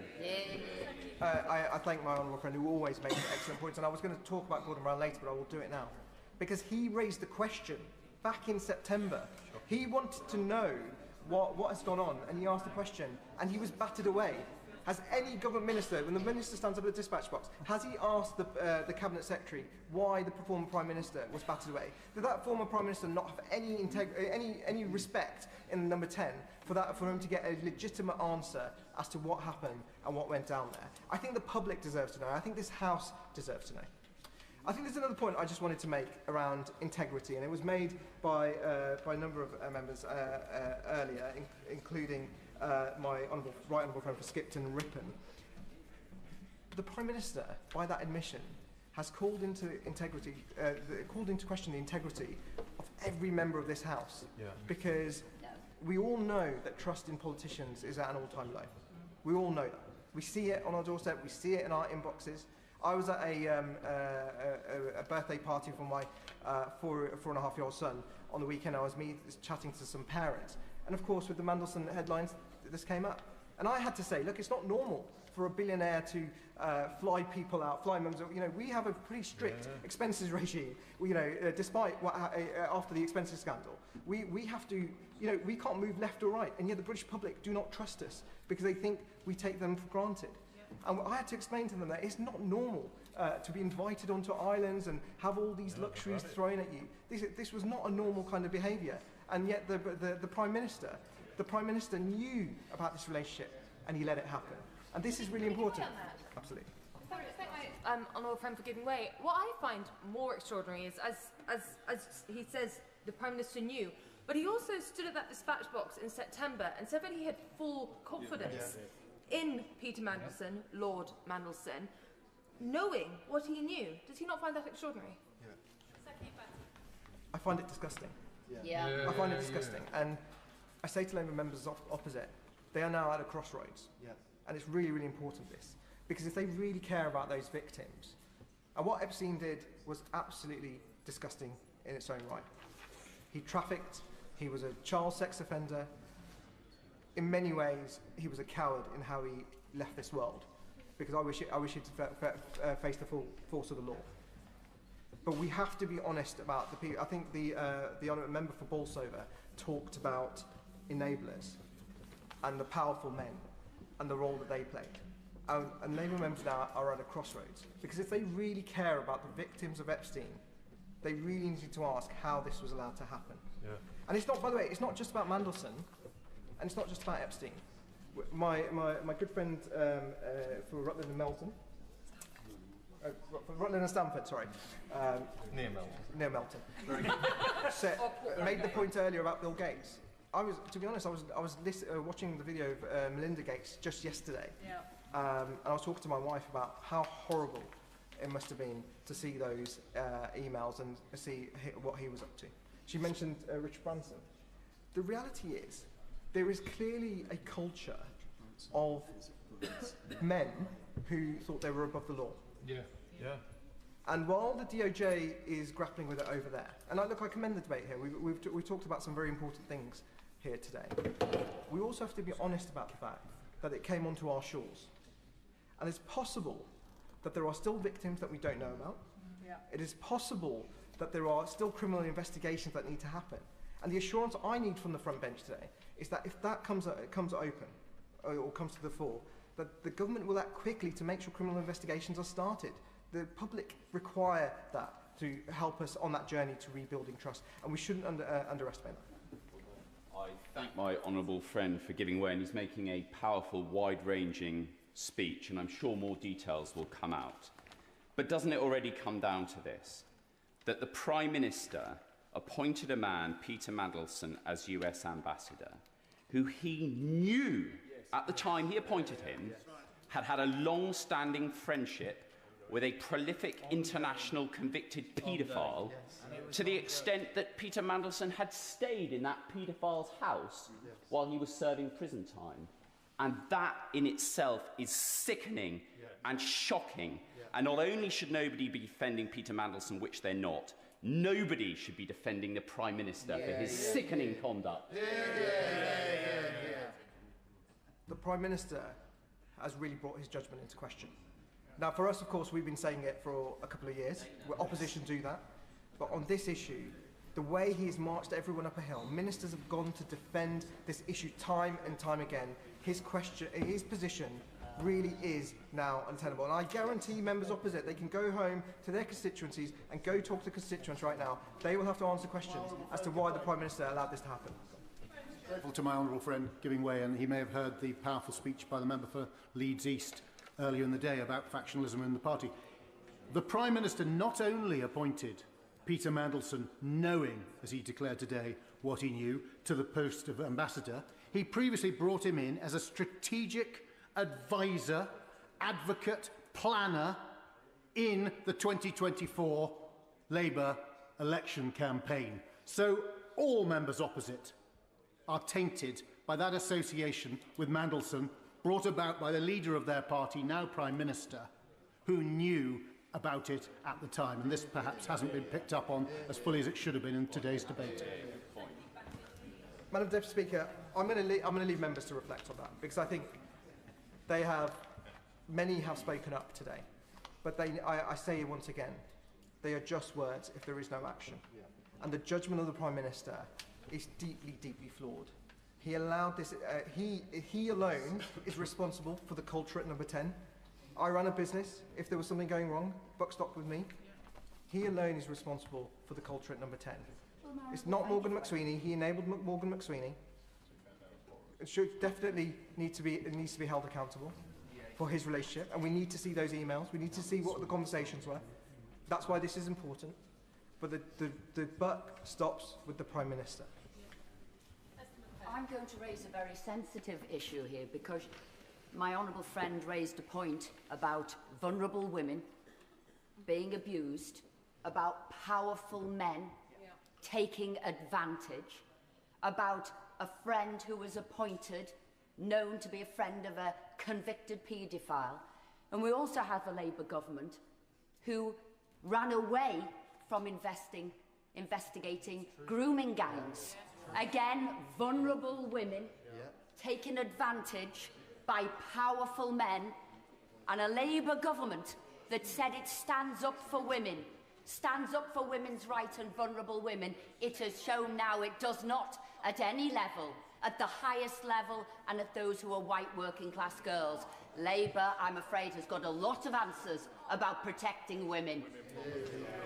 I'm going to end with my response, with two responses to that intervention. Number one, she's obviously absolutely right. And I say to members opposite and who are shaking their heads, it brings into question every decision that the government has made because of the lack of judgment that the Prime Minister has shown. And I say to my honourable friend, I stood at that dispatch box and I repeatedly called for a national grooming inquiry. Right? I am a British Pakistani male. I'm Muslim. I have two sons. I want them to grow up without aspersions being cast on them. Hear, hear. Where one day I hope to have a daughter. Sorry to my wife. I want her to grow up in a safe environment. Right. So we have to be honest about that. We have to be strong in those calls. But I say to the Minister now, as he answers those questions, very key. The question about the ISC, really, really important. We need to know, with the amendment there, that they will get full authority to be able to deal with what comes in front of them, and so we can make a judgment, and the public can make a judgment. Number two, Gordon Brown, I raised the question: why did his calls fall on deaf ears? Was he not given the respect to the former Prime Minister for that to be dealt with? Was Mandelson that strong that his toxicity meant that he was protected and he was enabled? And number three, and the point that I made repeatedly, the judgment of the Prime Minister surely has to be in question. We will now find out what else was known. The Minister has an opportunity to show anything else that you might want to share at the dispatch box. Point of order, John McDonnell. I'm sorry, Madam Deputy Speaker, to disturb the debate in this way. I've tried to follow as much as possible. I've been in and out of the chamber, other duties. There is a draft amendment that's been agreed. I take it across party agreement on that draft amendment. The people will be making their minds up on how to vote on the impact of that amendment, and therefore we need to have clarity. And I just want to ask whether or not, and the front bench could intervene now to clarify it for me.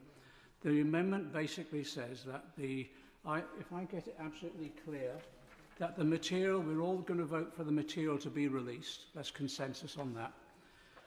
The difference that we had was with regard to who releases, who interprets what's released, and the amendment that's been put forward, it basically says except those items, those elements of information which are prejudicial to national security and international relations, which shall instead be referred to the Intelligence and Security Committee of Parliament.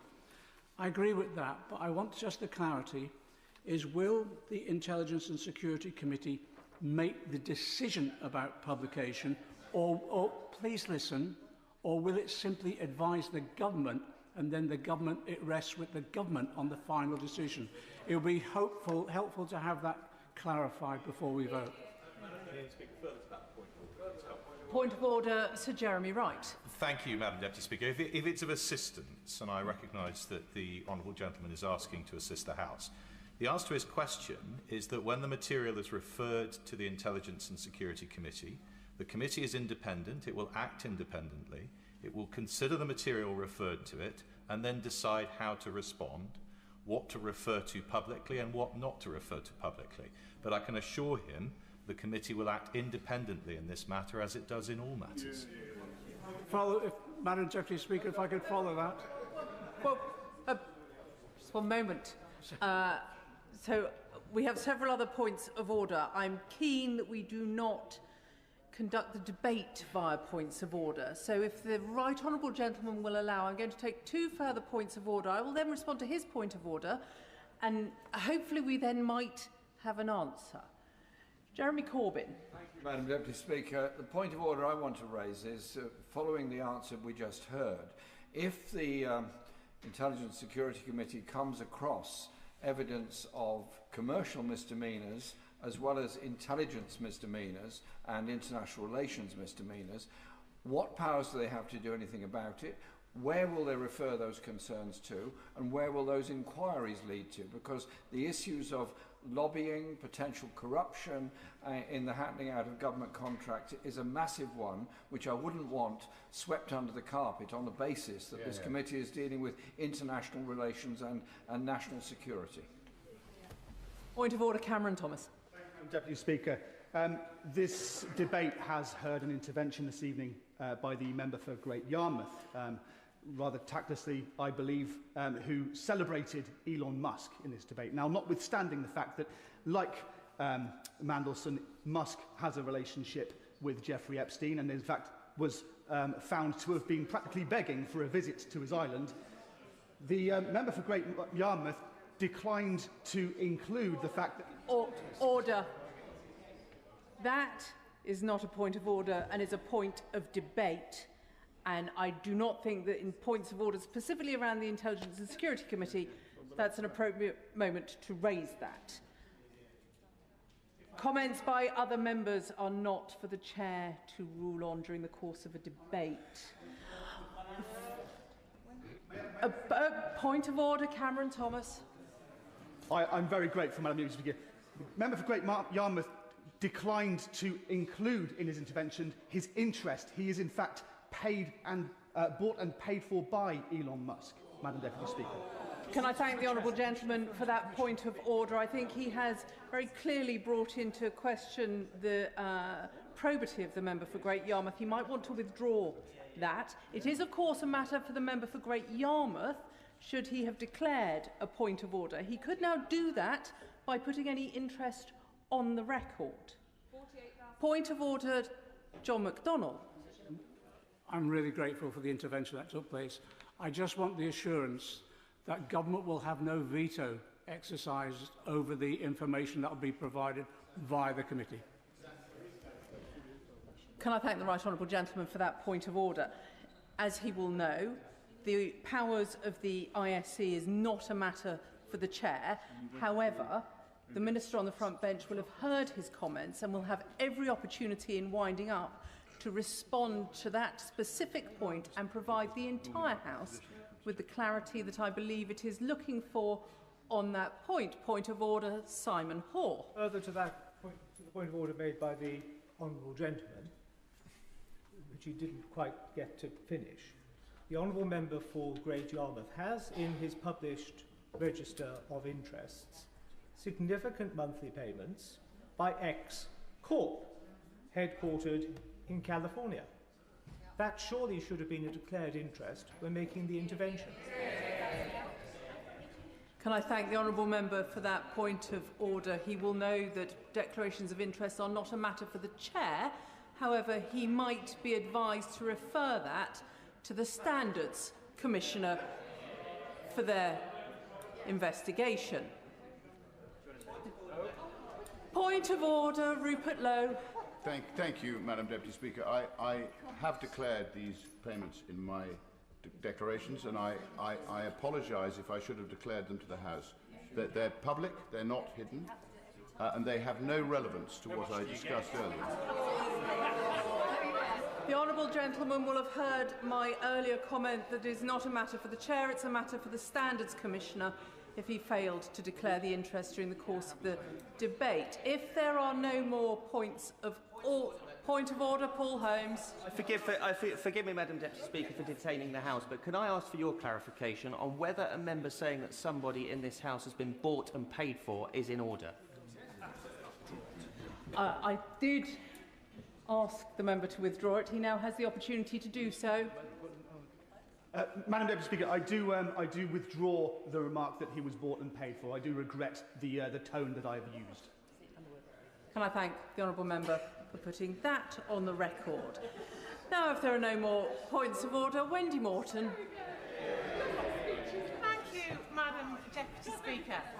At the start of this afternoon, I sat through Prime Minister's questions and I didn't really have any intention of taking part in this Opposition Day debate. I quite often do take part in what we call Oppo Day debates, but there were other commitments and things in the draft. This is not a point of order. I was asked to speak, wasn't I?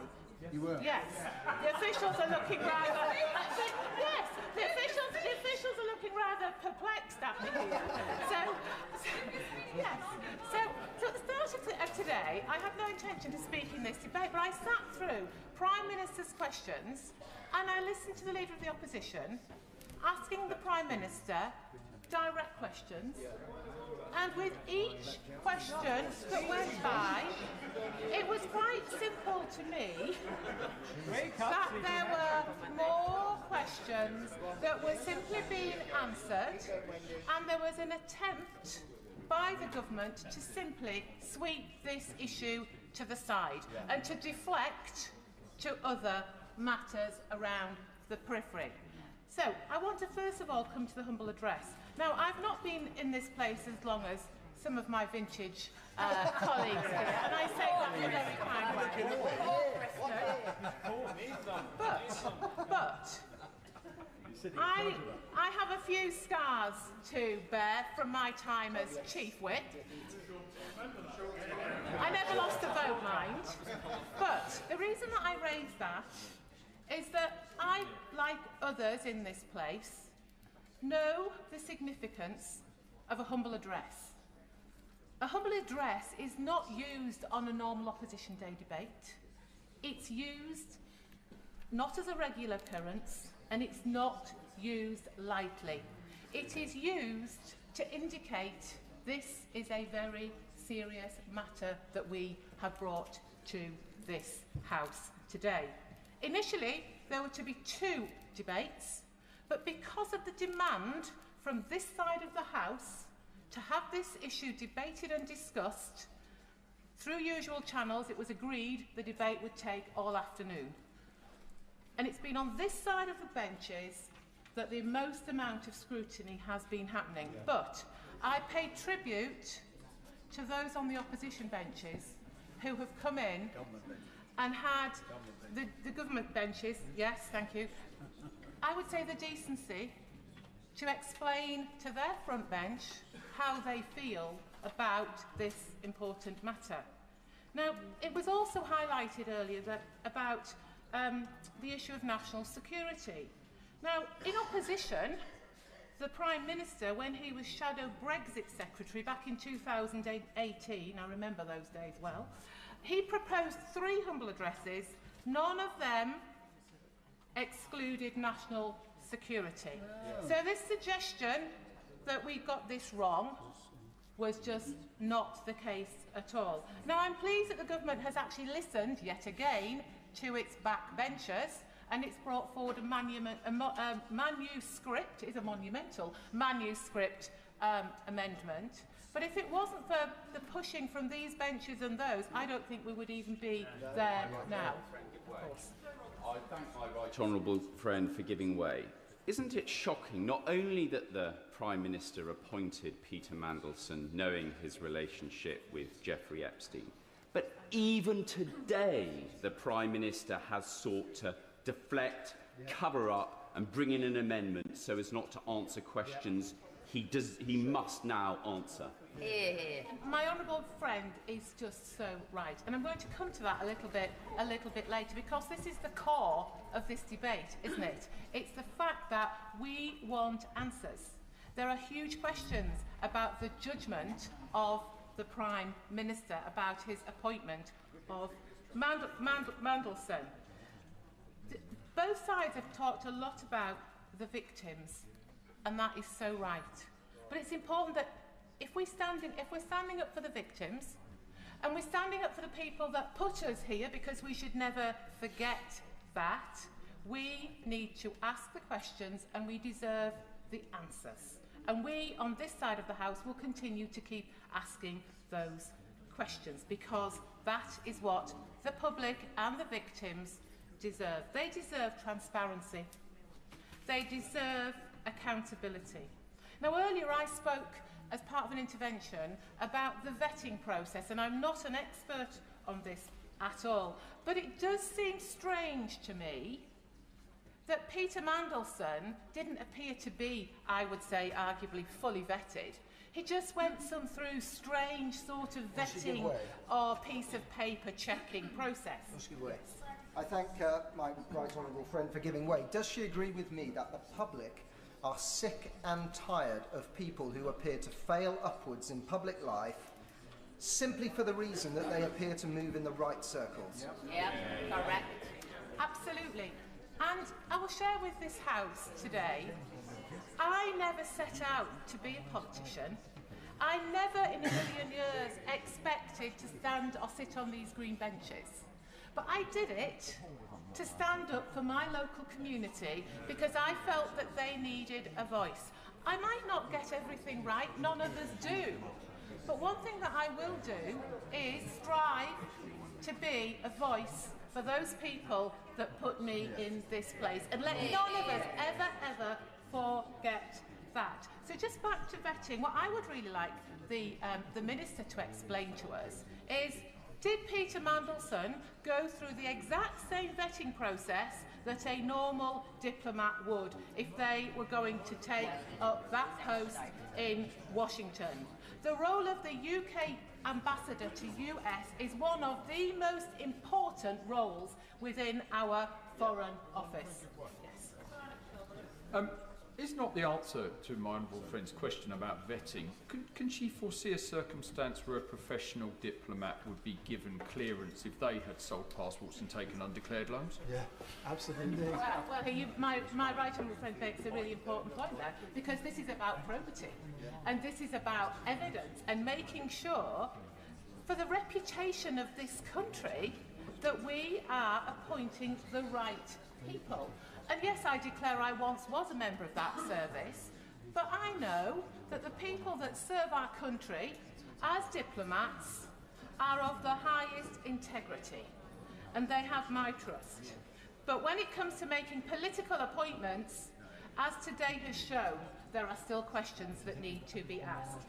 The other thing that is rather strange, Madam Deputy, is that everyone seemed to know that there were questions around Peter Mandelson. There were questions about the sort of person that he was. I think he was featured on Spitting Images once, wasn't it, as the Prince of Darkness?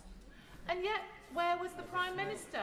Where was his judgment? Was his head stuck in the sand? We on this side of the House, we are aware that the Prime Minister has been glowing about the talents of Peter Mandelson. Only in February, he said at the British Embassy in Washington, Peter is the right person to help us work with President Trump and take the special relationship from strength to strength. We are aware that Morgan McSweeney, Keir Starmer's Chief of Staff, pushed for Mandelson to become ambassador, sidelining long-serving, experienced diplomats. We are aware that Keir Starmer assured MPs that full due process was followed. Honourable Lady, make sure that she refers to the Prime Minister as the Prime Minister, please. Madam Deputy Speaker, I was getting a bit carried away there. The Prime Minister assured MPs that full due process was followed regarding his appointment of Peter Mandelson as ambassador. And we're aware that he appointed Peter Mandelson despite it already being in the public domain that Peter Mandelson had discussed issues relevant to his ministerial position with Jeffrey Epstein while Epstein was in jail. And I could go on. Why? Why did the Prime Minister choose to ignore all of that? And at a time when we know in this place, I think on both sides of the House, that the public are often scathing of politicians. They'll say we're all the same. We are not all the same, I can assure you of that. But they question us, they question our motives, they question our integrity. Some will even refer to us in this place as members of the establishment, something that I will always rail against. But I can absolutely see why they may say that. They mock on the other side of the benches. But the point here is about integrity, of course. my honourable friend is making a really serious and important point, and she made a point about how she ended up in this place, and I don't think anyone should denigrate her for all the hard work she's done to achieve what she has. I'm grateful to my honourable friend, but after a while you just get used to that sort of thing when you've been here for a while. The point is here that we should never forget the people outside. We should never forget the Nolan principles. Members on this side of the House have explained, which perhaps I think was needed to certain members on the other side, the importance of the Nolan principles and what they are.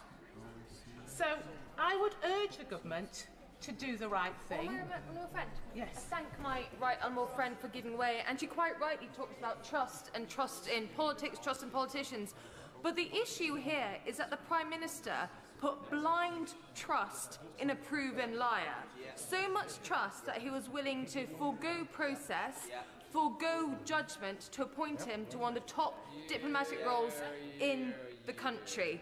Why does my right honourable friend think that the Prime Minister showed such a lack of judgment, such misplaced trust? And why is it this country who's been proven on the international stage to be the laughingstock because of it?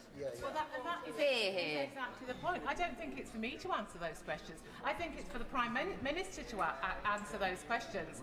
But I personally will continue to question his judgment. How on earth did he appoint Peter Mandelson to this role? But it's not just me, Madam Deputy Speaker. It's not just people on these benches that are questioning it. Today, we've heard from members of the Labour government benches who are also raising questions. Yeah. And the benches are quite full now, but it's been this side of the House that has been leading the charge on this topic. On so many opposition day debates, I would expect to see those benches of the government full. Yeah. Full, taking the charge and debating back to us, defending the position of their government. Have we seen that? Very little indeed. I thank my right honourable friend for giving way. Aside from the evident, persistent and consistent failure in the Prime Minister's integrity, doesn't this demonstrate massive questions over the hold that someone whose name for the last 2 or 3 decades has been a byword for sleaze has over the government and people at the top of the Labour Party? Absolutely. It absolutely beggars belief. And if we want to clean up politics, then this sort of thing should not be being allowed to happen. Politics is a difficult place, we know that, but this was down to judgment. It was down to the judgment of one person, or was it the judgment of others around that person? So I urge the honourable and right honourable members on the Labour benches opposite, do the right thing this evening. Stand up for democracy, stand up for Parliament, and stand up for decency. Alicia Cairns. Thank you, Madam Deputy Speaker. Liberation Day. That is how Mandelson described the day of Epstein's release for prison for procuring children to be trafficked and raped. Mandelson's next message was, "How is freedom feeling?" Epstein replied, "She feels fresh, firm and creamy." Mandelson's next reply, "Naughty boy." Now, we hadn't seen this email, I'll admit, when the ambassador was appointed. But let's look at what we did know when he was appointed ambassador. We knew at that point that he had consoled this paedophile, consoled him on his being found guilty and convicted for just one of the many, many crimes he had committed. We also knew that while he was Deputy Prime Minister of this country and Business and Trade Secretary, carrying the flag of our great nation on an official visit to New York, he stayed in a convicted paedophile's flat. How dare he do that while representing this country? But the idea that no one in the Cabinet Office, no one at the Department of Business and Trade, no civil servant, no political appointee knew that he'd said, "No, I don't need a hotel, thank you ever so much. I'm going to stay at my friend Epstein's house. Oh, by the way, he happens to currently be in prison, incarcerated, but I'm going to stay at his house anyway." That, to me, raises serious questions about why he was not pursued for misconduct in public office back at that point. And no one can say that the Labour government did not know, because having been a civil servant, I knew where my ministers were staying when they're abroad. Not sure they always wanted me to know, but I knew. And none of them would have ever done that. This is the heart of the issue with the judgment of the Prime Minister. Now, on Monday, one of its ministers, the government's ministers, said nobody objected when Mandelson was appointed. I would say, look at Hansard. I remember objecting very, very clearly and repeatedly, because it was very clear at that point that Mandelson had repeatedly said that Epstein did not deserve to be in prison, that this was an awful time for him, how he was caring and thinking for his good friend. Why was there no investigation, and why was the vetting not done right? Because there is no question that the vetting cannot have been conducted properly. I have been through vetting myself. Now, I accept it was not as a minister, but as a civil servant, I've been sat in a room with a rather elderly gentleman for 2 hours, asked about my every sexual proclivity, asked about when I lost my virginity, asked about whether I'd taken drugs or not, asked about every single aspect of my life. Because civil servants, whether they be apolitical or politicians in this place, should hold themselves accountable and be right to be appointed for these roles. It is quite clear from the debate today, and from the evidence given by the Right Honourable Member for Malden, that the Prime Minister wanted this done. And because the Prime Minister wanted Mandelson, Mandelson was going to be appointed. Now, we will see when the docs are released how they were able to get round the official vetting. But this draws my concerns to another political appointment that was rushed through because the Prime Minister demanded it, and that was Jonathan Powell, the National Security Advisor. This is another appointment where there are significant concerns about his business interests. Significant concerns of this House that there has been no scrutiny of Jonathan Powell as National Security Advisor, because he will not come before this House. He will not give evidence to this House. His relationships in China, his relationships around the world.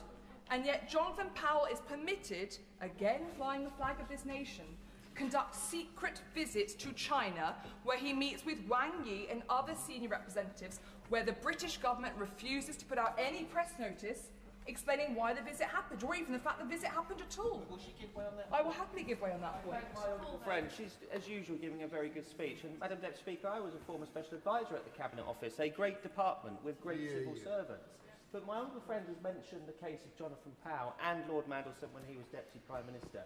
Does she not agree with me that this kind of backhanded way of conducting government business without officials being present actually puts pressure on our great civil servants and puts them in a very difficult situation? It's not how government should be run. Absolutely, I agree entirely with my very good friend. I was actually very taken back earlier by the comments of the chair of the Foreign Affairs Committee, who sought to give us a lecture in how vetting is undertaken by government, where she kept referring to fast-stream civil servants were the ones responsible for the vetting. Fast-stream is a mode of recruitment. It is not once you are made a civil servant. And it did feel like she was trying to suggest that there were junior civil servants who should be taking the can for the vetting process that was pursued. And I very much hope that is not the case, because it would be deeply inappropriate if it were. But the two commonalities between the appointment of Lord Mandelson and of Jonathan Powell are Morgan McSweeney. So I must ask whether or not Morgan McSweeney is the one who here should be held accountable. Because at this point, it looks like no one is going to be held accountable. I will very happily give way. Today's debate is about accountability. Everything falls at the lap of the Prime Minister. Does she find it, quite frankly, incredible that the Prime Minister has sent, with all of the greatest respect, a junior minister to the dispatch box when he alone has serious questions to answer? And would it not show real leadership that he came to that dispatch box tonight to wind up this debate? My right honourable friend is absolutely right, and he may also recall that following Prime Minister's questions today, I had no choice but to make a point of order, because the Prime Minister told this House that every humble address that their party had put forward in opposition had a national security protection clause. And yet, when I looked at the November 2024, the last two that they had done in opposition, neither features the word national or security, let alone the two put together. But the Prime Minister put his, in just a moment, But the Prime Minister, in contrast, put his hand up to me and dismissed me, shaking his arm at me as he left the chamber, as if the point I was making was not one that was necessary. And yes, on Monday, members will also recall, he shouted that I was pathetic for asking why he met with the master of the 2 Chinese spies when he went to China recently. If the honourable gentleman would still like to intervene, I'm very happy to take his intervention. Thank you very much, Madam Deputy Speaker. I'll take the honourable member's word for it that those humble addresses didn't contain those words. But if you take, for example, the humble address on Lebedev's appointment to the House of Lords in 2022, it didn't have to contain those words for the Conservative government to use national security grounds to not provide swathes of documents, precisely, doing it without the words even being included, and actually using rhetoric in the response that they were almost mirroring the Freedom of Information Act in the types of exemptions that should be applied. Are you really going to deny that that was the approach to dealing with a humble address? 2 uses of the word used. Sit down. I haven't said anything. It's the Honourable Lady who has made a comment, but any intervention needs to be via the chair. Apologies, Madam Deputy Speaker. I'm out of practice on my interventions, obviously. Would the Honourable Lady like to respond to that, and is she aware of the convention? The honourable gentleman, because I agree he should hold his government to exactly those standards. That is the point that I made precisely, and I'm very sorry that he missed my point of order. I recognise it was not a showstopper. However, that is exactly the point that I made. It is implicit within these, and if the government had tried to put wording in their amendments such as secret or top secret documents cannot be revealed, I would have said yes, that is absolutely fair. But that was the exact point. There is no requirement to stipulate national security, let alone some vague wording around international relationships, because it is already provided for. So I'm thankful to him for confirming exactly my position. Now, we've touched on China here. I do hope that when these documents are released, we will see also the full extent of the relationship between Epstein, not just with the Putin state, but also with the Chinese Communist Party, because I do have deep concerns about the way in which Mandelson had a say over the current government's China policy, because there is no question that he has been in there and influencing that. Now, when it comes to what is still unanswered, as I have raised almost every day this week, on the 5th of December, I wrote to the government, in fact I wrote to the Cabinet Secretary, I should be accurate, and asked the details of Mandelson's severance package. These were not complicated questions. It was, what was the detail of the contract and will it be published? Has any NDA been signed at any point to do with it? When did Mandelson receive his final payment, or is he still being paid by the taxpayer? And what were the details of his severance package? We are almost 2 months on, and I have received no response from the Cabinet Secretary, who, as we have discussed today in this chamber, almost ad nauseum, we do not have confidence to be able to carry out this inquiry.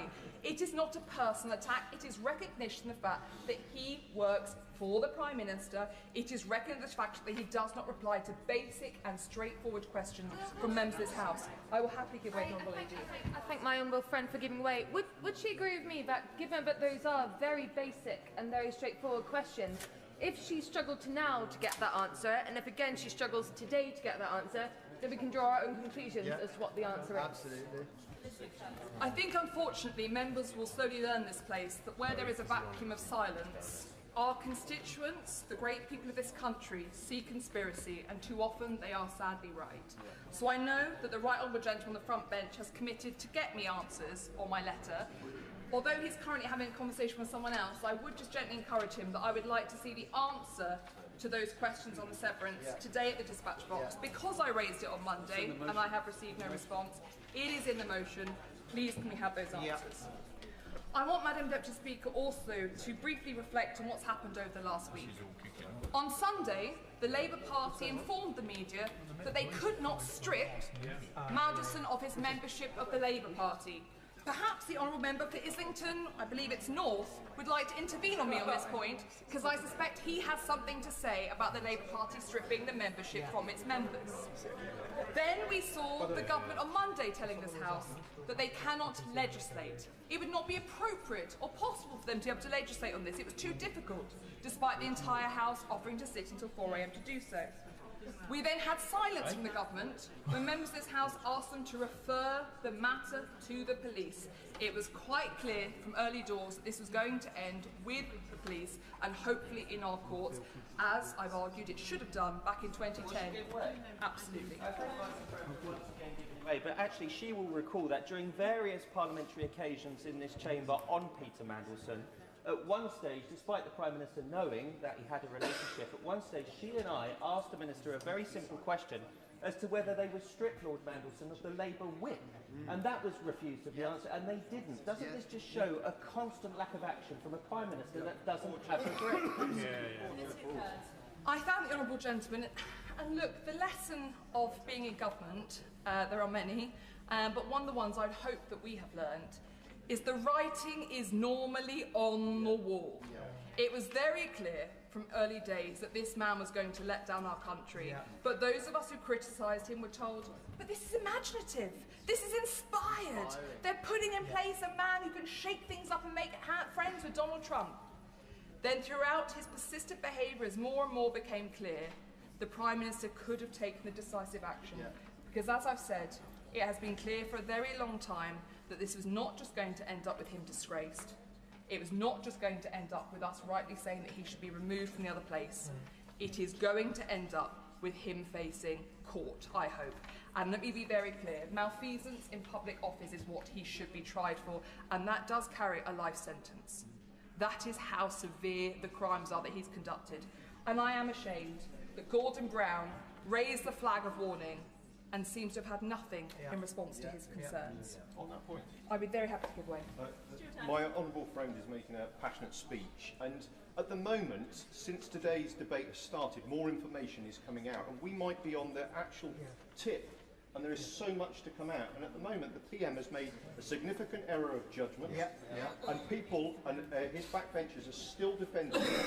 Does my honourable friend believe that this has the possible chance to cause detriment to the whole of government? It's very difficult, particularly when your party has such a high number of new MPs, we've been there and experienced it, to feel the mood music, to hear the jungle drums and to understand whether something is a precipice, whether something is a turning point. But I think for many of us who've been reflecting over the last few days, this does have hallmarks of things that we feel we've seen before. We've been here, we've seen this sideshow. And it's very difficult, because your integrity is the only thing that you take with you when you leave this place. And that is something too many colleagues across all sides of the House have had to learn over the last few years, because this is a cruel game and you will find yourself thrown out when you do not expect it. I turn now to the manuscript amendment that has been laid today. Can I say how much I welcome the fact that this has been moved forward? This is a sign of the government listening, and I give them credit for having done so. However, as I say, all of this could have been prevented if on Monday the Prime Minister had come before this House and made more firm commitments to take action. I will very happily. I thank my honourable friend for giving way. Does she agree with me, particularly following her point about the writing being on the wall, that the Minister, when he wraps up on behalf of the government, needs to quash any rumours that the Prime Minister is bunkered up in Downing Street planning a reshuffle to stabilise a ship that is sinking? Alicia Kearns. I can give but one comment to those new MPs who may think that a reshuffle is a good thing. It only causes more upset and heartache within your own party, and it will not solve the solution. I will very happily give way to the honourable member. I thank the member for giving way. Does she think that the House should be slightly cautious here and not just roll over and accept the government's manuscript amendment without clear assurances of how far the inquiries are going to go, whether they relate to commercial interests rather than just security interests, and a very clear process of reporting and a timetable on it, so that this isn't just a carpet brushing exercise to get rid of an embarrassing day for the government? Alicia Kearns. Can I thank the honourable gentleman? I think it's quite clear that the will of the House is that that would be beyond unacceptable, and that would be a contempt of Parliament if that was what happened. But I can say, and I would like to think this goes to the entire House, that I have complete confidence in the integrity of gentlemen like my right honourable friend, the member for Kenilworth, who sits on that committee. And no one would impugn his integrity or question that he would make sure he got to the bottom of whatever is necessary. But there is no question that this goes so far beyond the vile and inhumane treatment of women, but also to the way in which I'm afraid it appears that Peter Mandelson betrayed not just his own colleagues, but his country into the financial interests of others. I will take one last intervention. Grateful to my honourable friend for giving way, and further to that last intervention, we need assurance that we're going to have urgency. We've seen victims of child abuse in this country let down by a government which resisted an inquiry and then agreed to it in the big moment, which could be like today, where the government appears to give way, and then months passed with nobody appointed to it. So we need to hear from the Minister the government is going to move with speed to make sure this information comes out. Alicia Kearns. Can I thank the right honourable gentleman, because actually he's hit on a point that no one has raised in today's debate, and without it I think we would have had a real missed opportunity. There has been no commitment from the government as yet as to how quickly files will be turned over to the IC, and no commitment to how quickly all the documents mandated within this humble address will be released. That is vital. Now I'm hoping that as part of any release they will contact the Department of Justice and require the release of any additional documents that would be in our national interest, or anything that references Mandelson in any way, or indeed any British national in any way. But I think that would be something I would ask the Minister to please confirm, because yes, any existing documents could of course be on the ISC's desk by Friday. So let's make sure we do move quickly. I want to just conclude by touching once again on the incredibly brave women, without whom none of this would ever have come out. And to Virginia, who obviously is not here today to hear us debate and discuss this important issue. We have to recommit in this place that we will hear women, that we will see women, and that we will stand by women who report abuse. Because all of us have seen how easily women's concerns are dismissed, how well we are spoken over, and how we are ignored, particularly when it comes to men of power.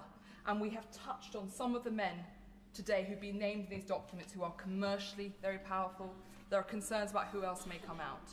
No one who has been named in those documents, who knew what happened to those women, should be allowed to continue to live their lives and make profits as if this didn't happen. And that must be the main commitment. I want transparency, I want those documents out, but actually I want all of us to say, whether it's a woman in our constituency who comes to us, whether it's someone who comes to us from another part of the country in concern, that we will stand by them, because this is a stain on Britain, and we must make sure this never happens again, and that we listen to our women and that we defend them. Thank you, Madam President. Shadow Minister Neil O'Brien. Thank you, Madam Deputy Speaker. This has been an absolutely extraordinary day in British politics. It is not often that there is an audible intake of breath in this chamber, but we all heard it earlier on. That gasp when the Prime Minister admitted that yes, he had known that Peter Mandelson had an ongoing relationship with Jeffrey Epstein at the point where he appointed him our ambassador to Washington. It is a truly extraordinary admission. And the argument that the Prime Minister is making now, and it is quite incredible, is that he did know, but he didn't know the depth and extent.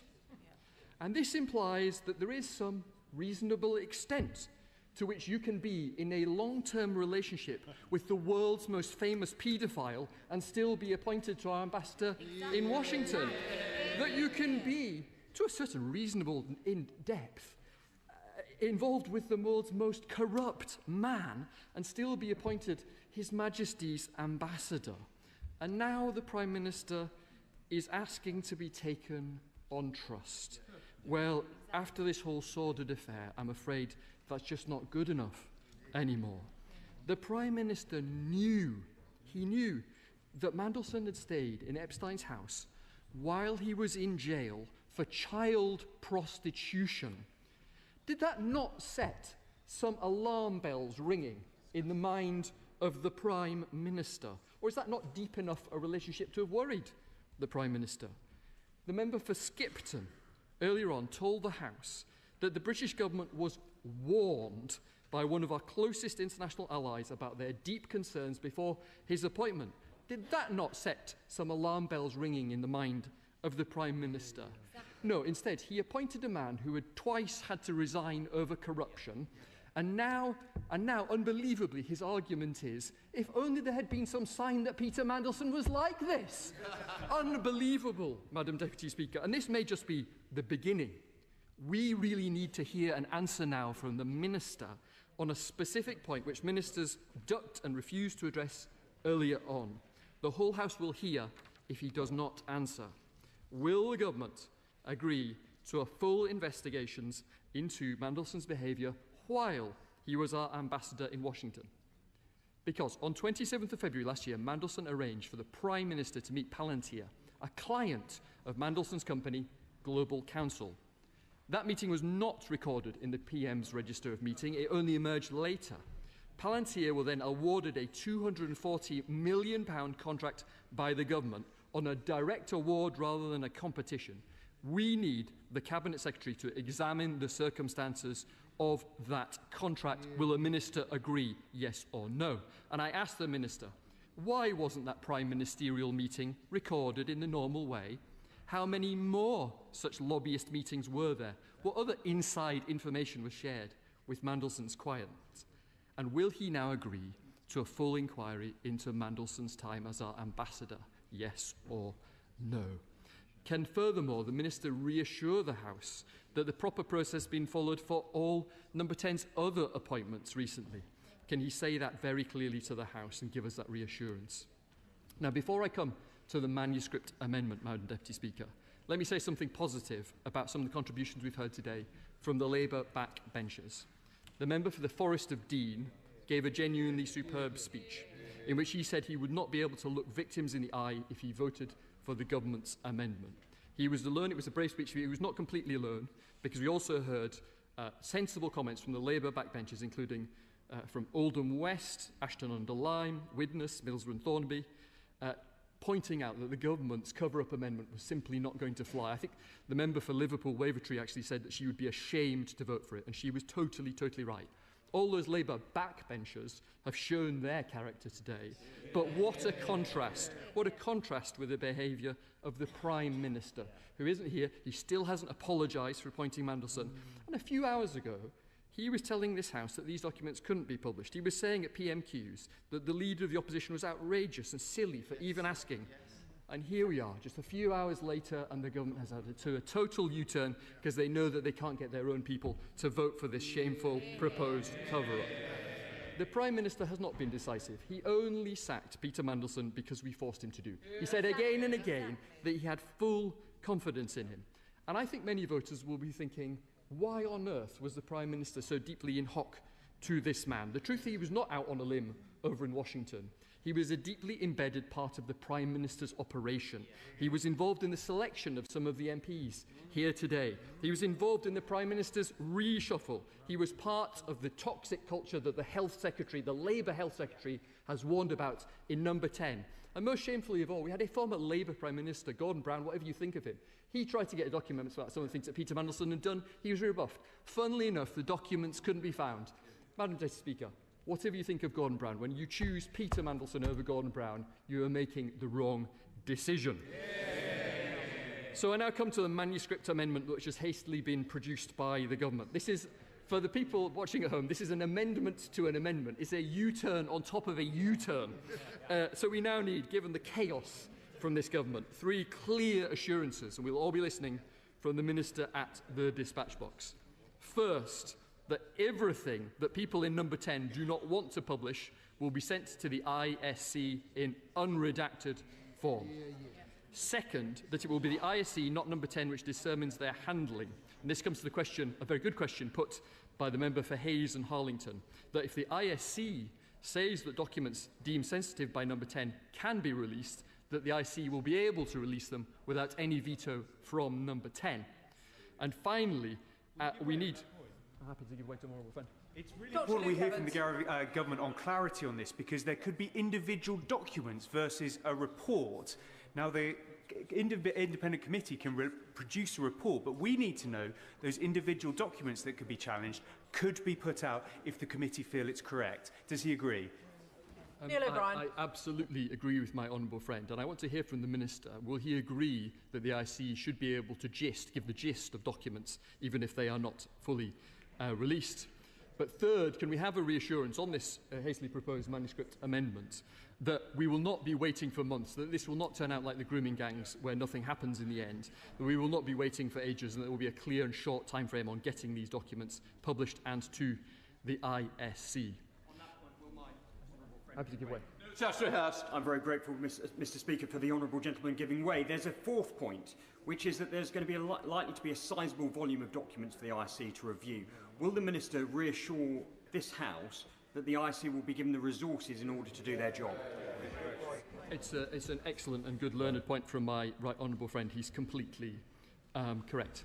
Mr. Speaker, I actually today feel quite a lot of sympathy for Labour backbenchers. They have once again been put in a totally impossible position by the Prime Minister and his advisor, Morgan McSweeney. The government wanted the same people who had appointed Mandelson in the first place to be able to control the release of information about the way that appointment was made, the extraordinary way it was made. And I actually today feel for those Labour backbenchers, because these people in Downing Street, they're the same people who told all of them that they had to vote to cut the winter fuel payment because there would be a run on the pound if they didn't vote for it. It's the same people in number 10 who told them that they wouldn't change their position on the family farm tax, and then after people had killed themselves, they changed their position on it. It's the same people in number 10 who got them to vote against an inquiry into grooming gangs. And that is telling, Mr. Speaker, because that was another occasion on which this weak Prime Minister put his own political interest ahead of respecting victims. Mr. Speaker, today we learned a little bit more about the character of our Prime Minister, and as a result, as I listened to them today, I think now even some Labour MPs are asking themselves the same question as the public out there. Doesn't this country deserve better? Minister. Mr. Speaker, I beg to move the manuscript amendment standing in the name of my right honourable friend, the Prime Minister. Can I start by thanking everyone who contributed? The tone was overwhelmingly constructive, serious and aimed at getting to the truth. In particular, I just want to thank a few members. The member from North Dorset, who I thought got the tone exactly right, asked a number of serious questions which I will come to, and reminded us the importance of the matter in hand. I also want to thank my honourable member for Forest of Dean, who, while he disagrees with me, did so agreeably and put his case very well and with passion. I also want to thank the honourable member for Skipton, or right honourable member for Skipton and Ripon, who reminded us of the origins of the humble address. And when I was a political advisor on the Brexit team in opposition, these looked a bit more clever than they do today. So I thank him for that and the spirit he did it. But in particular, I want to thank and highlight the speech by my honourable friend for Bolsover, who I thought made an incredibly powerful and commanding speech and rightly put the voice of victims in this House, and she did so brilliantly. So thank you for that. Mr. Speaker, it's clear from all sides of the House today that they share the public's anger at Mandelson's treachery, his lies and his deceit. As the Prime Minister said earlier, Mandelson betrayed this country. He betrayed Parliament, he betrayed my party, and he betrayed our government. He lied. I'll just make a little progress and I will, if that's okay. He lied to the Prime Minister. He lied during the vetting process, which I will return to because a number of members raised it. Frankly, Mr. Speaker, I suspect he's still lying now. And that's why, since new information came to light, the Prime Minister, over the weekend, the Prime Minister has acted in a number of ways. Firstly, on Monday, I will. Just let me complete this and I will. On Monday, the Prime Minister instructed the Cabinet Secretary to investigate all papers released by the US Department of Justice. The Chief Secretary to the Prime Minister also set out to this House in a statement. On Tuesday, the Cabinet Secretary decided to refer certain material to the police with the Prime Minister's support, and subsequently the police have launched a full investigation with which we will cooperate fully and must go everywhere the evidence takes it. I will give way, if you take up first the honourable gentleman there, and then I'll give way. I think it's Dr. Kieran Mullen. pretty underhand of the Minister to make himself the champion of public anger about the person Mandelson was. Because I can tell you what the House is angry about on both sides. It's not just with Mandelson, it's with the Prime Minister for appointing him in the first place. Minister. As the Prime Minister has said many times, if he'd have known what he knows now, he wouldn't have had him within 8 million miles of government, and that is absolutely right. I will give one to my honourable friend. So Julian Lewis. I'm very grateful to the Minister for giving way. I'll try and make the same point, but in a less emotional way. Now, the Prime Minister was asked today, directly, could he tell us, did the official security vetting that he received mention Mandelson's ongoing relationship with the paedophile Jeffrey Epstein? And he replied, yes, it did. Now, the point is that when the Minister says he lied to the Prime Minister, but the Prime Minister knew that the relationship was ongoing.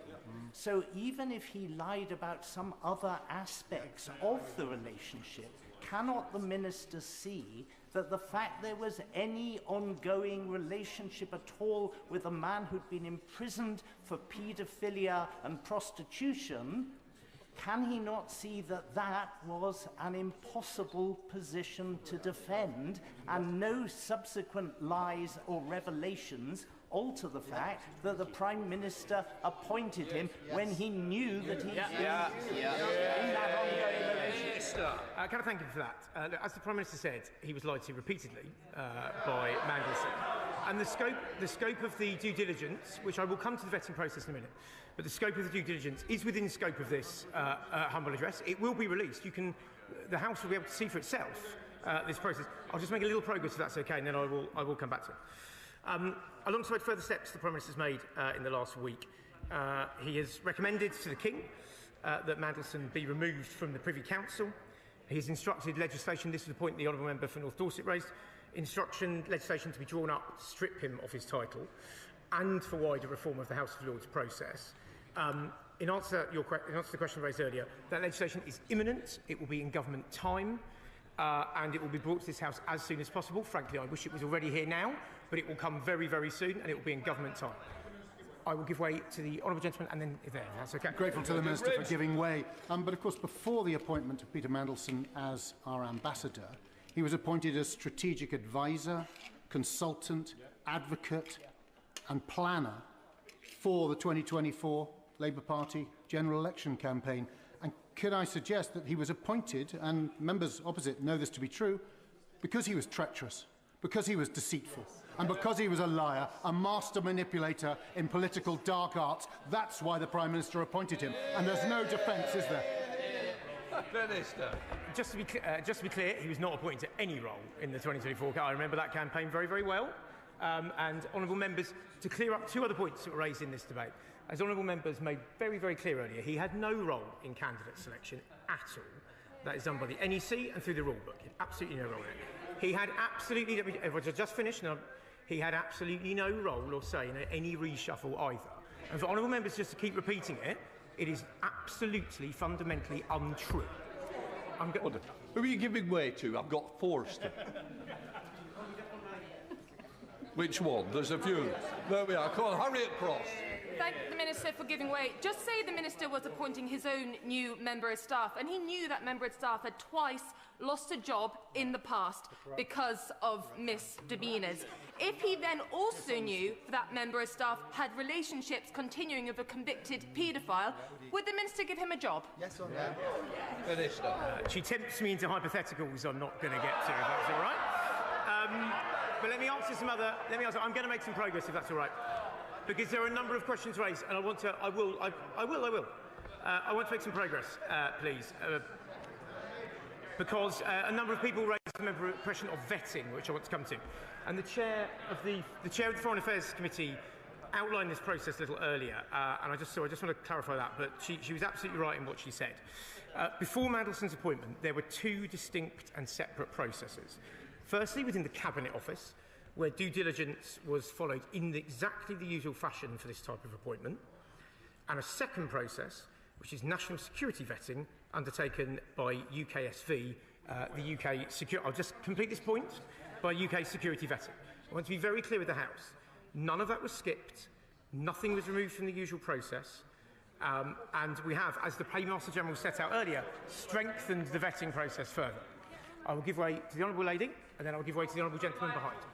Thank you. I thank the Honourable Gentleman for giving way. I wonder if I could ask him, the Prime Minister said clearly today that he knew when he appointed Peter Mandelson to the job as His Majesty's Ambassador, that he knew that he had an ongoing relationship with a paedophile, Epstein. So can the Minister tell us what sort of relationship he thinks would be acceptable in appointing such a person? Minister. As the Prime Minister made clear, he was lied to repeatedly by Peter Mandelson on this. And information on that was in the vetting report, which will be published to the House. I will give way to the Honourable Gentleman. Thank you, Mr. Speaker, and I thank the Minister for giving way. But the question, Mr. Speaker, to the Minister is this. The Prime Minister stood at the dispatch box and said he knew. When the Minister says that documents will be released and the vetting will be released, that's all irrelevant, Mr. Speaker, because we're not interested in what he said, because the Prime Minister said that he knew. So the question is this. Why did the Prime Minister feel that that was appropriate to appoint one of the most senior ambassadors in the world? That's got nothing to do with vetting. This gets to the heart of the Prime Minister's judgment. Minister Ward. As I say, the Prime Minister, look, before Mandelson was appointed, there were reports obviously linking him with Epstein. This was looked into as part of the vetting process. Mandelson lied to the Prime Minister, he hid information. When new information came out, he removed it from it. This information will come out, will be approached and will come further. I'm going to make some progress and actually come to the motion, if that's okay. I will give way to my own. It's the first one from behind me. The Minister... Just a minute. In fairness to the Minister, he's given way time and time on this side, and quite rightly, he's giving way to the left. So don't feel that you've been outdone to, please. That's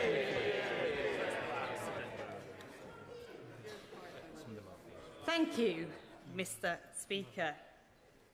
Will the Minister agree with me that the reason we are here today is because of the brave women that have spoken out and led us here? That we have a responsibility, a shared responsibility as a House, to make sure that no stone is unturned.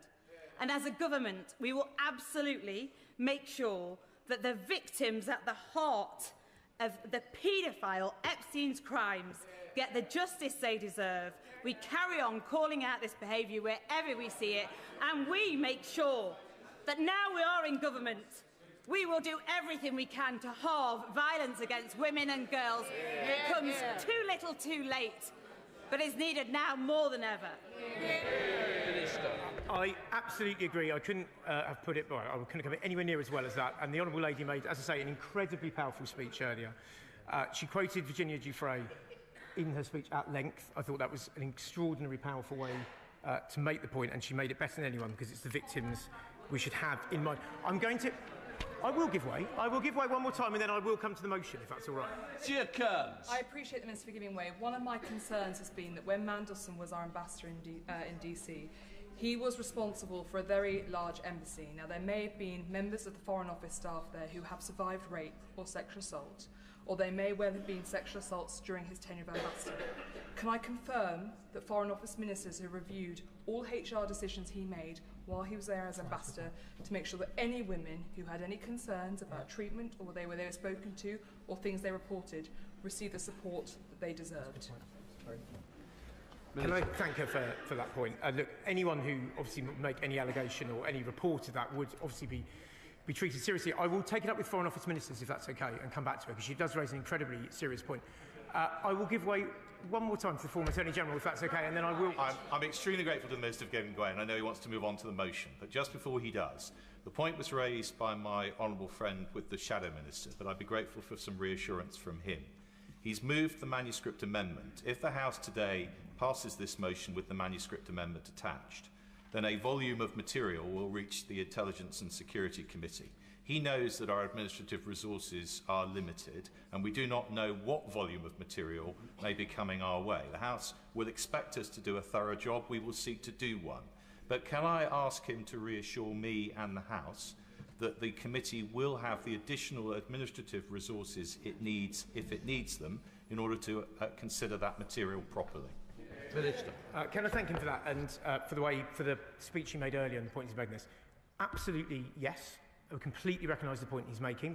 There is a lot of documents covered by the motion here. That's not a complaint, it's an observation, and that the ISC's role, they have the authority and respect of this House. They need the resources to go with it.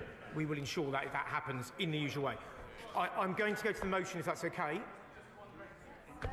I'm going one more time, and then the motion. Smith, I thank the Minister for giving way. Could he confirm on the floor of the House that the government will also include details of how the government managed conflicts of interest between Peter Mandelson's shareholding in Global Council and his activities as ambassador? And specifically, could he look at the background and come back to the House on 2 contracts, one to Adderall Technologies and one to Palantir, which were direct award contracts, of which at least one of those clients was a client of Global Council? Can I thank him for that? And as I mentioned at the beginning, the way he went about his speech as well. Look, the humble address will cover that will be within scope of the humble address that we'll have it. And if there are specific further points regarding direct procurements that the Cabinet Office needs to look into, I will write to him and come back to him that, because that's a fair point. Well, from the I will intercept the opposition spokesman. I'm very grateful to the Minister for giving way, and he's being very generous with his time. The humble address is obviously about Lord Mandelson's appointment.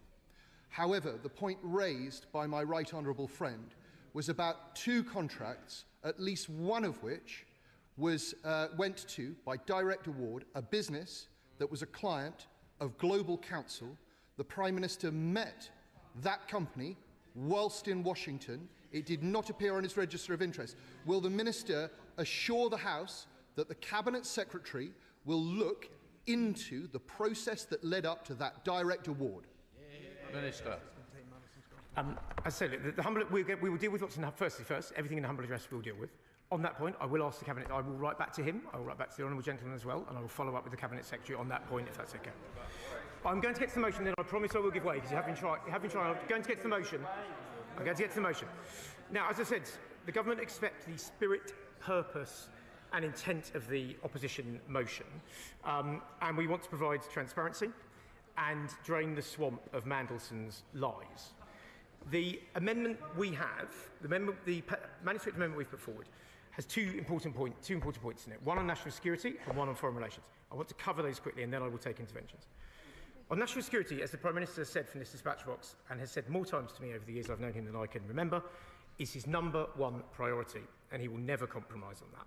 That is why we wanted it in the motion, and that's why we wanted it in front of the House. There is a precedent for this within the humble address, as we mentioned. Well, I think one of my right-honourable friends mentioned earlier, in the humble address we did regarding Lebedev, which included the words, and I quote, in a form which may contain redactions, but such redactions shall be solely for the purposes of national security.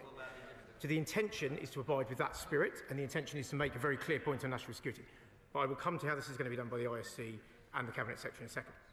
On international relations, as the Prime Minister said, these documents, which are significant in number, could well touch on sensitive issues of intelligence, trade, or relations with other countries. For example, we would not inadvertently want to release information about what our red lines are in trade agreements, about the peace negotiations and position on things like Ukraine, Middle East or Sudan, or on sensitive assessments made on our allies, and with diplomatic conversations on our life depends. The point of the amendment is that we are trying to address that and to make that clear within the House, and we're trying to balance transparency with national security. And that is what the Minister is doing. I will give way to the honourable gentleman, the right honourable gentleman behind, and then I'll give way. Ben, I thank the Minister for giving way, and no disrespect to the Intelligence and Security Committee, but he will have heard the points of order from the member for Hayes and Harlington and myself earlier. I think we need to know that there is a timetable for this inquiry. We need to know that it is not going to rule out specifically commercial interests such as Palantir and not investigate them. And we need to know that it's also going to investigate the whole web of influence that Peter Mandelson had over so much in government, which has brought about this dreadful position where we end up appointing somebody who's a friend of a paedophile as the ambassador to Washington. Because there are many people looking at this debate today who will not be happy that Parliament merely shoves it off to a committee of its own when they think there should be a wider public interest inquiry into the whole affair. Minister. Thank you for that. Look, the police investigation will go wherever it needs to. It will cover any criminality or allegations thereof. That is the right way to do it. And nothing, I say, will be hidden in that fashion. With permission, Mr. Speaker, I am going to make some progress here because time is pushing. I will give way in a second. Time is pushing now. So let me come to the manuscript amendment. So we will agree with the ISC how they're going to work with us in scrutiny, and I welcome the commitment made earlier on. As the Paymaster General set out earlier, the process for deciding what falls in scope will be led by the Cabinet Secretary, supported by Cabinet Office lawyers, working with the ISC. The Cabinet Secretary will take independent advice on the decision he's taking, and it will take two forms. First, through independent KCs. Secondly, through scrutiny of the approach he's taking, working directly hand in hand with the ISC. Now, the Cabinet Secretary will write to the ISC, setting out that process. He will meet with them regularly to ensure they are content with it, and in line with the manuscript amendment, papers determined to be prejudicial to national security or international relations will be referred, let me finish please, will be referred to the ISC. The ISC are independent, they are rigorous, they are highly respected. They will then decide what to do with the material that is sent to them. I'm going to give way to the Honourable Lady. Thank you, Mr. Speaker, and I thank my honourable friend for giving way. Just for further clarity, the concern I think people have is that there will be a decision made by the government in the form of the Cabinet Secretary about what is referred to the ISC. What we are keen to know is that the bulk of the documents will be in the hands of the ISC, and they can make the decision about what needs to be kept private and what should be made public. Can the Minister clarify that the ISC will have control over what needs to be kept private and what can be made public?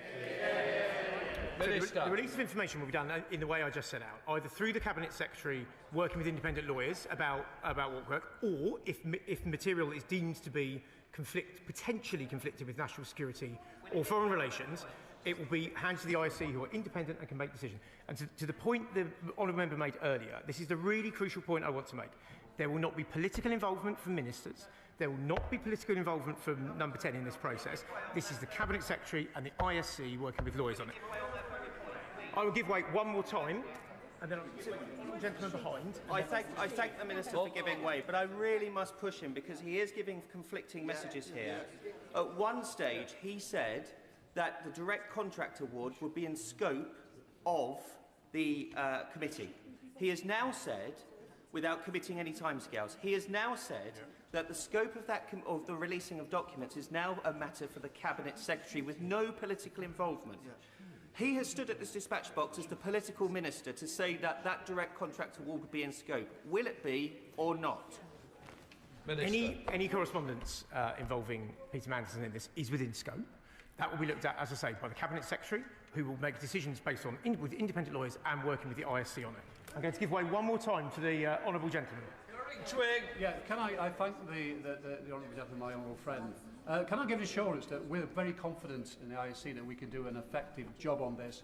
And I think it's worth pointing out, we cannot be told what we cannot publish. That will be a matter of decision for us to do so.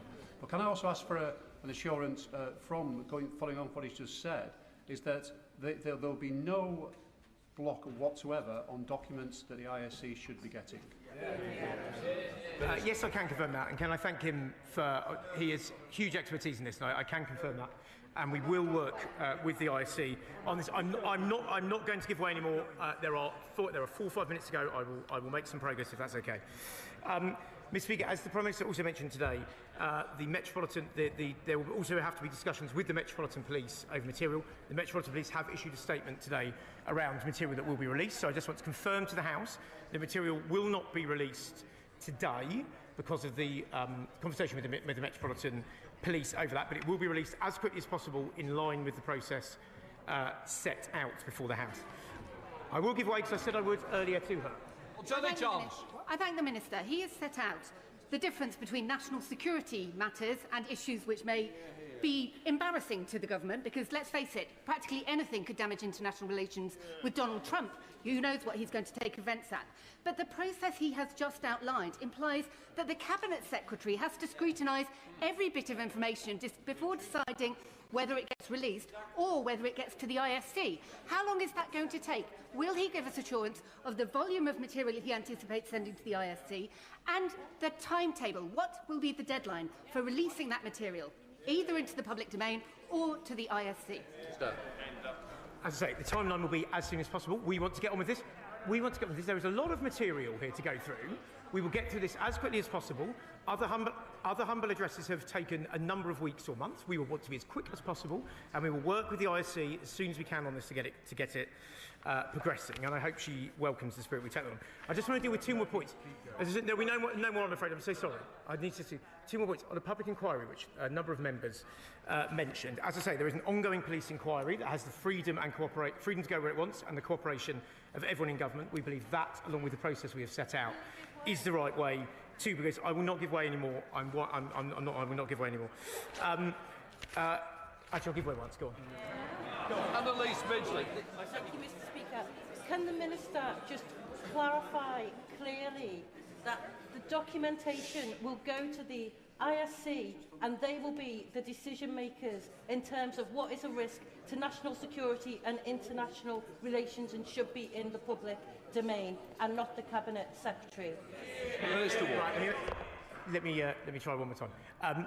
It will be either made public by the Cabinet Secretary, or it will go to the ISC, and they will have a decision for it to be made through there. And it will be done with the independence, resources, and Mr. Speaker, no, I'm writing up now. Mr. Speaker, it is absolutely right for the House to have debated this incredibly important issue today, and in the spirit it has. And I do want to thank honourable members and right honourable members for that. As I said, the lies, venality, and treachery of Mandelson shame this House. And I and the Prime Minister, and I know honourable members all around me, have nothing but contempt for the way he acted and lied to the British people. I'm glad this will now be shown to the British people. I share the anger, the disgust of so many other members of this House. And Mr. Speaker, we will comply with this motion, the amended motion. We will update the House on progress with that. And with that in mind, Mr. Speaker, I beg to move the manuscript amendment in the name of the Prime Minister. The question is that Amendment A be made, since when an amendment to the amendment has been proposed as follows: that amendment at the end of the Amendment A, and which shall instead be referred to the Intelligence and Security Committee of Parliament, the question is the amendment be made and proposed amendment be made. As many of that opinion, say aye. Aye! Of the contrary, no. I think the ayes have it. The ayes have it. Right. The question is that Amendment A, as amended, be made. As many of that opinion, say aye. Aye! Of the contrary, no. I think the ayes have it. The ayes have it. The question is that the motion, as amended, to be agreed to, as many of that opinion say aye. Aye! Of the contrary, no. I think the ayes have it. The ayes have it. Right. That completes. Are you ready, Caroline? Yes. Right. Sorry, a point of order, Simon Horn. Speaker, it's in relation to the point that the Minister made with regards to the Metropolitan Police, asking that certain documents are not released in case they prejudiced a trial or an investigation. You know as well as I do, sir, the importance of privilege to this place. Will your office and council be working with the Cabinet Office to ensure that the rights and privileges of members of this House are protected? Can I just say, we're not going to continue the debate, but just to sum up. The question with the Metropolitan Police have no jurisdiction on what this House may wish to do. It will be whether the government provides or not. But just to let you know, they cannot dictate to this House. I'm going to leave it at that. I'm not going to continue the debate. It's been a long debate, an important debate. Let us move on.